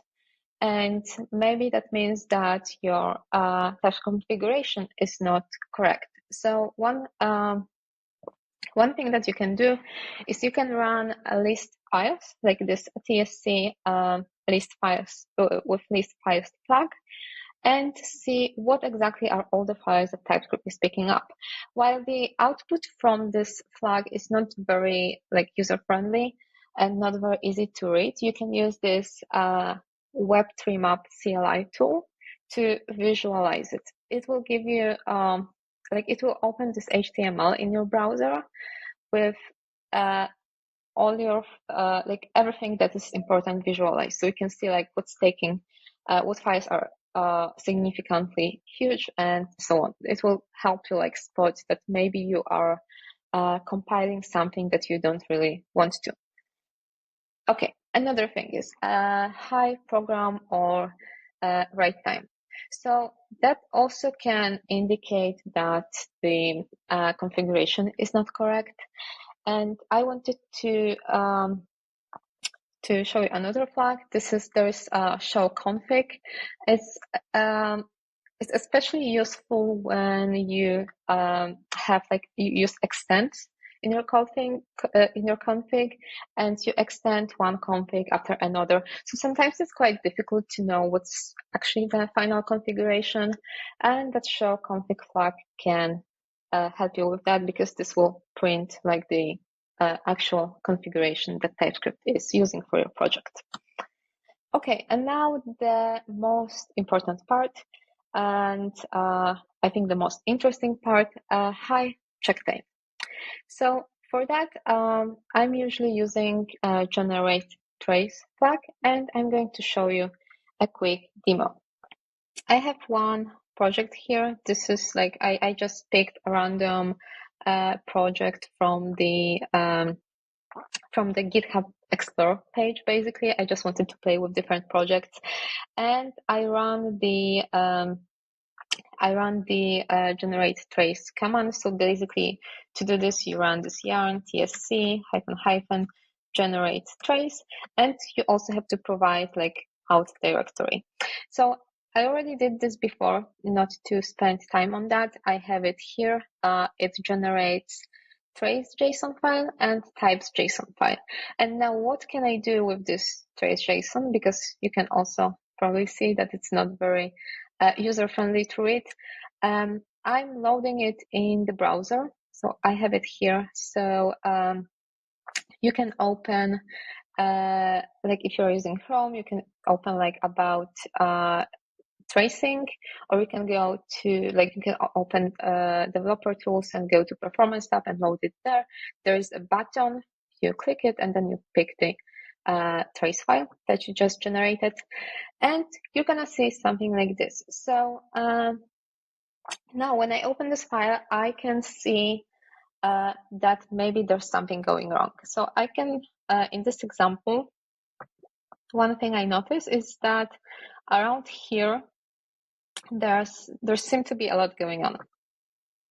And if I click on this check source file, I can also learn what is the file that is being problematic. And well, that gives me already some information. I know where to look for my issues. And then if I go down with this check expressions, you can see that the metadata here is slightly different. I also have the path, but I have the position and end. With this check source file, I only had the path. So basically, you can pinpoint where is what what like type checking, where the type checking is slow. So I can go even like lower. I see now that I'm in the trpcts file. Now I'm in underscore upts, and I guess this one is something I can look into. So if I open this file, I will copy it, go back to the project. So if I open this, I pasted the error in case it doesn't work during this presentation, but I can already see that TypeScript tells me that the import type of this node exceeds the maximum length of the maximum length the compiler will serialize. The explicit type annotation is needed. So, okay, I know where the problem is, what's causing my TypeScript build time to be slower. And I know that this is the place that I probably want to refactor. This is quite useful because, like, imagine you're working on a large code base, and or maybe you went on vacation and someone like other people were working on the code base. You go back and you notice that the build time is much longer. And how do you proceed? Like, where do you look for? Like, do you go over all the PRs, all the comments that people added to see what was possibly changed that caused the issue? Well, that's one way, but like using this generate trace will get you there much faster. And I also wanted to show you another thing. Like here is a second place that looks like it takes quite longer. This particular file is this handle children event types test TS. So here we have other boxes, like we have this check the part node with this kind of metadata. We have check variable declaration, check expression. We also have something like structured type related to. And here we have source ID and target ID. So those are like IDs of the types that are being compared. And now what to do with that? Well, there's no information in the trace itself, so you don't really know what the type is. But if we can copy this ID and go to the code base, and if we go to this types JSON file that we didn't look at before, let me make it more space. There's something like go to line in VS Code, and you can go to this particular line. We have this ID, and now we know what is the type that is being compared. We know that the first declaration is in just mock extended package, and we also know like what's the start, what's the end, and sometimes there are also additional information. So we know that this is our source that is being compared to, and the target, I will go to line again, and the target is Prisma client. We also know like what are the type arguments. This is a generic type. We have this first declaration, points us to node modules, and sometimes we also have like a display information. So it, not sure if I can show. Oh, for example, here we have this display. It shows you exactly the code here in this place. And now, if we go to this file that we are now debugging, we can see that there is in fact something like Prisma mock, and this is where this just mock extended is being used. So this is more or less how you work with the trace JSON and the types JSON file that was generated. Okay, now let's go back to the slides. This one. Okay, you can also use a tool called Analyze Trace, and you provide it with the output directory that you like, where the types JSON and trace JSON are were generated, and it will give you information about some hotspots in your code out of the box. Now, there's also something that me and Daniel, who's also speaking at this conference, are thinking about and slowly working on. We wanted to make this experience a bit easier. So we're thinking about something called like, this is a working name, TSPerf, and this is going to be for now a VS Code extension. I made a recording in case something goes wrong with because this is a work in progress. So I'm going to show you. Basically, this extension generates the trace for you, and you run one command to display the trace. So it kind of saves you some back and forth between the browser and your project. And we have also some other ideas, so stay tuned. Okay, now the slides and the improving part. So there are a few ways in how you can have problems, basically. So the first one is it doesn't work the way it's intended to. So that probably means that you have to check your configuration. Maybe your exclude, include, or files are not configured correctly. You can reference this tsconfig page. It will, you will learn there about all the configuration options and how to set it to achieve what you want. And now, let's say we have that covered. It does work the way it's intended to, but still it's doing too much work. So now we have a few improvements that we can do. The TypeScript team created this performance wiki with a lot of very, very useful tips. I'm going to show you just a few with some examples. So here I have two examples. I think I only have time to show you one. This is a change from a Zode runtime validation library. So basically what happened here, you can see that this Zode, I make it slightly bigger.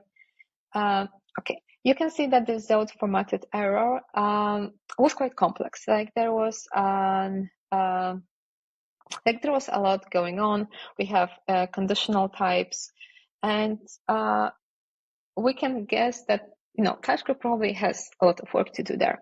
So basically what the author of the PR did was to extract the complex part, the one with conditional typings, to a separate type alias and use it for Zode formatted error.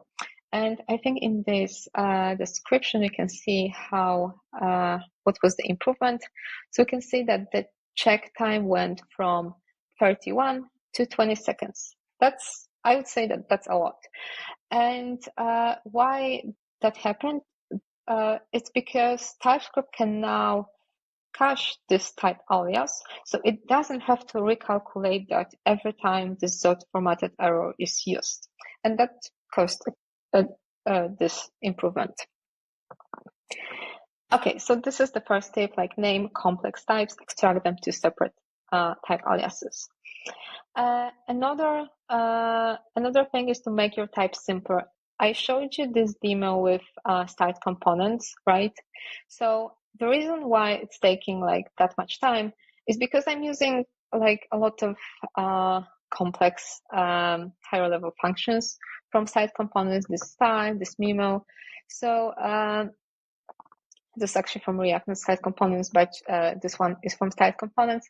So that's like the TypeScript has to do like a lot of inference to figure out the props. So in that case, there's like no easy fix. Like there's no like one line fix for the typings. Like something I needed to do here was to actually like refactor my code. And I have it here. I created new components without using this site. I provided the props. I typed them explicitly, so I have it. I have it here. I have those types, and here my basic button looks like this. So now, if I run the extended diagnostics to see the difference, I think it will be PNP. Good. Yes. Yes, you can see that this is much faster. It's only 2 seconds. Okay, so that was another example. And the takeaway from here is to like not show off. Sometimes simpler means better, and simpler also can mean more performant. And another quite interesting example, something I found in one of the projects I was working on, a graphical code generator. You can sometimes help TypeScript, but there is, I added this if you really need to, like you can rely on TypeScript inference for most of the time, but I wanted to share this particular example because I found it interesting. So I start by showing you the trace. Yeah, here we go. So this is the generated trace from this project. You can see that this file, this Babel.ts, is taking a lot of time. So I went, I debugged it. It turned out to be around this declare function, and particularly about inferring this first parameter, the options here. And what I did, I provided this generic parameter explicitly. So I typed this client Babel preset options as what we actually use, and that helped quite a lot. I will show you the trace after the change, so you can see that there's no more hotspots in the code base. And that happened because now you can see that this the second generic parameter, it has default type. There's this Babel.plugin object, but because the first one doesn't, TypeScript had it always needed to run the inference for this. So because of I provided the first one, so I basically did something here. Then TypeScript is able to default to this one for the second parameter. So that was my another example. And the difference was that the check time went from 1.5 seconds to 0.88. And I think the last example I wanted to show you is to be reasonable. So TypeScript has a lot of really, really amazing features. And one of them are, I will slowly close this, template string literals. So you can you can do a lot of that. But sometimes maybe you want to ask yourself how much you want to do, because this is an example from one of the issues reported in TypeScript. So basically, we have this type full date string, and the year, the month, and the day is all being declared with templates. And you can see if I hover it that there are more than 74,000 elements in this union, and that's quite a lot. So even though I have a really, really short code here, it's 30 lines of code, 29 if I count correctly, this takes almost 2 minutes to compile. That's a lot, and the check time is it's slightly less than the total time, so it's almost almost 2 minutes. So the takeaway here is also to be reasonable. Don't overdo it, and don't skateboard on rake. So now let's say that we did some improvements, and we also fixed the config if there were any issues. So it works the way it's intended to. It's doing the minimal required work, but it's still slow. So now what you can do is you can use the incremental flag. You can set it in the compiler options. So that will let TypeScript cache some information about the compilation. So whenever you recompile the project, TypeScript will calculate what's the least possible effort to do so it won't compile files that weren't changed, for example. And if it's still bad, you can open a new issues. So some tips to do so. Firstly, make sure that you're using latest TypeScript. Maybe your issue is already solved. You also have to include extended diagnostics output, the trace from the generate trace usage, and a minimal reproduction, or maybe a link to the repository if that's possible. So to summarize, we saw some tools and we saw how to debug performance issues with the generate trace output.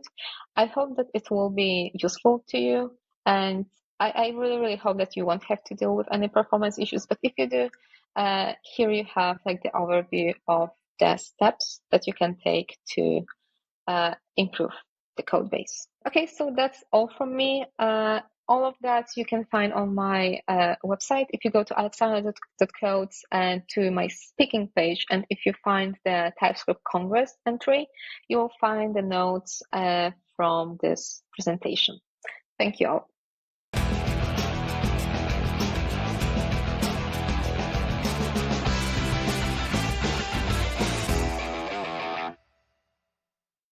Thank you. That was an amazing talk. Do not forget to address your questions to Alexandra on Spatial Chat and Discord. Let's now move on to our first block of lightning talks. Ahead of us are 3 blocks of lightning talks. The first one, you will listen to Jamie, engineer at GraphBase, who will talk to us about unifying APIs at the edge with GraphQL and type safety. And the next speaker is Matt, and he will be talking about running TypeScript in WebAssembly on the cloud. And the last speaker is Arthur, and his talk, Enhanced AST Static Analysis with TypeScript Language Server, is surely going to entertain you. So folks, the stage is yours.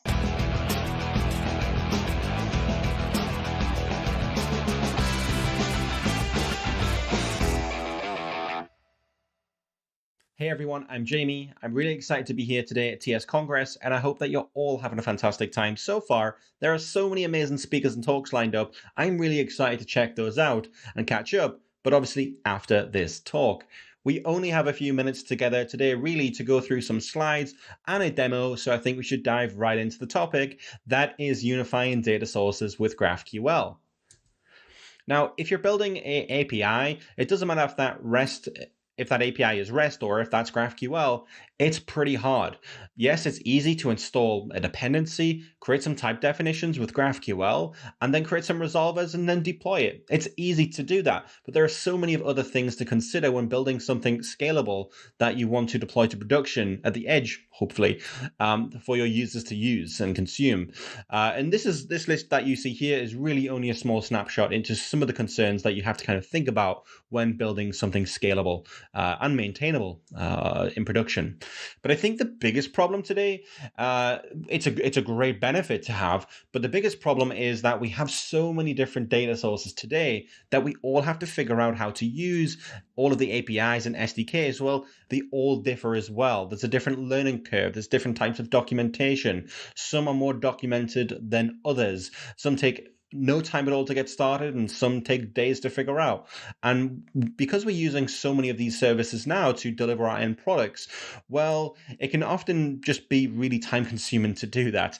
I think the simplest to-do app that we all used to do and build when we first got started with something, I think in today's world, with all of these different data sources, I think there is so many different implementations of that now, where maybe you create a to-do app that when you add a to-do, it sends you a notification via Slack or email or SMS. So there's 3 services. And then maybe is when you add something or remove something or check something or uncheck something, maybe that goes on to find spots in your calendar that are free, so you can actually find time to do these to-dos. So yeah, there are so many things to consider when building apps with all of these different data sources, and it's great that we've got this flexibility. But yeah, like I say, the downsides is some of these APIs have better documentation, some of them don't. But the biggest thing I think with this is that all of the different services that we use today, they aren't really focused on where the data maybe lives, because they know that they could just rely on someone using some caching or or a static site generator or something. So most of these just deploy to a single region. But of course, if we want to use all of these different services, that data really should be at the edge closest to the user, so they can get the the best experience when using your application that obviously you create using TypeScript. So, and I think all of these APIs, they're deployed to a single region. Obviously, you can pay to maybe deploy it to other regions, but I think that's just something that we all should have the flexibility to do and configure on our own, because there are so many services that don't give you that flexibility when you really want it. And maybe if you are to get that from a service provider, they may charge you a lot more to do that. So that's the one thing that we are on a mission to solve at GraphBase, and we allow developers to connect any type of database, maybe a warehouse or a commerce application like Shopify. If you have a product in Shopify that you want to extend with more products or reviews, you might want to get those reviews from a different API. Maybe you have some content in HighGraph or Contentful or Sanity that you want to add to these product pages. Well, we give you the ability to kind of add data sources, extend them, and add your own custom code and do other things. So we're on a mission to do that, to create this single GraphQL API that you can bring different data sources in with, and then your different front ends as well. And with all of this, you have full type safety on the back end, full type safety on the front end with that unified GraphQL API. And there's so many cool tools to do that. And the other thing that GraphBase does is obviously it has this unified GraphQL API where all of these data sources live. And then on top of that, you can add things like auth. So you can bring your own auth provider like Clerk or Auth0, and then you can say this user can update but can't delete, or they can read and not write. All of that can kind of be configured within the configuration, but the actual user management happens elsewhere. So you can bring your own users essentially to use the API and the connected databases as well. And then on top of that, we obviously mentioned previously about kind of how important it is to have data readily available at the edge, close to the user. Well, we do that with caching at the edge as well. So that's baked in to all projects that you can take advantage of. Then when you deploy this to production, if you open a branch on GitHub, we'll automatically create you a preview URL that you're very used to, no doubt with things like Vercel and Netlify. They give you that immutable URL that you can use.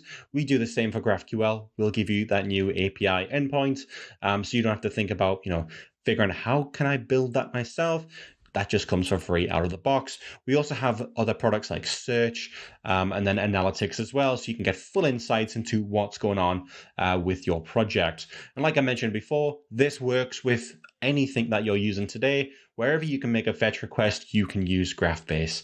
But the important thing that I want to highlight is GraphQL and TypeScript. They work very well together because of the type system. GraphQL's strong type system can be used with things like the GraphQL code generator to generate all of the TypeScript types for all of your GraphQL types, and maybe it's your GraphQL queries and mutations, and if they have inputs and arguments, some are required, some are optional. The code generator can create something in TypeScript that maps to that. So when you're using GraphBase and you're creating your own custom resolvers, you can use all of that code, all of that generated code to create something that's fully type safe from the back end to the front end, which I think is really powerful. But the topic that I really want to cover today and show in the demo next is actually when we started to build GraphBase, we had a single GraphQL SDL as configuration. So on the left here, you can see there is schema, and then we have this custom directive called auth that you would then configure all of your different auth providers with. So this OpenID Connect provider could be something like Clerk, or it could be Auth0 or something else. You can then add that as an auth provider, and then you can specify a list of rules.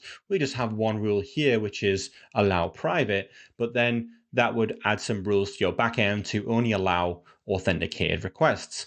Then below that, we have this GraphQL tag, which is defined in a namespace, the URL to the Shopify store or to the Contentful store. And then we have some headers as well. Here we've just got a custom Shopify header. If you were to use this with Shopify, if you were to use this with Contentful, you could obviously pass through different headers, and then those would go on when you make that kind of request to the different providers. So yeah, this is the SDL that people had to use for so long. And it's fantastic. I still use it today. I also use the new TypeScript configuration, but the SDL was really nice. But the thing that it didn't give developers was it didn't give you any hints into what was going on with all of the different kind of configuration and options. You didn't get any help from TypeScript or the code editor when you were configuring backends with SDL. So that's why when we spoke to the community, we noticed that a lot of people were looking for a way to create something that was type safe. So we built the GraphBase SDK. The team put together a proposal. We spoke to the community and they said, wow, this is great. How can I use this? So we started to build the SDK, which allows you to import things like auth, config, connector, schema, and then you can create models from that. You can then connect things. And as you're typing, you can use TypeScript to its full advantage to make sure that you're passing a string where string should be invoked, an integer, etc. And things like the headers API, we make sure that you can customize and specify the right kind of keys and values there, and no one's going to mess those up. So you get that full type safety, which we love as well, thanks to TypeScript. And I think the other thing when you're building GraphQL queries in resolvers that are custom to you, so you're building these within GraphBase, you can configure all of the different kind of arguments that those have. And if there is any optional fields, you can declare that inside of here, and TypeScript helps you generate that SDL automatically. But yeah, I want to jump into a demo now. Now we'll open our code editor. Imagine this was your front-end application and you wanted to create a backend for your front end. You can use the GraphBase CLI to initialize a new project. And then of course we want to use TypeScript as that config option. I'm going to cheat a little bit. I'm going to invoke some steps that I created earlier so we can update and change how this configuration looks. But as we explore this file, we can now see that we can hover over things and we can invoke things and we get full help thanks to TypeScript with all of these kind of descriptions and options that are available inside of our code editor. So we love this experience now, and we think that our developers do too. They tell us they do, and we're really excited to kind of expand on this builder pattern of building APIs. So let's get started by creating a query here. We have some arguments that are optional. Now we'll go over to the file that we have, hello.ts. Here we have a TypeScript function. We can import SDKs and whatever inside of here, but this is TypeScript. We're able to create a TypeScript resolver that will later deploy to the edge. I think now with this resolver, we should start the GraphQL server. And then if we head on over to the port 4000, we can launch Pathfinder. And this schema that we see here, this was all generated from that TypeScript config. So we didn't have to worry about writing GraphQL SDL. We were able to just use TypeScript and forget about that. You need to know GraphQL to build a backend. You don't. You can use TypeScript to build these backends. So as we run the next step now, we can create another mutation to RSVP to an event, maybe something like this. Then we can define some things like enums and inputs and a mutation. And we have a file now that accepts some parameters. All of this that we have here is type safe, so you can work with TypeScript and GraphBase to create these backends, and you don't have to wait until you start the server to run into errors. We'll tell you if there is something up before you get there. And as you can see, the schema for GraphQL has been updated automatically using that TypeScript config. That was converted to create this GraphQL API that you can then use for your front end. So let's execute a mutation here with GraphQL. We will RSVP to the event. We can pass along our name and our status here, which is an enum in GraphQL. And we can send different enum values if we want to. And then when we run that operation here, that will return the data to us. So that is basically a custom GraphQL query and mutation using TypeScript that was configured using TypeScript inside of our GraphBase repo. Next, we can do things like connect things like Stripe using the Open API connector. And then here, thanks to TypeScript, we know exactly what we need to pass, things like headers, what the key is, what the value can be, and the same with transforms as well. We can transform the schema to exclude certain fields and queries and mutations. And again, thanks to TypeScript, we get all of this help. Before, when we use an SDL, none of our users could do that just inside the code editor alone. They were always having to go to the documentation to reference what they could and couldn't do. And that took up a lot of time, and people weren't deploying and building applications quicker.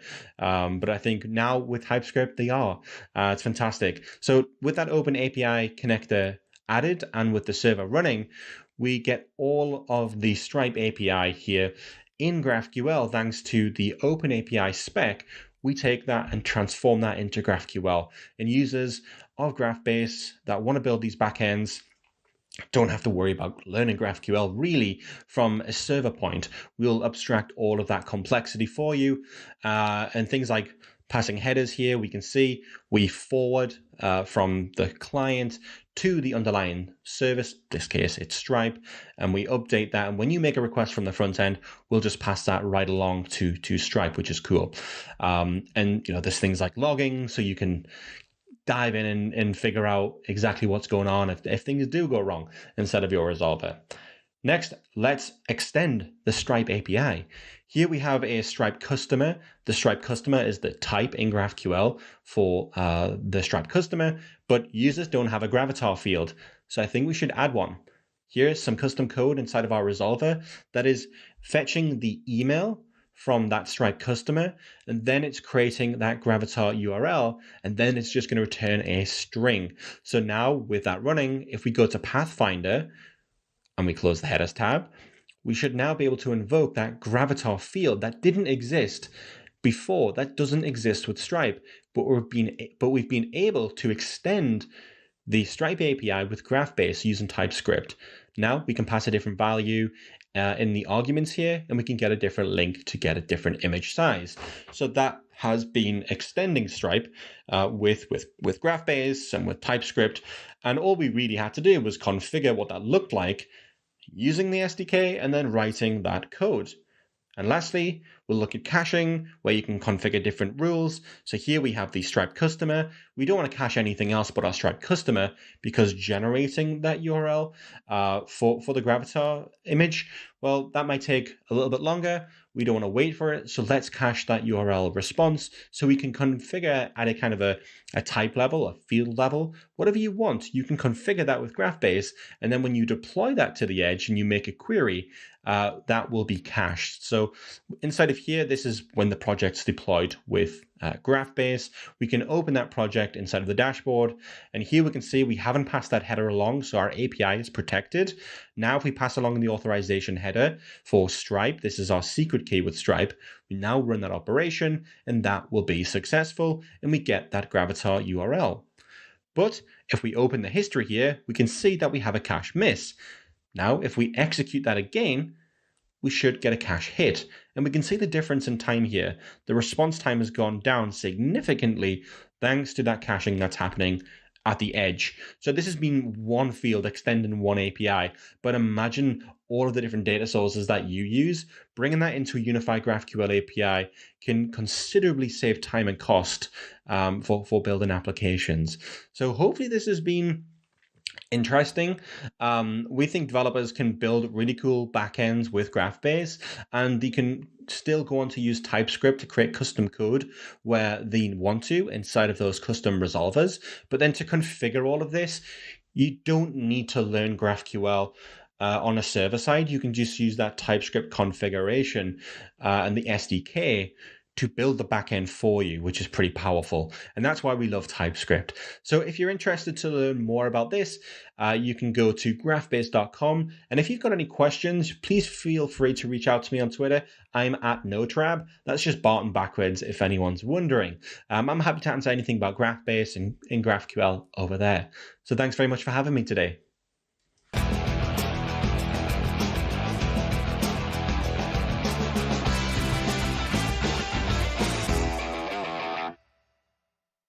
Hi, I'm Matt Butcher. I'm one of the founders of Fermyon Technologies, and today we're going to be talking about running TypeScript in WebAssembly on the cloud. So that's a lot of terms to unpack here. Let's start really quickly with WebAssembly. So you may be familiar with WebAssembly as a browser-based technology. The original idea was to build a runtime in a binary format in which you could compile lots of different languages to the same language-neutral runtime format and execute it inside the browser side by side with JavaScript. So, for example, in the case of someone like Figma, they used WebAssembly to take their C++ code, compile it to WebAssembly, and then interact with it from their JavaScript running in the browser. Now, at Fermyon, we took a look at WebAssembly and what the runtime characteristics of WebAssembly are just right for the cloud. It has very fast startup times, very small binary sizes, the security sandboxing model is great, and of course, it supports cross-platform, cross-architecture, and cross-language. So we took the WebAssembly runtime, plucked it out of the browser, kind of popped a version into the cloud, and began building a cloud runtime. So the second term we want to define is serverless. Fermyon is a serverless environment. Spin builds serverless applications, but serverless itself is a term that sometimes gets used in really unclear ways. So I want to make it really clear what I'm talking about when I talk about serverless. What is the server that we are doing without? Well, to me, it's the software server. If you're used to building microservices or other kinds of back-end technologies, you know that step one is usually setting up some kind of server, something that'll start a socket server, will open a port, will listen for inbound requests, will handle those requests. You end up writing all kinds of boilerplate code like interrupt handling and TLS certificate loading and all of that kind of stuff. So in serverless, to me, a serverless application is one where we can do away with all of that, where the entry point for the application is the event handler. So we'll talk primarily about HTTP, though this could equally apply to consuming something off a pub/sub queue or dealing with a time-based trigger. But in HTTP, the event is an HTTP request that comes in. You get that request, you handle the request, you return an HTTP response, and you shut down. So there's no setting up a server, there's no setting up TLS certificates, none of that. The serverless environment says you just define an event handler that takes the request and returns a response. So we wanted to take WebAssembly, put it on the server side, and build a serverless framework. To do that, we needed a tool. So we built Spin. Spin is an open source programming tool and in some ways a platform that allows you to create serverless applications in a variety of different languages, compile them to WebAssembly, and run them in the serverless style on the cloud. Spin supports as sort of like top tier languages, Rust, Go, Python, and of course, JavaScript and TypeScript, though it also supports a number of second tier languages. And we are working on all kinds of tooling to make it easier and easier for you to build an application that is powerful, has key value storage, database, even AI inferencing, but that still follows that very simple kind of low setup, almost no ops style developer environment, and a very easy serverless style of program development. Primarily, we'll be talking about that. So let's switch over to our VS Code editor and let's use Spin to create a new serverless app. And along the way, we'll talk about both how the serverless environment works and some of the cool nuances of the way that TypeScript works in this environment. All right, here we are in VS Code. So the first thing to do would be to install Spin. You can head over to developer.fermyon.com and kind of click your way into the quick start guide and see how to quickly install and get up and running with Spin. I happen to just use curl bash to install it, so I've got it running here locally. We're going to create a new TypeScript serverless app. So just to quickly kind of see what all is supported, we can run Spin templates list and see sort of all the different starter templates. Some do Redis with languages like Go or Rust. Some do HTTP, Swift, Python. We're looking for this one here, HTTP TS, to run TypeScript applications. So let's create a new Spin new HTTP-TS. We're going to create one called Congress, and we're going to go ahead and accept the defaults, which basically just skips the walkthrough where it prompts you for a description and the default route and so on, and just chooses those for us. So we can see it created an application for us. This should look very familiar to you. There's the package.json, the TS config, but there is this new file called spin.toml. We'll just quickly glance at that. This is the file that explains to Spin how this application should be constructed as a WebAssembly serverless application. We can see in here in the component, this is the thing we're going to be writing.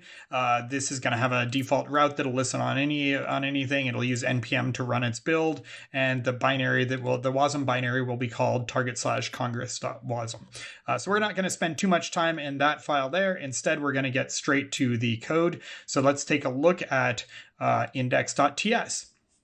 So this is what a serverless event handler looks like. So first I'm going to go in here and cd into the Congress directory and run npm install and let that install this first library here in the code. That's the Fermyon Spin SDK, which gives us our HTTP request and response and our handler. And then we can take a look while that's running at our actual request handler. So it's going to take an HTTP request. It's going to return a promise for an HTTP response. And all it's going to do is send this hello from TS SDK. So there we've got kind of our scaffolded out original function. So let's go ahead and build that. Spin build is going to package this up and turn it into a WebAssembly binary for us. And then when that's done, we can do a spin up and have it run a version on localhost for us. So it's listening here on port 3000. We can use curl and quickly issue a request and see that that worked. So let's just change this to something very trivial. TS Congress, save that.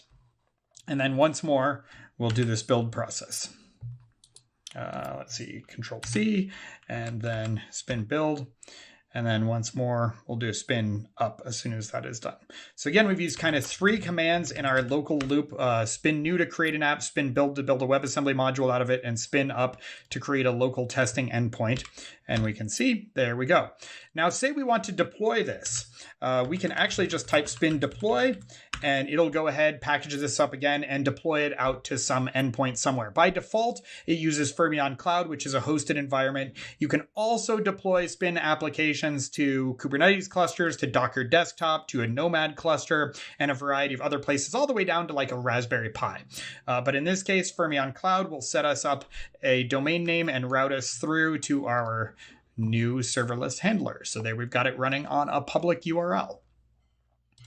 Okay, so we've done spin up, spin build, spin new, and all of that, and seen kind of how we can build these kind of applications. But let's take a moment to dive into what makes TypeScript interesting in this environment. And that is that if you think about WebAssembly as a binary compiled format, right? It makes sense how you'd take a C program or a Go program or a Rust program, all of which sort of compile static binaries, and just change out the binary target from whatever the local one is, ELF or whatnot, to WebAssembly. And that is, in fact, how those languages work. But what do you do with a scripting language? Well, you have a couple of options. The first one is to compile your interpreter to the binary format. So compile the JavaScript interpreter to WebAssembly, and then feed in the source files. That is a fine way of doing it in WebAssembly. However, what we decided to take a shot at doing was to come up with a sort of intermediary method of doing that. So if we go and look at the package.json and look at the build command, we'll see the build command is actually fairly complex. First, we're going to webpack it. Then we're going to make a directory called target. And then we're going to run this command called spin.js to wasm, which is going to take our spin file, our spin source, our JavaScript source code, and is going to compile it into WebAssembly. So what's actually happening here, and this is really cool, is it's taking the QuickJS interpreter. We're going to replace that with the SpiderMonkey one from Firefox, but right now it's the QuickJS interpreter and our source code. And it's running the QuickJS interpreter, loading our source code into the interpreter, and then freezing that loaded version and saving that out as a WebAssembly module. So essentially, we shave off all of the time necessary to do the JavaScript interpreter invocation, and we don't necessarily have to ship around all the scripting files because they're kind of preloaded into this. All of this is done by this awesome project from the Bytecode Alliance called Wiser, and we just kind of built the tool chain to make that part of the program. So that's it. That's how you do a TypeScript serverless-based application using WebAssembly, and how you deploy it onto local with Spin and out into Fermyon Cloud. If you want to get started, go ahead and head on over to developer.fermyon.com. Take a look at the quick start guide. You can surf from there and look into how we do databases, how we do key value storage, how we do AI inferencing, and the rest. With that, have a great day. Bye.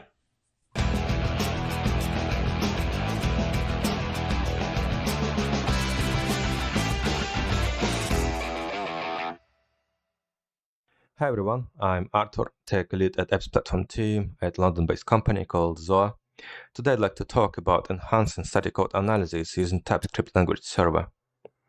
But first, let's discuss quickly what abstract syntax tree is and how can we use it for static analysis. Imagine we want to implement some automatic code transformation during compilation to remove all console log calls from the output. In theory, we could just use a regular expression to find all console log in the code. But remember, solve a problem with a regular expression and now you have one more problem. And actually, it will be quite tricky to write such a regular expression to handle all the different cases. Instead, we can make code transformations using abstract syntax tree. Let's take a look at code compilation process.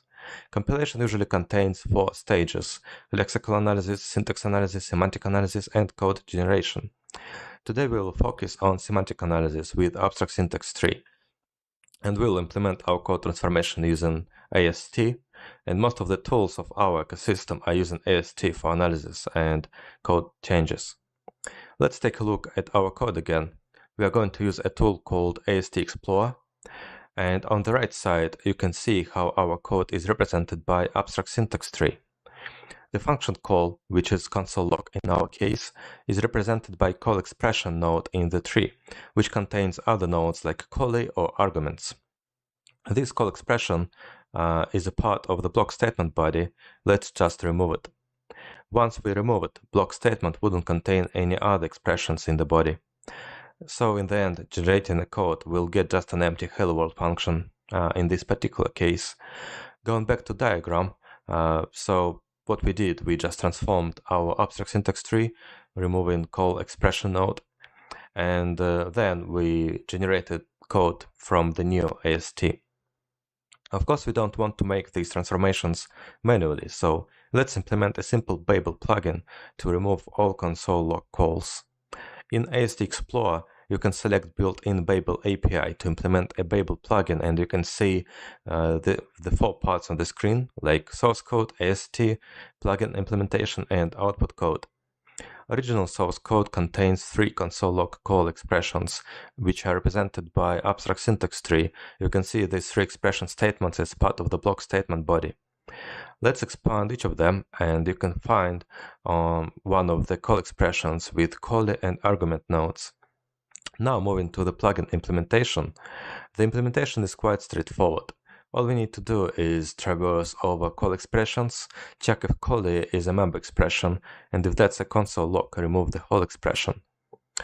In the end, we'll get an empty function hello world without console logs again because they were automatically removed.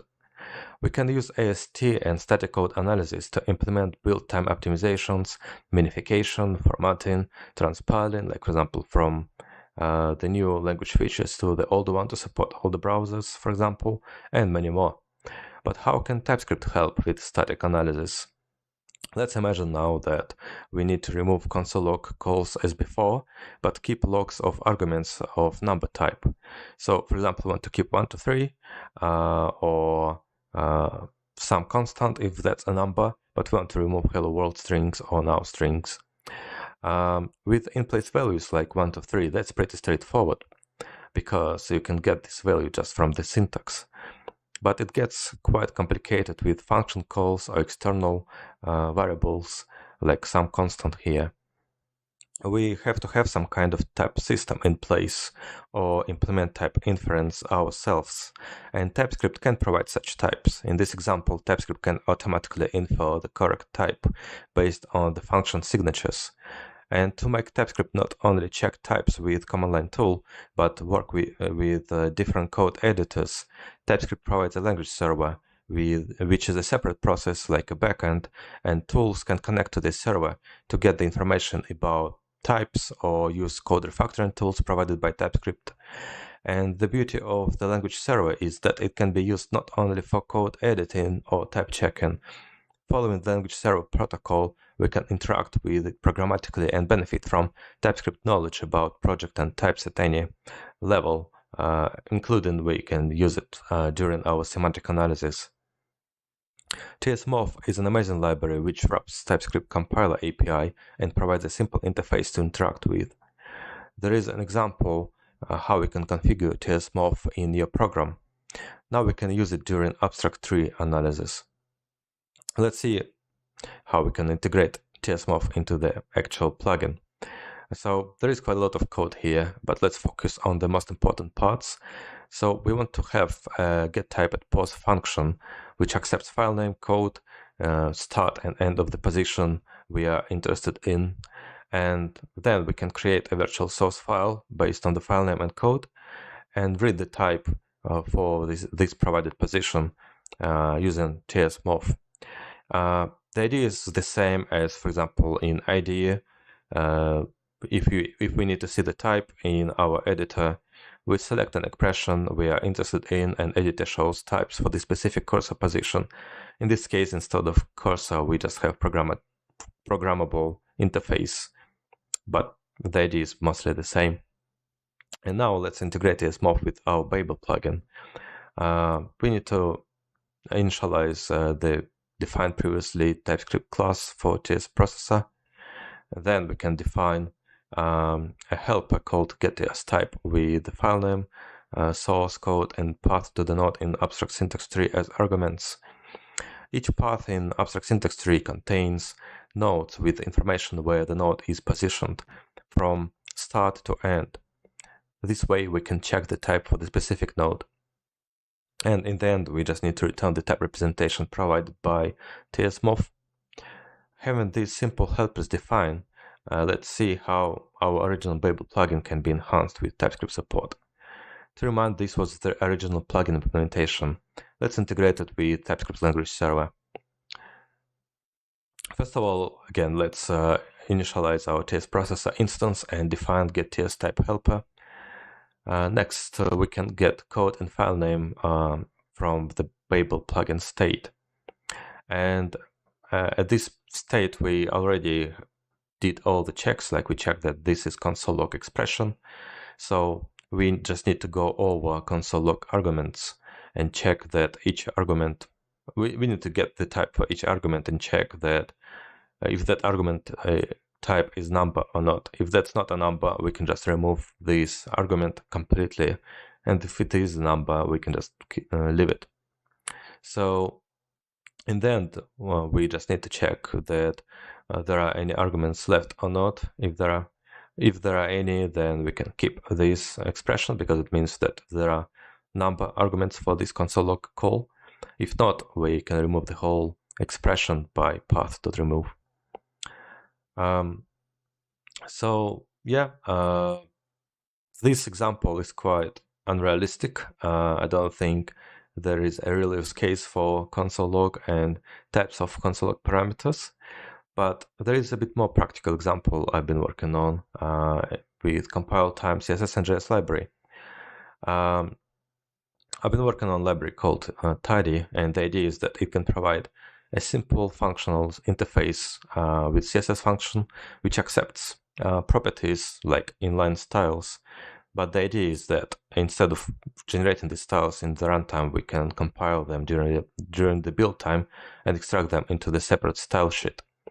In this case, that's pretty straightforward because the blue value and the yellow value are static, so we can get them from just from the syntax tree. But what if our code is a bit more complicated and, for example, our styles depend on the runtime? In this case, color and font weight depend on the variant property and weight property, which are not known during the build time. But with TypeScript, we can get the actual type of each of the properties. Like, for example, for color, we can see that it can be either violet or purple. And for font weight, we can see that that's a union of lighter, normal, and bold values, which makes it possible for us to go over these values and pre-generate classes for each of the value. Thanks to the atomic representation of styles, we can compose these atoms in the end just as class name composition. And what all we need in the runtime is just to identify the right hash for the class name for this specific value. But there is no styles generation, and again, we can benefit from styles compilation during the build time and extracting it into the separate style sheet. If that sounds interesting to you, please check the tidy.dev website and tidy repository. It's still in a quite experimental state, but any feedback or ideas will be very much appreciated. And in the end, just some notes. Use TSMOV for programmable interface to interact with TypeScript compiler, and you can get TypeScript type hints in Babel or any other AST traverse just from the position in the code, which is quite useful. And TypeScript integration might slow down static analysis because that's quite a lot of overhead, and it might be a good idea to apply some performance optimizations, for example, isolated into the separate worker. There are dozens of different language server protocols. It's not just about TypeScript, so you can build a lot of different integrations as well. And in the end, last but not least, types are not 100% trusted, and they can't be because there are types like any, or there are comments like TS ignore. So the more attention you pay to the type safety of your code base, the more you can benefit from it, especially during the compilation and build time. There are some useful links, please check them out, and thank you very much for your attention.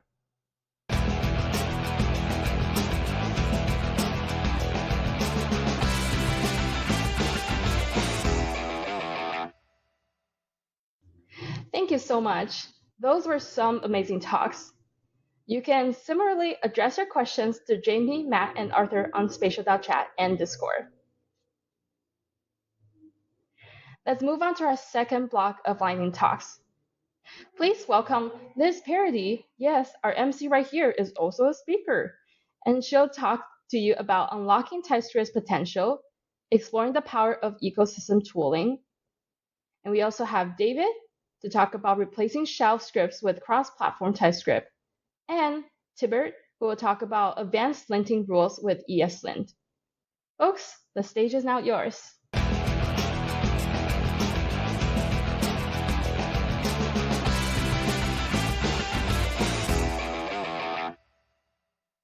Hello everyone, I'm thrilled to be here today to talk about a topic that has been transforming the way we write and maintain JavaScript applications, TypeScript and its incredible ecosystem of tools. I am Liz Parody. I'm working on a very cool open source tool called RunMe that you can use with any TypeScript project, and I will show you very briefly later. TypeScript true powers lies not just in type system, but in the vast ecosystem of tools that surround it. Today, we're going to dive into the world of TypeScript ecosystem tooling and uncover the transformative capabilities that can supercharge your development workflow. Whether you're just a seasoned TypeScript developer or starting to use it, you will leave here with a renewed sense of excitement and knowledge about the tools at your disposal. So, first, we're going to discuss the essential tools for project setup. Oh, I know. I'm sorry. I made a mistake. Oops. Can we start again? Okay. Yeah, because I forgot to show this slide. Yeah.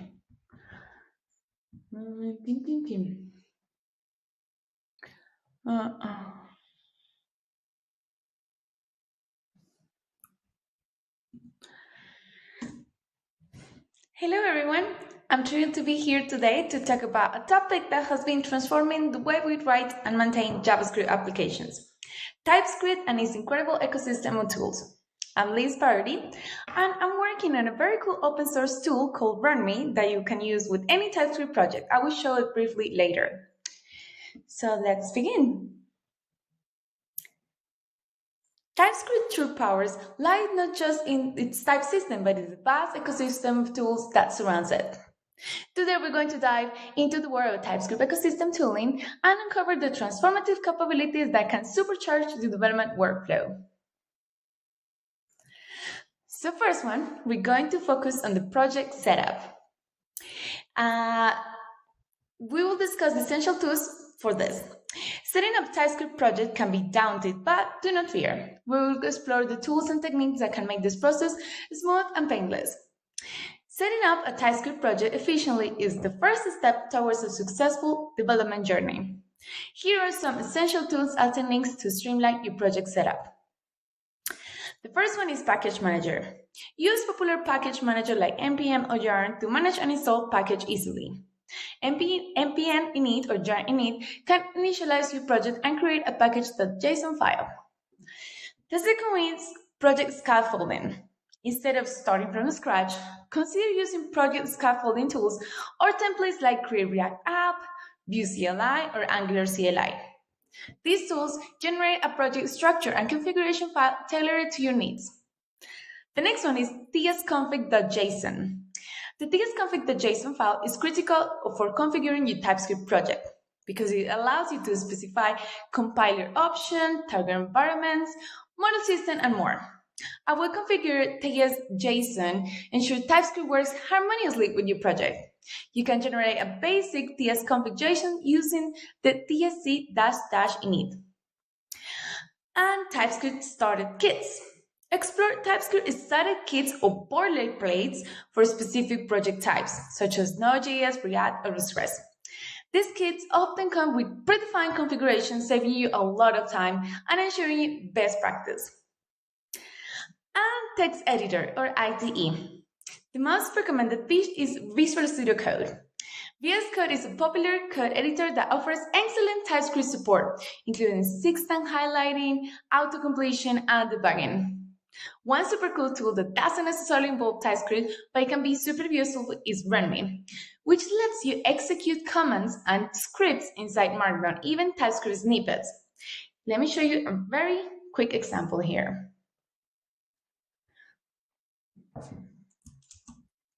So with RunMe, you can just click a button and run any TypeScript code in your Markdown file. This is a TypeScript.md file. So if I click this, I'll be able to see the code. And also, it can show me TypeScript errors. Here, I put a string where it should be a number, so it tells me all the TypeScript errors inside my Markdown file. So if I correct this and just change it for a number, it will be correct. You can change any language around here in TypeScript.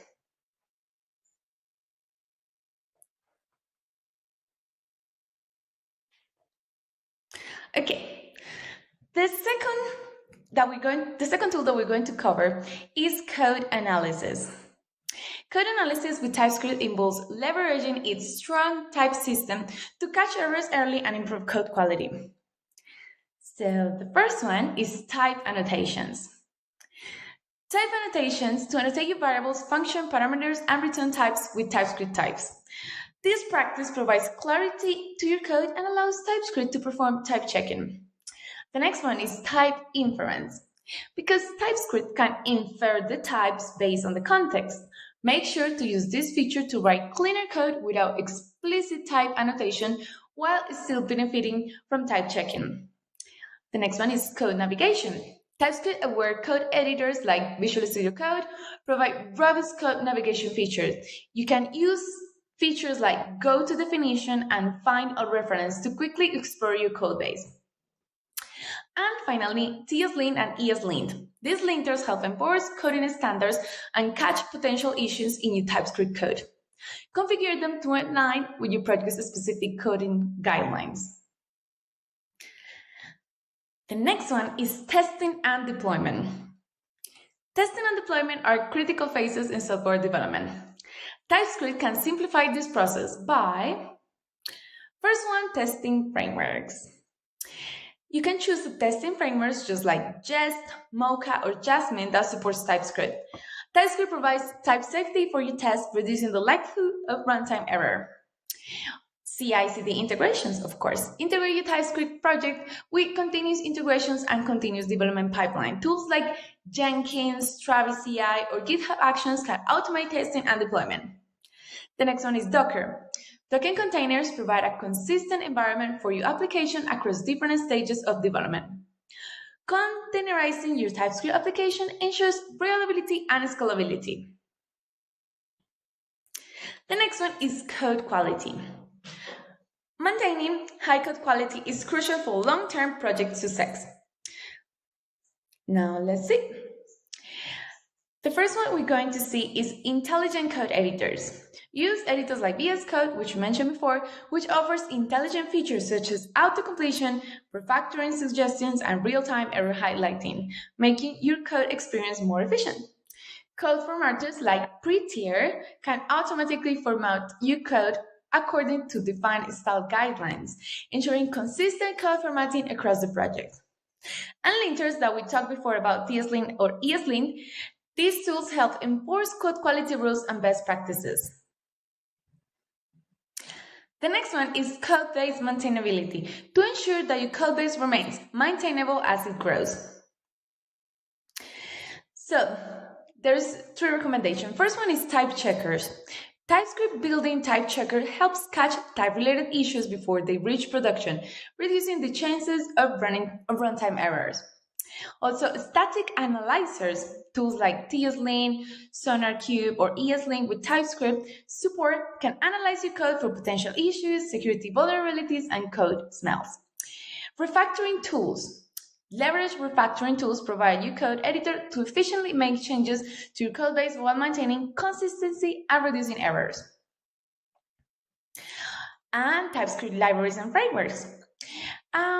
These TypeScript libraries and frameworks align with your project's requirements. Some examples include React with TypeScript, Angular, and Next.js. And finally, some TypeScript best practices. While TypeScript provides many benefits for developers, it's important to follow best practice to ensure that your TypeScript code is maintainable, scalable, and efficient. Here are some best practices to keep in mind when working with TypeScript. The first one is to enable strict mode. TypeScript strict mode enforces restricted type checking and delivers more helpful errors messages, catching bugs earlier and enhancing code robustness. Avoid the any types. While TypeScript permits any types, steer clear from them whenever possible, because any types reduce code maintainability and introduce hard-to-detect bugs, and weaken type checking. Use interfaces over classes for shape definitions. For object or data structure shapes, prefer interfaces over classes because classes define behavior while interfaces specify shape, leading to clearer type definitions and improved code organization. The next one is enforce coding standards like TSLint and establish a time-weight coding standards to ensure consistent and maintainable code. And finally, cautions to use type assertion.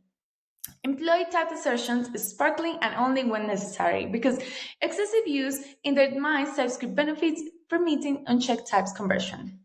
Rely on TypeScript type interference and structural type checking instead. And finally, the conclusion is that TypeScript's true potential is unlocked when you harness the ecosystem of tools and practices. By mastering project setup, code analysis, testing, development, code quality, maintainability, and leverage libraries and frameworks, you maximize productivity and build more robust and scalable applications. Because remember, TypeScript ecosystem is dynamic and continually evolving. Stay curious and explore new tools and techniques to further improve your development journey. Thank you for joining me in this exploration of TypeScript's powerful ecosystem of tools. See you!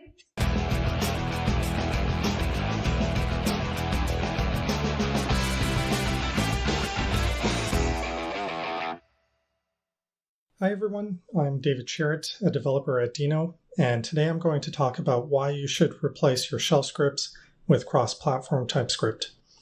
This is not a talk just for JavaScript developers, but for developers from any language and background. Personally, TypeScript is not my primary language, but I use it in almost all my projects, and this talk will outline how and why you should also consider doing that. So why do we use shell scripts? We often use them because they work out of the box on the system we're on, so that's convenient. They are easy to spawn, they have concise syntax, and they execute similarly to what we write on the command line. So if you have a command you often run in your terminal, you can often just copy and paste it into your shell script. There's some downsides though. The first major downside is it's system dependent. Shell scripts can't be taken and run on every platform. Mostly they won't run out of the box on Windows. Sometimes this is even the case across Unix-based systems, depending on how the shell script is written. Also, basic Unix commands don't work on Windows out of the box, and telling Windows developers to use WSL is not a great solution. That can require them having to set up a new development environment within WSL just to run the script. Shell scripts are great if you're executing a few commands, but it's difficult to increase functionality without drastically increasing complexity. Another point specifically for JavaScript developers is shell scripts present code we need to maintain in yet another language. We also can't pull in and use our favorite JavaScript libraries. Finally, there's no type checking. We don't get code completion to help us develop, and all the other nice tooling that TypeScript provides. Now, why should you use TypeScript instead of shell scripts? First of all, it's familiar, and TypeScript and JavaScript are popular languages with a large community. Many developers have at least touched JavaScript or could at least understand its syntax. Second is type checking and tooling. A very large benefit of TypeScript is that its tooling is great, even if we're just using JavaScript. We get features like code completion, go to definition, and type checking errors in the editor. Now, this talk is not just about why you should replace shell scripts with TypeScript, but also why you should use Dino while doing that. First of all, it's far easier to write cross-platform scripts in Dino than shell scripts, because most APIs work cross-platform. Obviously, there's some platform-specific APIs if you need them, but usually we don't have to reach for those. Second is single-file scripts. I'm obviously biased, but I think Dino is the best platform for writing single-file scripts. For example, in Node, using TypeScript requires extra setup. You need to have a package.json file to define dependencies. This also requires anyone running your scripts to have to remember to run npm install first, and also after any changes to the dependencies.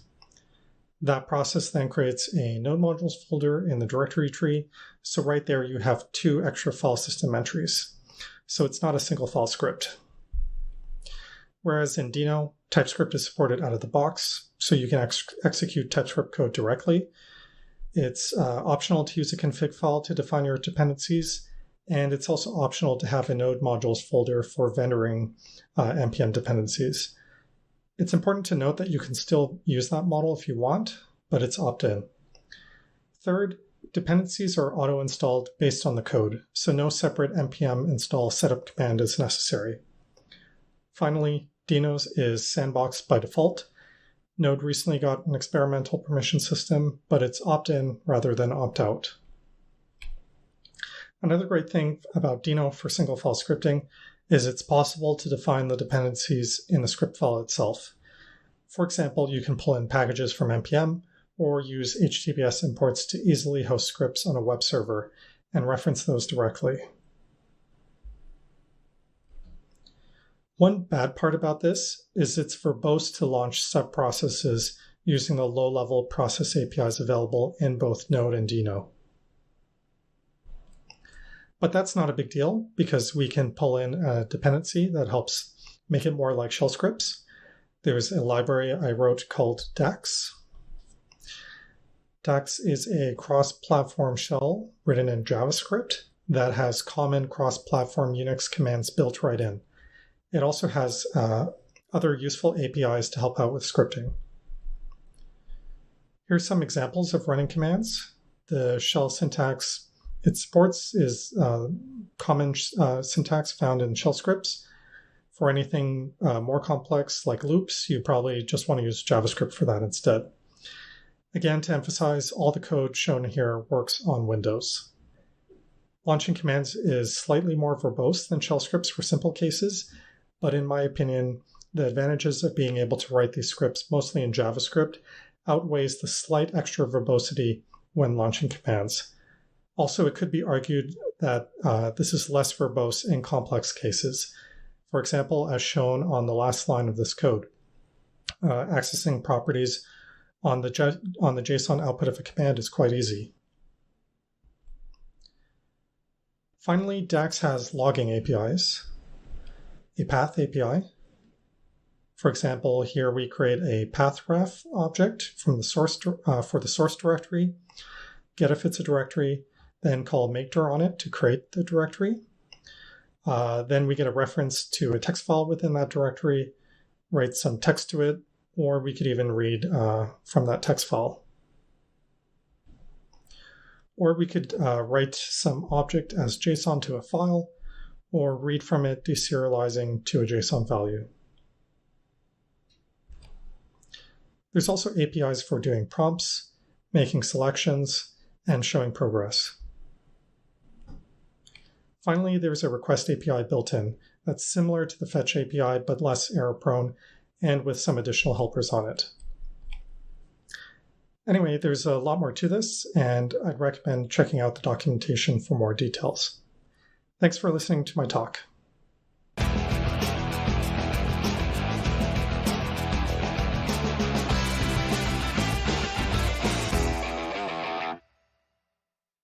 Hello, my name is Tibor Blaneši. I work on JavaScript static analysis at Sonar, and in this talk I would like to show you some more advanced techniques for linting with ESLint. Let's have a look at the following function, which I have found in the VS Code codebase. This function returns a range of numbers between two values passed as argument. If the argument is not provided, it will assume that the range should start from 0. When we use some static analysis tools such as SonarQube, it will quickly show us that there is an issue with this code. For some reason, the value assigned to the variable from is never used later in the code. The logic handling the arguments is actually duplicated. This kind of errors, when value written to the variable is not used is called a dead store. SonarQube provides following explanation of why this is an issue. A dead store happens when local variable is assigned a value that is not read by any subsequent instruction. Calculating or retrieving a value only to then overwrite it or throw away could indicate a serious error in the code. Even if it's not an issue, it is at best a waste of resources. Therefore, all calculated values should be used. In the following couple of minutes, I will try to explain how this kind of errors can be detected with static analysis. First, we will use a representation of code called control flow graph. In this representation, nodes called basic blocks contains only statements which are executed sequentially. Jumps are represented as arrows between the blocks. So here we have a control flow graph for the function I showed earlier. We will only show part of the graph which is relevant for the issue to keep it small. In the next slide, I have the same control flow graph annotated in red with events which are provided by ESLint when we write a custom rule. ESLint API provides two objects, code path which represents the control flow of the whole function and control path segment for each basic block. ESLint then fires events for the start and end of the code path and for the start and the end of each basic block which is code path segment. So in the code, what we will write is the following object which contains an event handlers for the code path events. We don't have the time to go into implementation details, but in the following slides I will quickly describe the basics of the algorithm. The base of the algorithm is liveness analysis, which tells us which variables are live at any given point in the program. Variable is live when value it's holding might be needed in the future. For each basic block, we will compute 4 sets of variables. Gen set with variables that are being read in the basic block, kill set which contains variables that are being written in the basic block, inset with variables which are live at the beginning of the block, and outset with variables which are live at the end of the block. To compute these sets, we will use following two rules. Outset of the current block is union of all insets of its successors, and inset of the current block is a difference between outset and killset unionized with genset. Now I will go through basic blocks of the function I showed earlier, and we will compute the values of these sets. So we will start at the bottom of the graph to compute the sets of this basic block. So we will assume that from and to are being read later in the function. So genset is set to from and to, and we will ignore that there is something written, so killset will be empty. From this we can compute the inset as being from and to. And now we will move to the predecessors of this block. So because the inset of the successor block is from and to, we can say that the outset is also from and to, following the first rule. In this basic block, we are reading the value of arc, so genset is arc, and we are writing values of from and to, so killset is from and to. From this, we can compute the inset as difference between outset and killset. Because these sets are the same, the difference is going to be empty. The inset is this union of empty with genset, which contains arc. Therefore, inset is going to be arc. Now we move to another block where we are, again, the outset is set as an inset of the successor block, so it's from and to. We are reading the value of arc, so genset is arc, and we are writing the value of from. From this we can compute that inset is arc and to.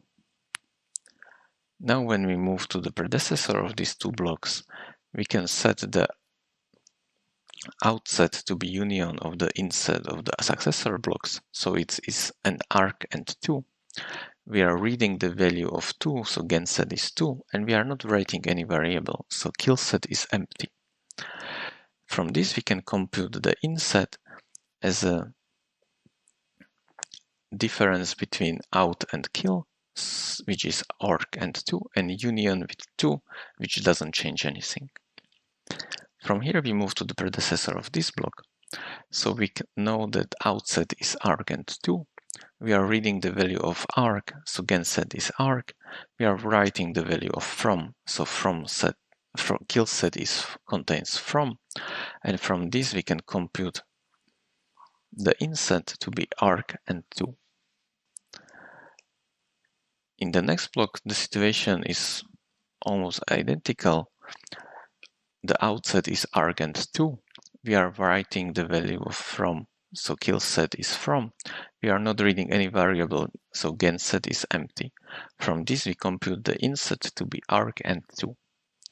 And now we move to the first block, where outset is the arc and 2. We are reading the value of 2, so genset is 2. We are not writing any variable, so killset is empty. Therefore, we can compute the inset as being arc and 2. So now we computed the values of these basic blocks. Every time we compute the inset of the block, we need to recompute the predecessors of the blocks. This is very important, especially if there are loops in the graph, because we will need to continue until the sets are not changing anymore. Once this is finished, we can analyze the computed values and detect the issues.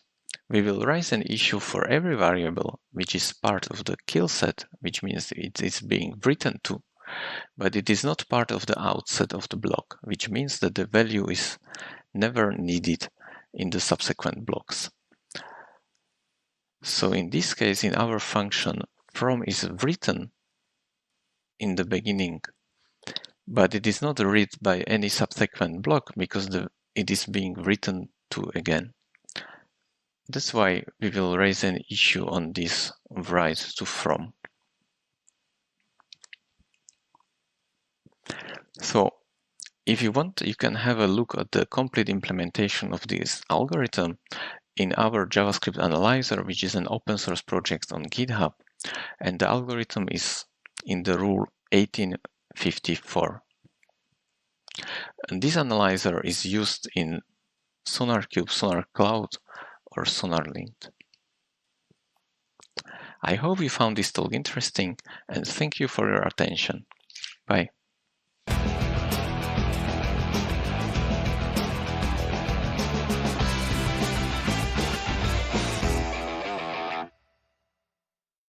Thank you so much. I personally enjoy those talks so much. And do not forget to also address your questions to Liz, David, and Tibber on spatial.chat and Discord. And now the third block of lightning talks is not quite over yet. Please welcome the speakers from our last block. We have Michael, who will be talking to you about the potential of higher-kinded types for library semantics. Lucas, with TypeScript Survivor Guide, life-saving tips and techniques. I think I personally need that a lot.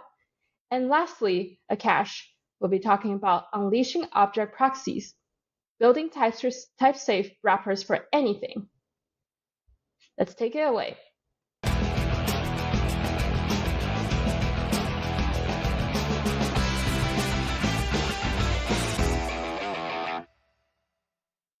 Hey there, everyone. I'm excited to talk about the potential of higher kind of types for library semantics today as part of the TypeScript Congress 2023 Lightning Talk.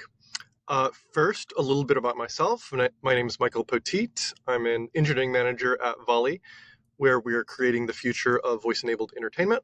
I have a passion for type-level programming. I've created HK2 Toolbelt, which we'll mention a little bit later. You can read about my programming on my blog at code.lol. And I'm excited to talk about the flexibility of higher kind of types in TypeScript today. So, library semantics, what do we mean by this? So, we want the type system to infer as much about our code as possible. Often, libraries don't do it. So, in this code example, we're using Lodash. We are doing a chain on some sort of object. We're calculating the keys, and then we're mapping those keys to convert them all to uppercase. What we know the value to be is A, B, and C in uppercase, but Lodash just infers an array of strings. So this is sometimes very inconvenient and forces us to make explicit type declarations when we otherwise would not have to. So HKTs basically make better inference possible.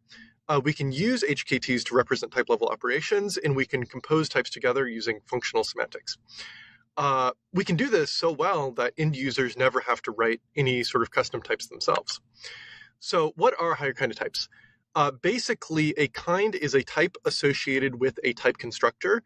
In TypeScript, you would know this as type foo of t equals t, right? So the simplest kind is just star. These are your base types. And the next simplest kind is star to star, which is your normal sort of one arity generic, so like capitalize of S or promise of T, etc. So TypeScript natively supports these two, but we want more. So we would like to support, for example, a type that takes in a type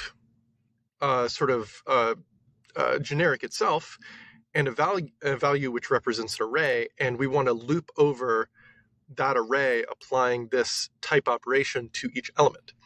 So the kind associated with this would be this sort of complicated expression, which we need to do clever things to support in the TypeScript system. So what are we actually trying to do? So what we want to do is we want to write code like this. So we want to use this operator or any sort of application operator and say, all right, we want to apply the operation capitalize to map so that we get map capitalize, which, converts capitalize into something that can be mapped over an array. And then we want to apply that to an array to get a result. So we're extracting out the logic intrinsic to looping over an array and applying a transformation to each element.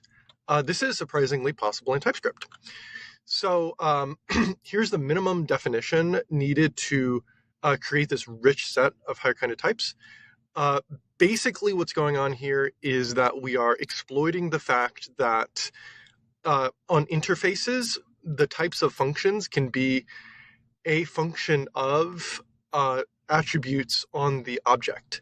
So basically what we're doing is we are filling in the parameter represented by the X element on line 2, and then extracting out the return type of F. So, and as we saw before, if I applied, like, for example, the identity function to 1, we would just get 1. Here's an example of the identity sort of higher kind of type. What we say, identity extends kind, and then we just return type of X for the underlying sort of transformation we are representing. So always the transformation is on the right-hand side. This is a slightly more complicated example. We don't need to understand or walk through all of this, but essentially on line 11 here, we are applying append to this bar string, which creates a function that appends the string bar to any string that it's given, and then we're passing in foo, so we get foo bar. So what you'll notice is that all arguments are curried in this sort of like new semantics. We can also do map, as I mentioned before. Again, we don't need to understand the entire logic here, but notably, what we're doing is we are taking this append function that we made earlier, we are sort of converting it to something that can be mapped over an array, and then we are running it over an array, so we get foobar and basbar. All right, so that was a lot of code listings. The question would be, how do we actually use this in real programming? So to do this, generally speaking, we want to use a process that I call kind reification, but basically we are bringing down a higher kind of type, and we are giving it a callable interface. So on line 2, we're saying the callable function is going to be a generic function that is an input of the kind associated with this type. When we're inferring what that literal constant is going to be, and then we're basically recursively executing that across all of the like arguments that this higher kind of type is returning. I'm not including the full implementation here, but it's not much more complicated than this. And essentially what this allows us to do is to create functions which behave like higher kind of types. So using this, we can create this reified map view, including the implementation. So we have a map here, very simple sort of curried map logic, and then we say as reify map. And then we have append, which is just as reify append. And then we can create this, result expression where we are sort of mapping over an array with this append statement so that we get, hello, exclamation mark, world, exclamation mark. So we've created these composable functional utilities that are sort of, that have intelligent type inference associated with them. So up until now, we've used point-free semantics to write our code, whereby we're not explicitly mentioning any arguments to our functions. But, more often folks use Fluent API design, for example, in Lodash with their chaining semantics. So we can actually represent that using HKTs. I'm not including the full implementation, but what we want in the end is, and what we can get, is a chaining interface that actually computes the type level result as you are executing these operations and chaining these operations together. So what we infer in the end is A and B and C. That's my lightning talk. thank you so much for listening. Please go out and improve the TypeScript ecosystem by, writing libraries that use higher kind of types.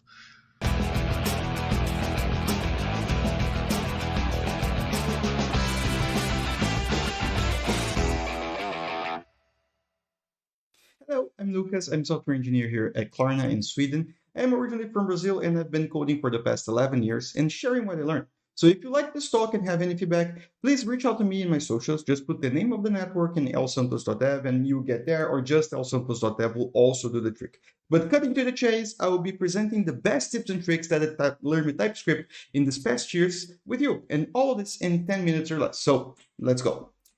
First thing, over the past few years, I lost how many times I have copied and pasted the same tsconfig over and over again until I discovered that I could just use tsconfig bases. It's an official repository that has several tsconfig bases for you to extend naturally, and tsconfig supports that through the extends property. So as you can see, we can use the extends and pass the name of the repo following the configuration that we want to extend. And if you don't like any of those configs, you can just override it by writing it again in the bottom. But this is not only for the tsconfig basis extension. So you can actually extend if you have local files, if you want to extend, like in a monorepo configuration where you need to extend the base file. So what you can do is you just need to put that path in that file in its magic. So you never have to copy a tsconfig again. And for the second tip, I wanted to something that took me some time to understand how powerful it actually was. I'm talking about branded types. Normally, you don't see a lot of those in TS Code. That's because they have a very specific use case, and those cases are massively helpful, like when you have different types of strings, but still strings, like a UID. You can brand your type to mark it as an ID, even though it's a string, but it's a string of a certain type, making it impossible to pass a name to an ID by mistake, for example, or even to pass the wrong type of ID to some function. However, branded types can only be converted through explicit typecasting, which is bad, so we can make a function to explicitly convert one type into another. But there is a better way to do this. And I present you the third survival tip, the type guards and assertion functions. So when you use branded types, they're usually followed by one of those two, because guards and assertion allows us to narrow down the type without having to explicitly cast it. It takes, like this example, I can explicitly cast anything to an ID and it's going to work, basically. The trick here is basically to add a new function that will guard that type, and this function is typed by saying that a type is of another type as a return annotation. This way, we can do an if check and actually check the ID is an ID with the regex. But this is not just adding noise, this if there, I don't like it. This is where we have assertion functions. They're declared by saying that the return annotation that the function asserts a parameter of a given type. So the main difference between one and the other is that the assertion functions don't return anything, they throw, while the guards return booleans. So this way, branded types can be more useful, and you can also create guards that are lightweight. Well, for the next tip, enums, the big elephant in the room. While some don't like enums, I am particularly very fond of them, and I think they have many uses, but you need to know them. So that is the tip, know the enums. So let's start with the basic number enum. Right? Enums are one of the few structures in TypeScript that produces JS code when outputted in transpiled mode. It looks hacky, but it makes sure that you will always be able to match either a number or its type.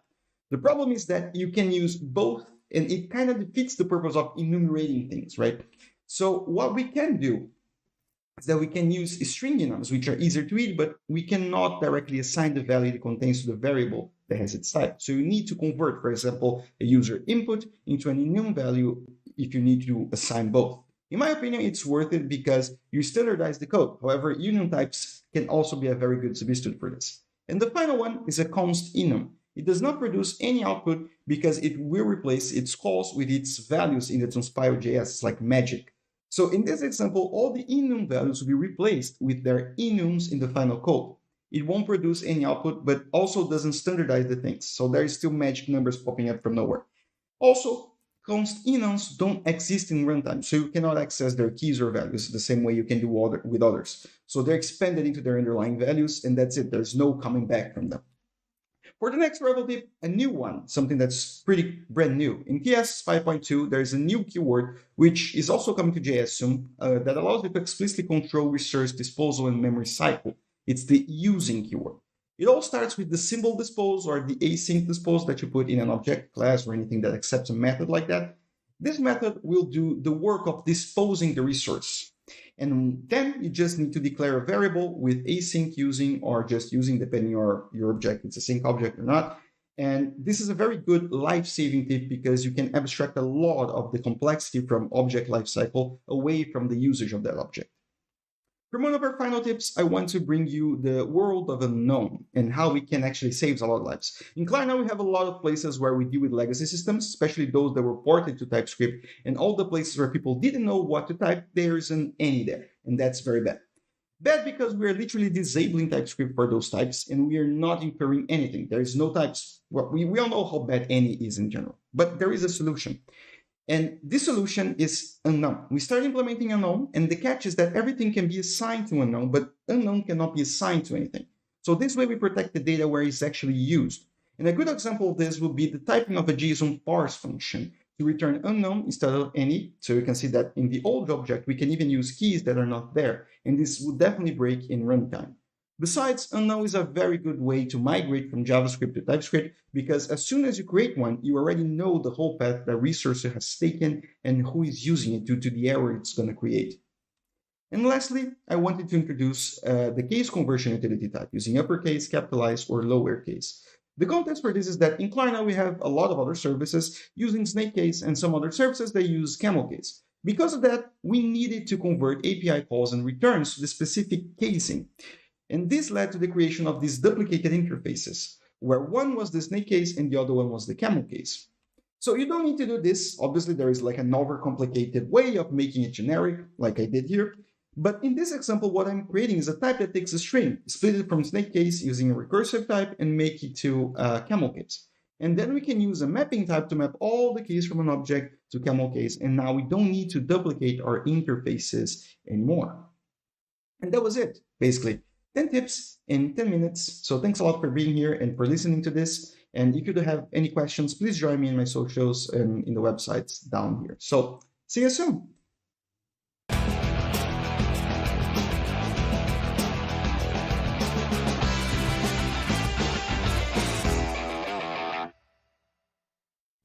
Hey guys, my name is Akash Joshi. I'm a software engineer at SigTech, and today I'm going to talk about unleashing object proxies, building type-safe wrappers for anything. So object proxies, they are an amazing tool which are severely underexplored, but are quite widely used in all of the libraries that we use in our day-to-day. So I'm going to explain how they work, what they are, and how you can use them as well. So what are object proxies? Object proxies are basically middleware for your objects. So think of them as a wrapper around your object with which you can control what input comes into the object and what you return from the object whenever a user tries to access a method or a property. So what are some of the use cases that we see with object proxies in the real life? So one of the first use cases that one can think of is controlling data access. So doing input validation or implementing an access control layer on any sort of object which can contain privileged properties. So for example, on a bank, if you want to create an object which contains a user's data, then based on whether a user has, one of your developers have access to that property or not, you can actually do input validation on it. So if the user or the developer has access to that property, then you return it. Otherwise, you can return an error or whatever you want to do instead. Similarly, you can add logging to your objects via object proxies. So if a user tries to repeatedly access an unauthorized data, or you just want to have a log of all of the activities that your developers are doing on any privileged object, then you can add logging to it via object proxies, and any accesses are logged to one of your access logs. But most importantly, what we use object proxies for is response handling. So this can involve returning something else based on what the user provides, or lazy loading certain objects. So for example, just continuing with the user case, let's say we have an object which contains a user's banking details, like their address history, their transaction history, anything, but you don't want to fetch all of it at runtime.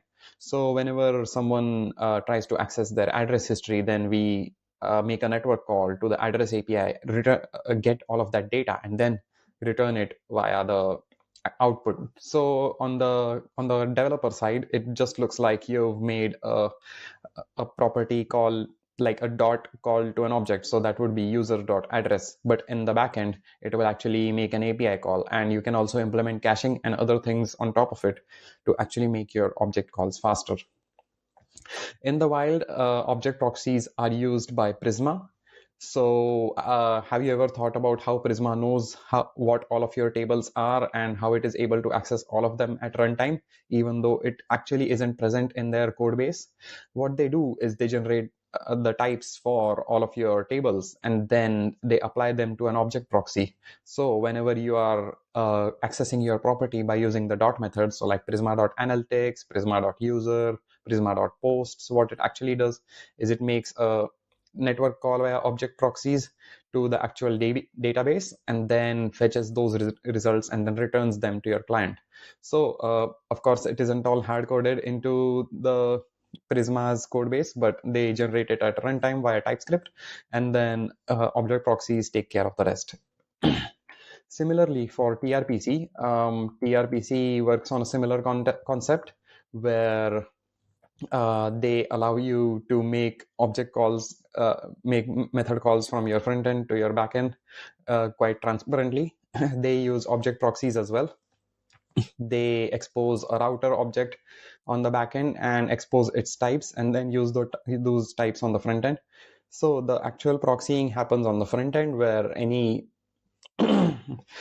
call to one of their queries is actually transpiled by the object proxy into a network call, and then the network call executes on the back end to actually return you the result on the front end. So what we are going to do now is we are going to implement a very simple version of the TRPC library, or just try to implement a little bit of RPCing to the backend ourselves using object proxies. And I'm going to also explain how object proxies work. So this just involves a little bit of code. Firstly, let's look at what our server looks like. So this is a very simple Fastify server. If you go to Fastify's documentation page, this is similar to what you will see on the main page. In fact, this is what I've copied from there. The only route that I've added here is /rpc. It accepts a procedure name and a set of parameters for that procedure. And it then parses this data to string, and then it applies those parameters on those procedure, and then returns the response to the front end. Where are we getting the actual procedure from? So let's say we have an API object which the developer provides to the server, and this API object contains all of the APIs that the developer actually wants to expose to the client. In this case, we are exposing hello, which just returns world, and then another method called sum, which returns the summation of two numbers. And see how we have actually defined the types correctly here. This is because we are going to use the properties of TypeScript to actually pass that type to the client as well. On the client side, now what we are going to do is that we are going to define a very simple object proxy. Have a look at the main method here, where I will define a few lines of code which try to access some properties of the object proxy and try to get the results of it. So the first one is that we are trying to destruct a property called hello on object that doesn't exist yet. Next, we are checking for two properties, whether they exist on the object. And lastly, we are trying to make method calls on the object proxy, and then console logging the result of it. So let's quickly define our object proxy here.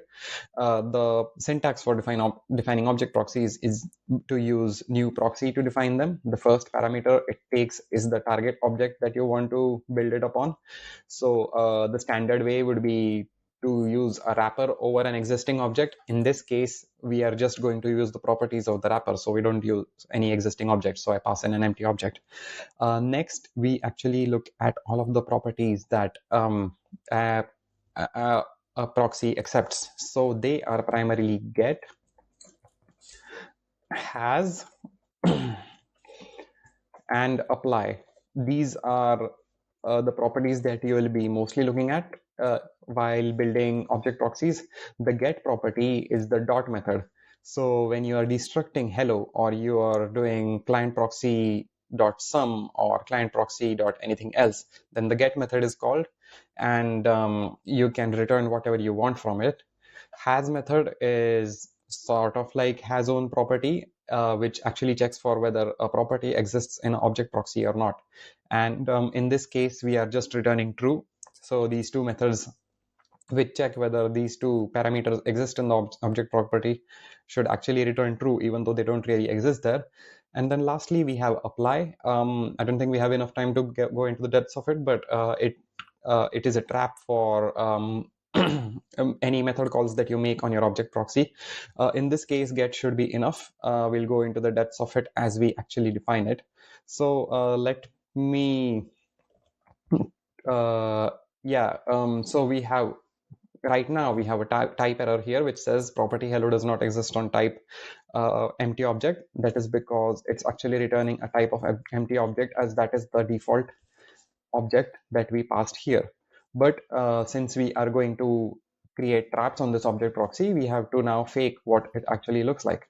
So let's try to console log on get here. And the first parameter that it takes is the target object. In this case, our target is a empty object, so we just get underscore. We don't really need to use that. What we are actually looking for is the property being called here. And then we will console log on property. And when we run this code here, this executes main, which executes all of the lines here. We will see the actual output.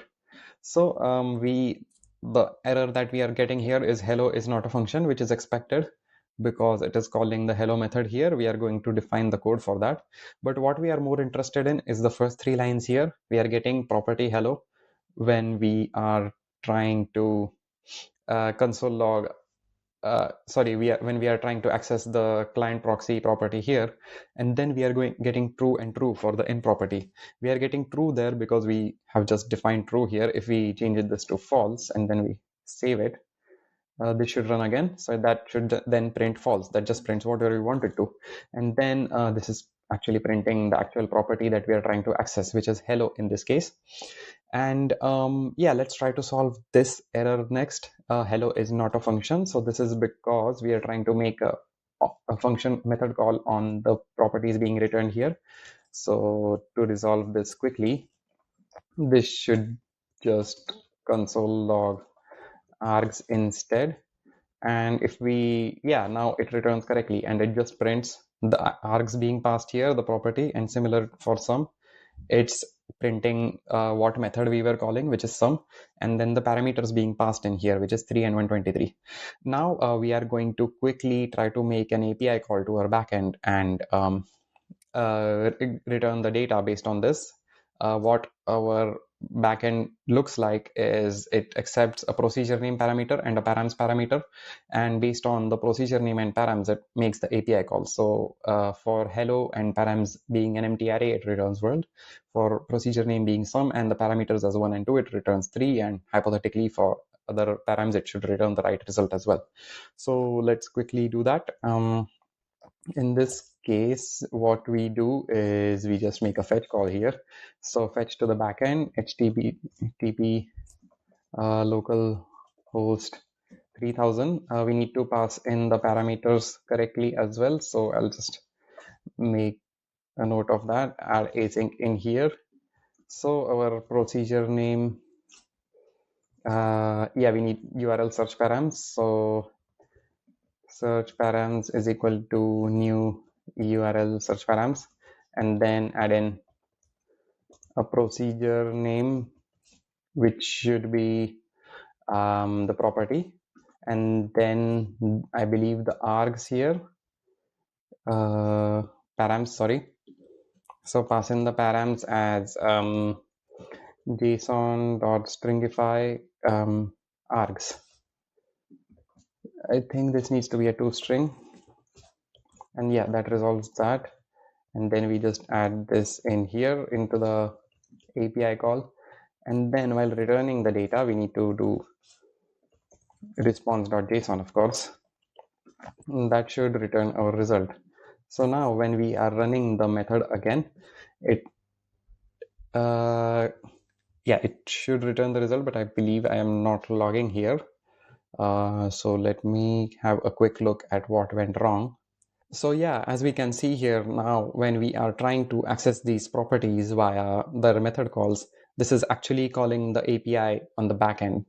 So on the server side, what is happening is that it's accepting the procedure name and params that we are passing in via our URL search params here, and then it's parsing them and then returning the actual response via procedure.apply.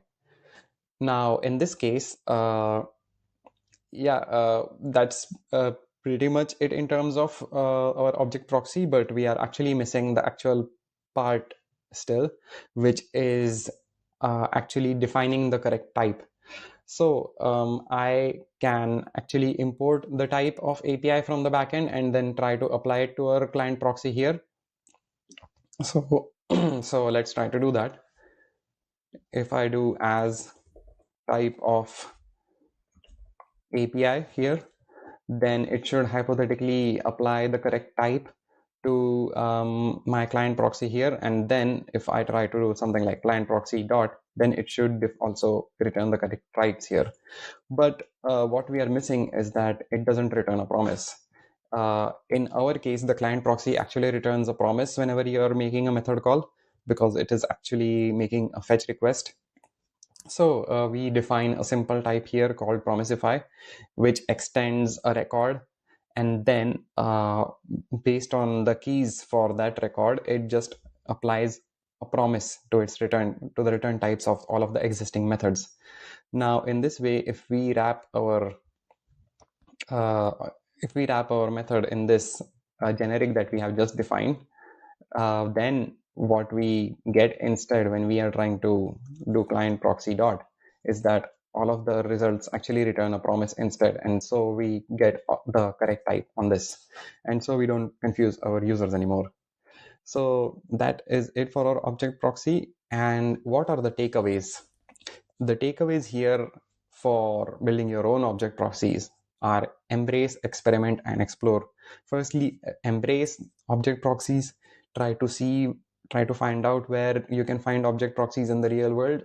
You might be surprised to find that most ORMs might be using object proxies, and then a lot of RPC libraries use them as well. Experiment with object proxies. Try to create your own RPC libraries, share them on the internet, and just try to have fun with them. And then finally, explore. Try to push the edges of object proxies. TRPC or Rocket RPC, my library, wouldn't have been created if the people behind them wouldn't have tried to explore the edges of object proxies and what you can do with them. Same for Prisma and a lot of other libraries out there. So yeah, thank you. Thanks for this talk. Thanks for being a good audience, and happy coding. You can find me at my website, thewriting.dev, or on Twitter at thewritingdev.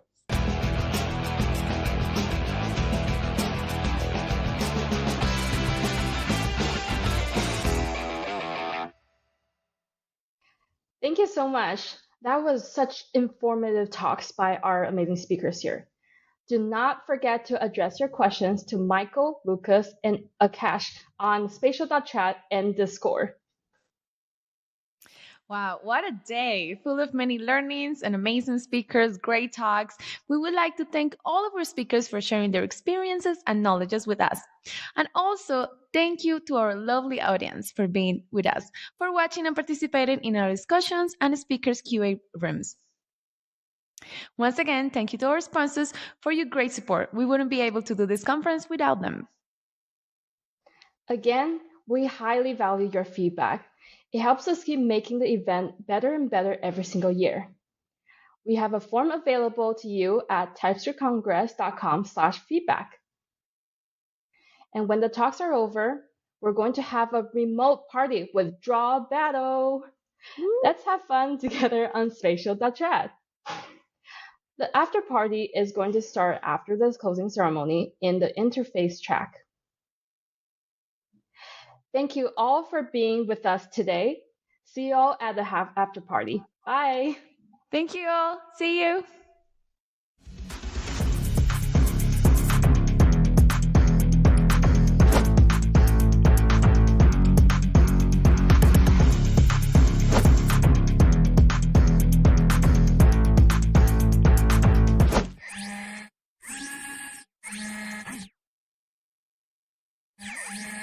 So, you've put in the hard work of developing this new feature, and you've tested for errors exhaustively. But a user immediately reports an issue, and you don't know what's causing it. You wonder how many others are affected. What's the root cause? How long will fixing it take? There go more hours spent searching through logs. Now, if only you could see how each bug happened instantly. That way you could spend more time on your next project. Meet Rollbar, the continuous code improvement platform that helps developers discover errors in real time for faster resolutions.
So, you've put in the hard work of developing this new feature, and you've tested for errors exhaustively.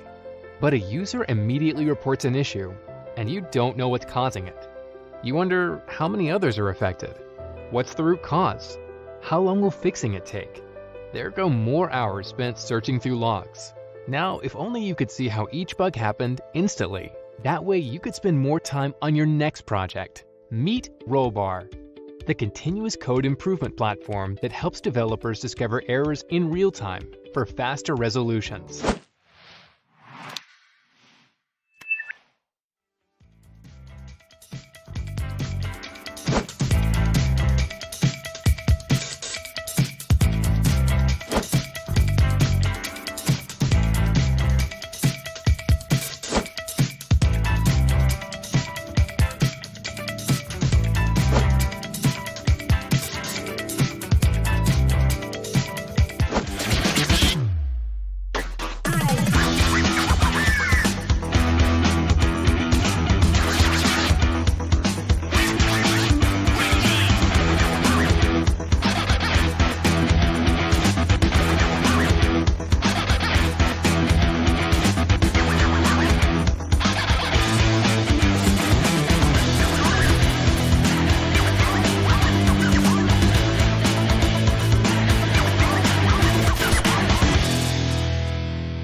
So, you've put in the hard work of developing this new feature, and you've tested for errors exhaustively. But a user immediately reports an issue, and you don't know what's causing it. You wonder how many others are affected. What's the root cause? How long will fixing it take? There go more hours spent searching through logs. Now, if only you could see how each bug happened instantly. That way you could spend more time on your next project. Meet Rollbar, the continuous code improvement platform that helps developers discover errors in real time for faster resolutions.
So, you've put in the hard work of developing this new feature, and you've tested for errors exhaustively.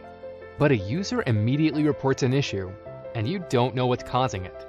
You wonder how many others are affected. What's the root cause? How long will fixing it take? There go more hours spent searching through logs. Now, if only you could see how each bug happened instantly. That way you could spend more time on your next project. Meet Rollbar, the continuous code improvement platform that helps developers discover errors in real time for faster resolutions.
So, you've put in the hard work of developing this new feature, and you've tested for errors exhaustively. But a user immediately reports an issue, and you don't know what's causing it. You wonder how many others are affected. What's the root cause? How long will fixing it take? There go more hours spent searching through logs. Now, if only you could see how each bug happened instantly. That way you could spend more time on your next project. Meet Rollbar, the continuous code improvement platform that helps developers discover errors in real time for faster resolutions.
So, you've put in the hard work of developing this new feature, and you've tested for errors exhaustively.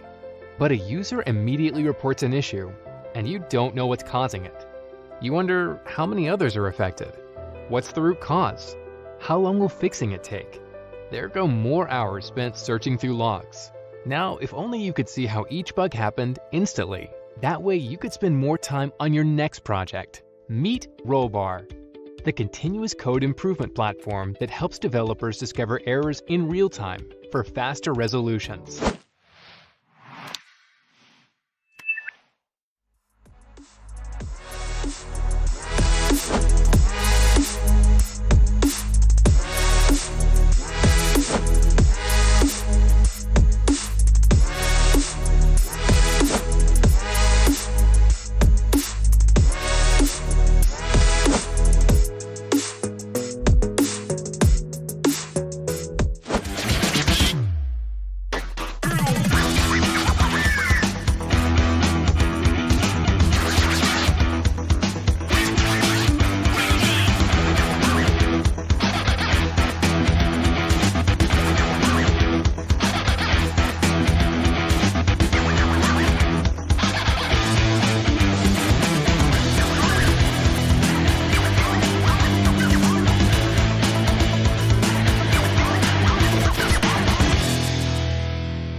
So, you've put in the hard work of developing this new feature, and you've tested for errors exhaustively.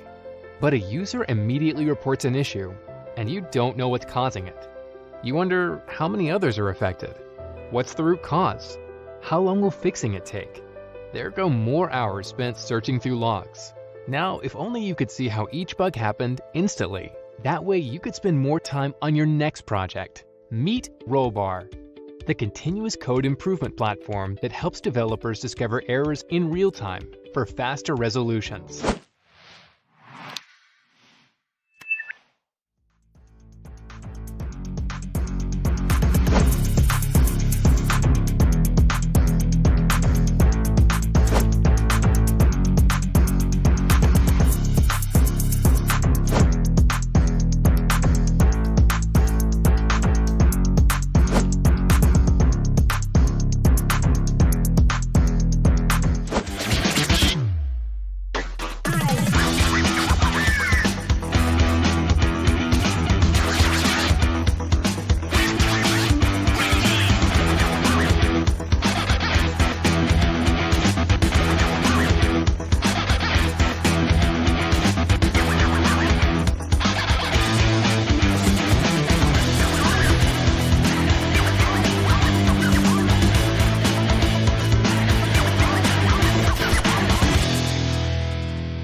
So, you've put in the hard work of developing this new feature, and you've tested for errors exhaustively. But a user immediately reports an issue, and you don't know what's causing it. You wonder how many others are affected. What's the root cause? How long will fixing it take? There go more hours spent searching through logs.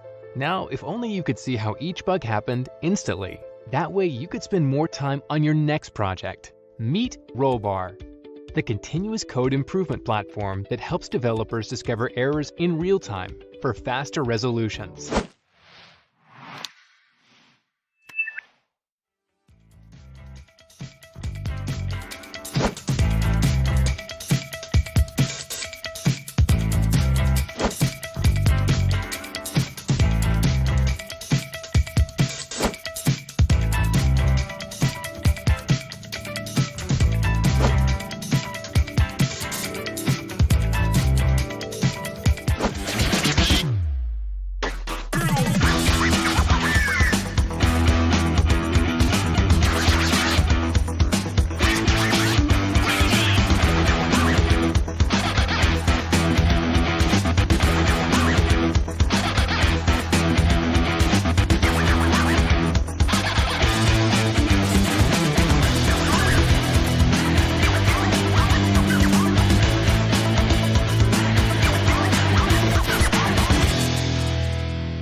So, you've put in the hard work of developing this new feature, and you've tested for errors exhaustively.